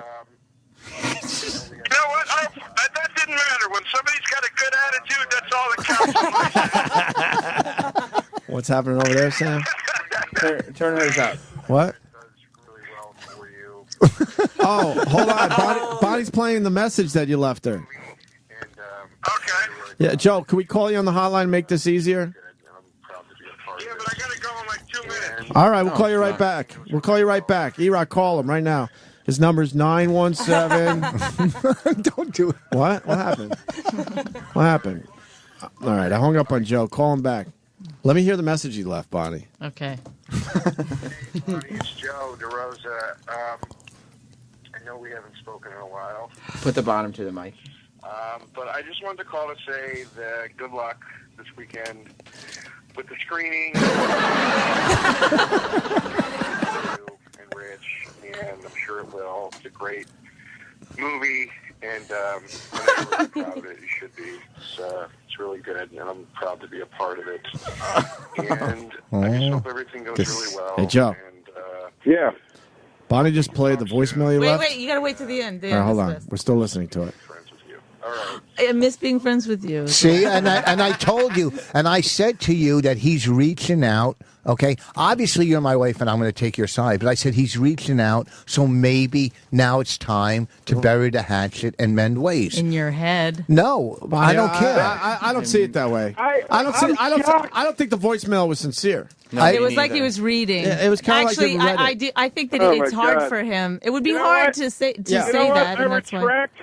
Hold on a second, guys. Hey, you don't believe what he's saying to you. First of all, you don't know what I said. So if you're going to backtrack on it, you should know that I fell on the sword. I said I was an asshole. She said she was sorry about dripping the peppers on the chair. I didn't hear that part. Yes, she did. Well, I thought you were just saying that you didn't think I was being sincere in the message. No, that's. I don't know if you can tell the lady voices from the man voices, but that was Opie. It's very confusing. The sirens going out. Listen, the message was very sincere. Yes. I miss Bonnie. Yawn. Yawn. Aw, Opie. Yeah, it's the truth. What do you want from me? I feel bad about everything. So you're admitting you were wrong? But wait, we didn't get Joe's side of the story. Joe, so what happened on the set? Because she told her version really quickly, because I know you're going into a meeting. What happened? And be honest. Well, this is what happened. Bonnie spilled some stuff on the chair. I got upset because it was like the head guy at Warner Brothers chair. And I was like, Bonnie, come on, man. And she kind of like snapped at me a little bit and was like, whatever. And then she walked out of the room and didn't help me clean it up. And then I got mad. See? I told exactly. It's exactly the same story. I got to take Bonnie's side. I told the exact same story. You wound a little tight, Joe, I'm thinking. How bad could the chair be with a little pizza on it? It was a fucking velvet chair. Joe, I just want to go back a little bit to when I was an asshole asking for peppers and onions on half of the pizza. I think you're missing the point, Bonnie. But Bonnie, you didn't do it on purpose, right? I didn't do it on purpose. All right, Joe, if she didn't do it on purpose, can't you understand that a little bit? Of course I can, and I didn't. It's not like I screamed at her and went, "What the fuck?" You made her cry. You made her cry. She did cry in the end. Well, wait a minute. Bonnie cried 2 days later when we talked. Exactly. She cried that night. No, that night I didn't really know that it was like that bad. And then Sam Sam, you're really bugging me. Well, listen, if you would Don't disrespect don't him. disrespect me. I'm trying to do a show here. Not your show yet. It is. Yes, What it the is. Fuck? And I gave you a break, and now you're trying to push me out the door. Go fuck he yourself. was booked to do my show, and he What just happened? decided not to show up. Hey, Yeah. I'm sorry. He was late to his own shoot too, It's guys. disrespectful. He's not going to get back on the after show. Joe, it seems like you were wound a little too Joe, tight. I because you just had a want to lot- go over one more point. You had a lot on your mind that day, right? Now, Opie, let me ask you this. Let me Yes. ask you this. And I'm not saying this to be provocative anyway. You were with me that day when we shot. Oh no, you don't want to ask this. You don't trust me. No, I'm not. No. I wasn't. Opie, would you say I was wound tight? Or Yes. Yes. But there's a lot to think about, so I'm a little stressed. I said, Joe, I did kind of. We all said I that. kind of stuck up for it. I said he absolutely is wound a little tight on the set, and he's definitely a different Joe DeRosa. But I said I respected that because I know he wants it to go well because you wrote it. It's your vision. You got other people there that you hired. I get it. But no, my answer was you're wound a little Well, tight. no, and Bonnie agreed with him. But here's and then on top of it, you got to act out your part of the whole thing too. Here's the thing, Joe. Here's the thing, and Bonnie agreed with that too. That you're stressed out. It's a lot of pressure. But say you hired an actor, just a regular actor, to lead in one of your shorts that are great, and that actor didn't come prepared and didn't know their lines, you would fucking lay into them like no tomorrow. But being that it's Opie and he has the Opie and Anthony radio show, you didn't attack. You didn't go after him like that. So but hey, hold on. So with Bonnie, Bonnie's an ass from Jump Street. So you should have realized that's her character. She's just trying to have fun to play with her. What? Rich, first of all, let me swat down your first statement because we didn't yell at you when you didn't know any of your fucking lines on the cheat set. First of all, I didn't have. Whoa. First of all, I didn't have lines. Yeah, first of all, Joe, you had 18 people cancel before you got rich. Okay. So second of all, I didn't have lines. They told me to ad lib it. But go ahead. But my point is that I didn't like the one thing I'm joking with you about the cheat thing. Oh. The thing that I can't agree with you about. You should see Bonnie's face because she doesn't look at. She's not looking at it like it's a joke. Go ahead. No, I'm used to a more funny kind of. No, I like talking to joke. Joe. Me and Joe talk things out. Go ahead. Let me hear what you say. But Rich, you said I wouldn't lay into anybody. I didn't lay into Bonnie. We got off on the wrong foot. I got mad at something she did. And then I felt like there was this weird tension, and she was being like shitty to me. 2 days later, we didn't even talk. But I don't know why he thought there was anything going on. There was not one bit of communication on my part to say, "Hey, you were an asshole" or whatever. You just sat in your apartment and stewed until you picked up the phone and said, "I have to tell you I have to get this off my chest to make me feel better." Bonnie, yes. Bonnie, that's not true. What I did was I sat and tried to wait until I was level-headed enough to talk to you about it, and unfortunately, it didn't go well. But what I wasn't going to do was call a friend when I was at the height of anger. Well, you shouldn't have. You shouldn't have called at all. But I don't agree with that.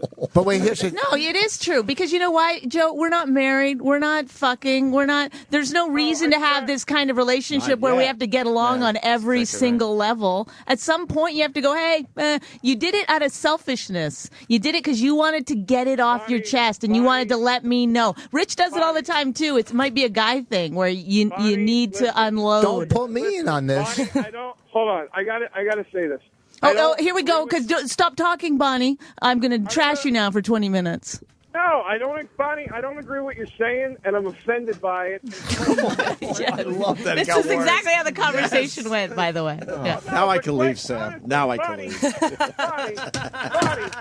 Bonnie. Yeah. Bonnie, yeah. Honestly, quite frankly, I called you yesterday to try to smooth things over. Yes. And instead of calling me back like a friend and talking to me about it, you just go on the radio and try to make a bit out of it, and then start acting like you were in no way wrong in this situation. Joe, That's not what I said. That's not what happened at all. She apologized for the pizza. Joe, I did tell her to take it a little more seriously than she was. I must say. All right. I did try because I'm like, whoa, you're not taking this seriously. All right.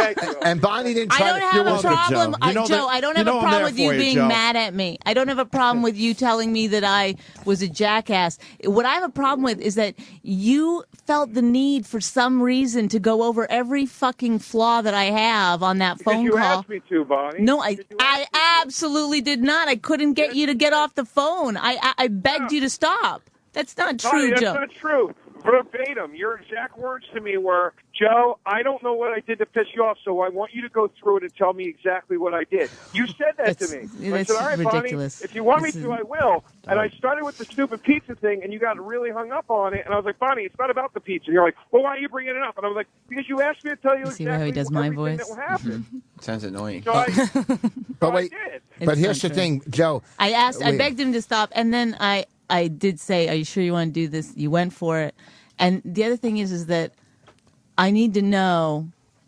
did everyone hate me on the cheat set, and did everyone hate me on the whatever the other thing was called? No, nobody hated you on the cheat set. Nobody hated you on the What Are We Waiting For set. I plan on making everybody on my next set hate you, even though you're not a part of it. Am I part of the next project, Joe DeRosa? No, hey, Joe, Bonnie Hold didn't. on, I want to know if I'm part of the next project. Oh, of course you are. Rich, Yeah, of I course. got a nice part for you. Nice. Wait, listen, Joe. Bonnie didn't try to make a bit out of this on radio. Opie, who has no material left for the day, saw an opportunity to get to. All right, okay. So you know how Opie, who instigates, Bonnie didn't even want to tell the story. Bonnie said one little thing, and then I know. Opie. I said I said he Oh. apologized. I didn't have time to get back to him yet. But Opie Joe, maybe pulled she it didn't out want of to her. tell the story, but she was telling the story within 15 seconds. No. Okay. Stop it. I heard there He was a said, problem. "What did you do?" I said, "I was an asshole on his set." Okay, I think this is headed towards the right direction. That's all I see. It is. I'm see probably it. never going to talk to you again. But thank you for that message. Wow, you guys really are not friends No, anymore. Joe. No, It's hard to be friends with someone when they trash you like that. It's hard to go back. It's like I was crying on the phone call and he wouldn't stop. It was like this thing in him that he had to get it out. Bonnie, Joe, you hate women? True. When you started crying, Bonnie, when you started crying, I was like, Bonnie, please stop crying. Come on, I'm sorry. And you I see. wouldn't listen to me. I was Because like, she was He's- crying. He's Don't you understand? This I is- told you to stop. no, I do this with my baby Oh, my all the God. time. I say, "Hey, come on, stop." When women get to a point they're and then crying, I they're not keep on- listening to anything. They got to go through their thing. all right, well. Don't make this a gender thing. I mean, Well, I gotta it's been go to my a meeting. experience. Bonnie, I meant Well, I to don't cry like that. sincerely. I don't I know. hope I'm we can sorry. be- I Wow, hope me we and can be Bonnie are friends not friends again. anymore. Hey, Joe, are you coming tomorrow? Or are you out of town? oh, we cut you out of the movie. No. Are you coming Sorry. tomorrow? I'm gonna try to stop by, but I'm out of town. I'm gonna try to That's get going back. to get awkward. You're out of town. You're in Nyack. Yeah, I know. I'm gonna try to get back down here for. Oh, the Joe thing. DeRosa's at Levity Live. He's at Levity That's a Live. great little club up there in West Nyack. It's not a little club. Lot I of just nice say little donations club as a last thing, night. not Oh. meaning it's a little club. Oh. All right. All right. I Good luck gotta, on your audition. Joe, I'm sorry it got to this point, man. I was trying to smooth things over. Oh my God. Sure, you're heartbroken, Opie. How good was I for you in that short? Let's bring it back to me for a second. Listen, you were great. I'm going to bring your name up in this meeting I'm about to go into. I'm going to tell them what a good job you did. And, Oh yeah, look. they should tell you some acting work. Really? Yeah, it's going to help you, not him. Bobby's going to go, I know. All right, Joe. You really have a guys, part I'll for see me? You have a part? Not really. Yes, I do. All right. I'll see you guys. Wait, Bye. that means you don't have a part for me for real. I'm not a I got two lead. parts. You got two parts? I'm not a lead. All right, Joe. I Yeah, got parts you in for here. both. They won't get Good luck with the meeting I and got it. Levity Live this Who's weekend, West Nyack. Joe DeRosa. I invited her here. But who Thanks, said Joe. bring her See you in? guys. She's Bye. sitting out there. All right. You and I both. I think, And she are the brought nice guys in the room. her friend, right? Right. Because she brought her friend from Australia Right. to make it look like she's No, doing that's something. Nick from Australia. Yeah, I He's met him famous. the other Yeah. night. Nick is famous. And she brought him. Is he famous in Australia? No. No. We just know him around the O&A. So here's the thing: she brought him here to make her look like she's really doing stuff in New York And now. she's standing in the hallway. So being that's like, why I can't believe I'm not I getting got in. her in here so it doesn't make her look bad. When he goes back to Australia, he's going to go, yeah, she does radio and everything. Right. You guys trying to Joe DeRosa me? Oh, I didn't even know he was in studio. That's how unimportant he is. What do you mean? That's Nick from Australia. I know. I love Nick. I know. Listen, but I felt Open bad. those. I Don't feel felt bad bad. that you were out I there. like watching. No, I like watching the show. Nobody comes here to watch a fucking dumb What's your show. problem with especially Kelly? his. Why do you always take shots at Kelly when she's? It's not that. It's a lot of over talk. Yeah, it's just nonsense. Why don't you open one? They can get another pack. My job's done here now. I want to go home. So now you held us hostage. Oh, they smell awful. They're great. Yeah, Have you ever just had try these? one. I'm not even Just joking. try These one. are the You got to eat 1 or 2 or 3 or 4 or 5 before you they're really. the seaweed Oh, that's the snacks. wasabi one. That's too Oh, hot. don't do the wasabi. That's the hottest one. Don't do Oh, those are. That's see, you're going to be turned off to them because they're so hot. Yeah, they're too spicy. They're good. Oh my god, they smell horrendous. I think I've tried seaweed snacks somewhere before. They're not that bad. What about the roasted Garlic? sesame? Yeah, those are good. Those are good. Sesame oil. Yeah, very good. This is fantastic radio. Huh? Korean seaweed snacks. Let's see. He's opening it. We're up. never going to make it there and back by the He's time we getting gotta it, go to Caroline's and come back and do. Caroline's is right there. It's literally down the Yeah, street. but we got to put our movie. We got to trust the Literally. movie. You have to watch the Right. whole thing. I'm not going to Make fun of me. Hey, don't open both those snacks. I didn't say God, you get no. wasabi. No, Yeah, come on. take You it got to out. eat a couple. You got to eat a couple. I know they're so weird at good. first. And I like sushi, but no, man. Oh, they're fucking good. Can you get me a couple? Oh God, no. Not You got to even. fold them like this. Look, look. It's not folding them. It's breaking them. God, no. Here, take these. Oh, He's No. just shoving them in his mouth. I know. He's making seaweed snacks look unhealthy. Here's your packaging. I don't want that. Gross. No, after one, I know. Oh, no, fuck. Try no. one of these. Which one's Oh, no. It's a seaweed snack. It's not going to kill you. Looks like a Come breast on. strip. Was it the wasabi one? No, this one isn't just. Couldn't be worse than a Vegemite I'm telling you, sandwich. just fold it. They're let- great. Let it melt in your mouth. Melt. We good? I don't really think we're going to ever talk again. Me and you? Why? We come from the same place. We're good, right? Yeah, we're good. All right. Oh, these are gross. Oh, God. Yeah, they're disgusting. Oh my god. I'm not going to have one. Sesame seed paper. All right, Sambo. All right. It's all yours. You're going to L.A. Yeah. for this TV thing? Yeah. I want to know more about the TV thing. I want to know more about this O&A tour bus. Ooh. Well, the tour bus, supposedly they're getting us John Madden's bus, and we're going to fucking hit a bunch of cities What's in it one pay? week. Am I on it? No. Oh, that'd be cool if we could bring some of you guys along. The reason you said, hey, you guys stay, you could plug your movie one more time. I tried. Caroline's. Go to carolines.com, click on November 10th, click on the link. You can buy tickets right there on the 1 o'clock tomorrow on the at Caroline's. 1 p.m. 1 p.m. I would hope a lot of people will go there. Next week, Yeah. bananas, Do they have to Poughkeepsie. pay at the door tomorrow? They have to pay at the door. How much? It's $15. Stop crunching the seaweed But on the mic. it's a once in a Fucking your lifetime movie. opportunity. It's There's worth going to it. be a lot of people there. Susie Essman's going to be on the panel. And I've been Colin involved Quinn and off and on with this movie for fucking 3 years. You were the first Here guy and we there. talked about it from the But, beginning. but I think it came out great. Women aren't funny. 1 o'clock tomorrow at Caroline's. Oh, Right. there's It's a little good movie. seaweed pieces on your lip. It's I'm gross. farting. Did you call Roger Moore Ron Moore? No, I call him Roger. Because he but he corrected you, and I looked at Sam like, did he just say No. Ron? He said- he said, "Can I call you Roger?" He goes, Raj. Mr. Moore, and Oh, he okay. goes, Roger. Oh, okay. That's right. Great Oh. appearance by you two today. It was Thank you. terrific. Always fun. Thank you. And the Yeah, LA thing, Come on. it's- Send some mean. I'll ask you about it on Monday. Send some mean Twitter so you can be blocked, you fucking idiots. Jesus. Now they'll send. Why would you call them idiots? They should send mean Twitter. And then they send to me. They're like, "Can you get your husband to unblock me? I'm just kidding." All right. All right. Have a good trip. Go see.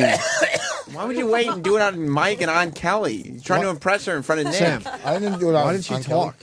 Because you were taking shots at her the whole time, just like last time. Why did you take I don't know what shots she at her? does. She's a She's a comedian. comic. Oh, She's a comic. I'm not going to interrupt when Joe and Bonnie did I are ever like see you going. live? Maybe. She's good. She's funny. Oh, I saw her once. She has an Bye, accent. Opie. See you later, mate. she's just waiting for you to go so she can feel comfortable with you. That's why I'm sticking around. Remember I said uncomfortableness? Love it. It's not right. Have a great trip, though. Hey, listen, this radio show is going to be a blast, I bet. Why would you disrespect me on I'm your way saying out? it's gonna Why- be a blast. Yeah, well, I bet your movie's going to be People love awesome. Sam. It's going to be a How does blast. that feel? Huh, it feels great because I know it is. You don't know what you got. You're What? Try to finish the sentence. Yeah, until next Wednesday. All right. Goodbye and see us. Sweet, man. Why is he talking to Opie on mic and Opie's not on mic? Don't get near a microphone, Nick. Kelly, if you ask any woman what the best gift that she ever got was, I want to say diamonds. Yeah, without question, without hesitation, without even thinking about it, she'll always say, and you remember this, Nick, it's her engagement ring. The one thing that I did right, it says the one thing that I did right besides marry my wife, but it's just so corny. That's the that I most would never silliest- say that. I've done a lot of things right. Yeah. I guess marrying my wife remains to be seen because it may end in divorce. Most marriages do. But I did do a good job of getting her an engagement ring. It's so important. It's not just a ring. It's not just a sign of affection. It's everything, Nick. It's everything to her. Okay. Pay attention to what I'm saying. Every Pressure's time, on. Yes. Every time she washes her hands, every time someone at the store hands her change, you get credit. Every time she shows her friends, you get credit. You get credit for that ring every day. So it's got to be, what do you mean? It's got to be perfect. I'm sorry. Just because nobody's proposed to you and you don't understand the feeling of joy that comes. Because I haven't made the right decision yet, apparently. That's right. That's right. Steven Singer knows how important it is. It's painless when you go to him. Most other jewelers, it's painful. Not with Steven Singer. No. You can check him out online at IHateStevenSinger.com. Free shipping, money back guarantee. You'll get the best service, the best value, the best experience. Listen to me. You can trust him. It's the most important gift you'll ever give. Steven Singer Jewelers, the other corner of 8th and Walnut, on the phone at 1-888-I-HATE-STEVEN-SINGER or online at IHateStevenSinger.com. Remember that, Nick, okay? Sounds like a good bloke. You've been with your girl for 3 years, Nick. Maybe it's time to fucking... Fuck that. Now, Nick, you are the Australian ambassador of the Opie and Anthony show. You're the one Certainly who got am. the whole country... I don't know about that. No? I certainly help. Okay. I push the word a lot. Okay. There's another guy, Steve Ward. He right. Of There's course. two of us. Nick Cosmer as well. There's three of us. There's three of us really pushing hard. Are they all just going nuts right now because you mentioned their names? Yeah, probably jerking off listening to the. That whole conversation with Joe DeRosa, I'll tell you why it bugged me. Yeah. Because Opie's over here going like, no, you don't understand. He wants to be a director, so he takes this seriously, so he expects people to respect what he does. Yeah. Meanwhile, I'm trying to host a show. Yeah, your show. My show. Yeah. Roland tells me yesterday Joe DeRosa and Kelly are going to be on the show. I go, okay, just make sure they know they're both coming in case one of them feels weird about promoting gigs at the same time as the other one. And it doesn't even matter that we're at the Right. stand tonight through Sunday. It doesn't even count. You're going to be there too, Nick? Yeah. Incredible. Then... That's one thing I've learned from Norton in the last 6 years. Sneak them in when you can. Then we get Joe DeRosa on the phone, and he goes, I don't think I'm going to make it in. We called him. He didn't even cancel. He just didn't show up. I'm sorry, Sam. When were you going to know that your guest that you booked to do Right. him a favour Right, to was do him not a going to favour. turn up? How's this? I wasn't even booked, and I turned up. And you got Look here. at the effort. You That's got a here. 20-hour flight. Last time Joe DeRosa was on, this was his question to me. He looked at me, and he goes, what do you do here, Sam? Ugh. Now, if I was on one of these little webisodes that he's doing for YouTube, and I said, and Joe's sitting there going like, okay, you stand there and you say this like that. And I was like, Joe, what do you do here? What do you do here, Joe? Based on the story that Bonnie McFarland told, Yeah. I think Joe would be very upset by that. You would have been banned from the set. Exactly. Yeah. So how can he come in here and treat people the way he treats me and expect... Well, he didn't even come in. That's even more disrespectful. You're right. He called in. You're And- right, Nick. Rude. No, we called him. Yeah, they called him. Oh, wow. He didn't even Yeah. call in. Yeah. Wow. Now, He how didn't can- even lose minutes. He expects... That's right. Incoming calls are free. Wow. He expects to be treated a certain way, but he doesn't have to treat other people that way. Yeah. Wow. That's all I can say. Wow. I don't Mr. think Scorsese. he's not coming back on the after show. That's for sure. I like Steven Singer a lot more than Joe DeRosa. Nick, from the you're sound of welcome things. back on the after show. Kelly, one of these days you're going to come on the after show and you're actually going to get to do the show like proper. That's you know? okay, but I'm scared that Opie hates me. Why does he keep taking shots at you? I don't know. Like last time, He took some shots at me last and it time. was like, oh, Opie's just being Opie. And you even said that. Opie's just being Opie. Like he's just goofing. Yeah, because he'd met me before. We had like a long conversation. But he then was- today he's yeah. saying, don't bring her in. And I'm like, I'm just watching. We're happy to watch the show. We're like, oh, this is awesome, Yeah. Like, well, we're talking to E-Rock and blah blah blah. That couldn't have been great, but no, he's not an exciting guy. But But when I hear him going, "Don't let her in," I'm like, "Well, I won't come in." But everyone else like, "Let her in." I'm like, "Jesus Christ!" and then you get in and he's like, "Who's that? What does she do?" Why and then does he asks the question, "What does she do?" Ugh. That's a disrespectful question. God, damn it! Oh man! But I know one thing Kelly does. She's hosting our shows at the Stand tonight through Sunday. Oh, and where is the Stand? Stand East 20th and 3rd. How I don't do know they the streets. contact the Stand? TheStandNYC.com. Oh, Roland. Yeah. Joe DeRosa can't do the average show anymore. There he is. Oh, yeah, Hey, Steph, man. go see Rich's film. Go see Bond, Skyfall. You say much better spending your $12. What's your problem with Vos?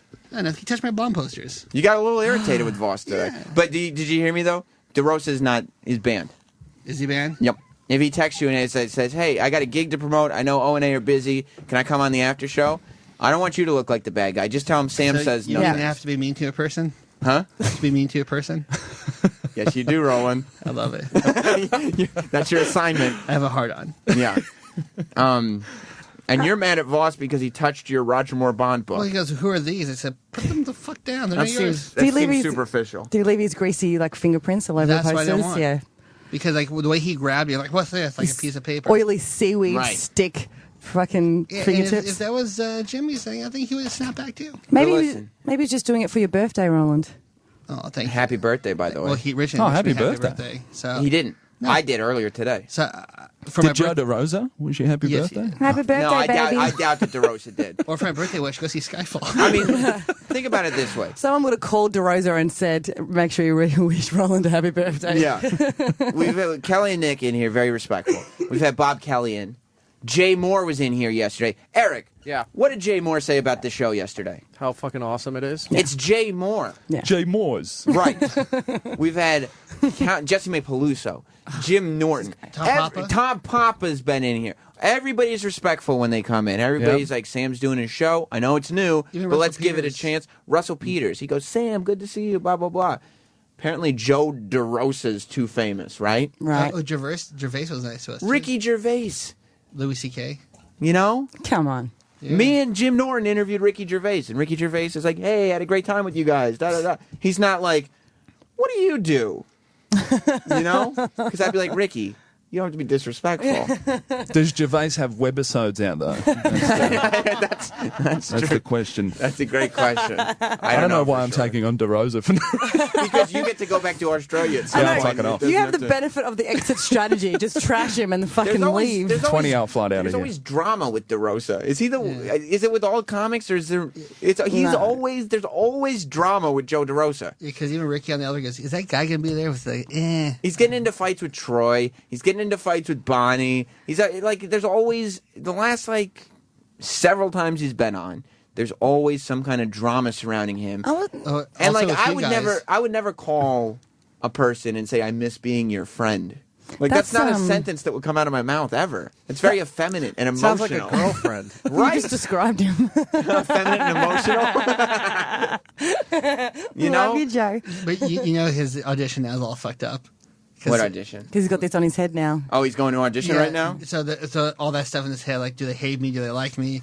And they go, hey, Joe. Well, you know hey, what? Like a nice man. I go, You can go on whatever the guys that come on before me do for those 4 hours. Joe DeRosa, you can feel free to do that with them. What are their names again? I don't know. But Flash in the pan. you won't be back on After Opie and Anthony Live. well, there's a petition. No. By who? Who would start the petition? God. Oh, well, I guess he won't be back. You guys are going to... This poor Joe. What do you mean, poor Joe? He's disrespectful to me. I don't know. I just have a feeling I was that... trying to book a nice show for today, and Joe doesn't even show up for it. Damn That's it, just Sam. rude. I just think It's that's rude, Eric, isn't it? Very Or rude, maybe not because of proper. Kelly, because I told him Kelly's going to be there. Maybe that's just... No, I love Joe, but I just have a feeling that maybe You some showed people up. might attack him on Twitter, and I would be scared that would happen for him. Okay, now why would you put that idea into people's heads? Nick and Kelly will both be at the Stand this weekend. Go check them out. Regardless of what Roland says, you can check out Vos and Bonnie's movie. I don't think they've done anything worth our smite. No, I'm just kidding. But DeRosa, he's on the shit list. Stay tuned. Ron and Fez are coming up next. And Happy birthday, Roland. Happy birthday, Roland. Happy birthday, Roland. Kelly, I feel like Skyfall. every time you're on, I tell you we'll get you on for a real show next time. So Just happy to get out of the house, mate. we'll We're figure fine. it out. She's like becoming the Matt Damon of your show. Exactly. That tells you exactly the level on which this show is, by the way. Stay tuned. Ron and Fez are next. Goodbye. The Opie and Anthony show is now over. For real this time. Check out the O&A show on Facebook at facebook.com/Opie and Anthony. And catch Opie and Anthony live Monday through Friday from 6 to 10 a.m. Eastern. Ron and Fez are next. Hey.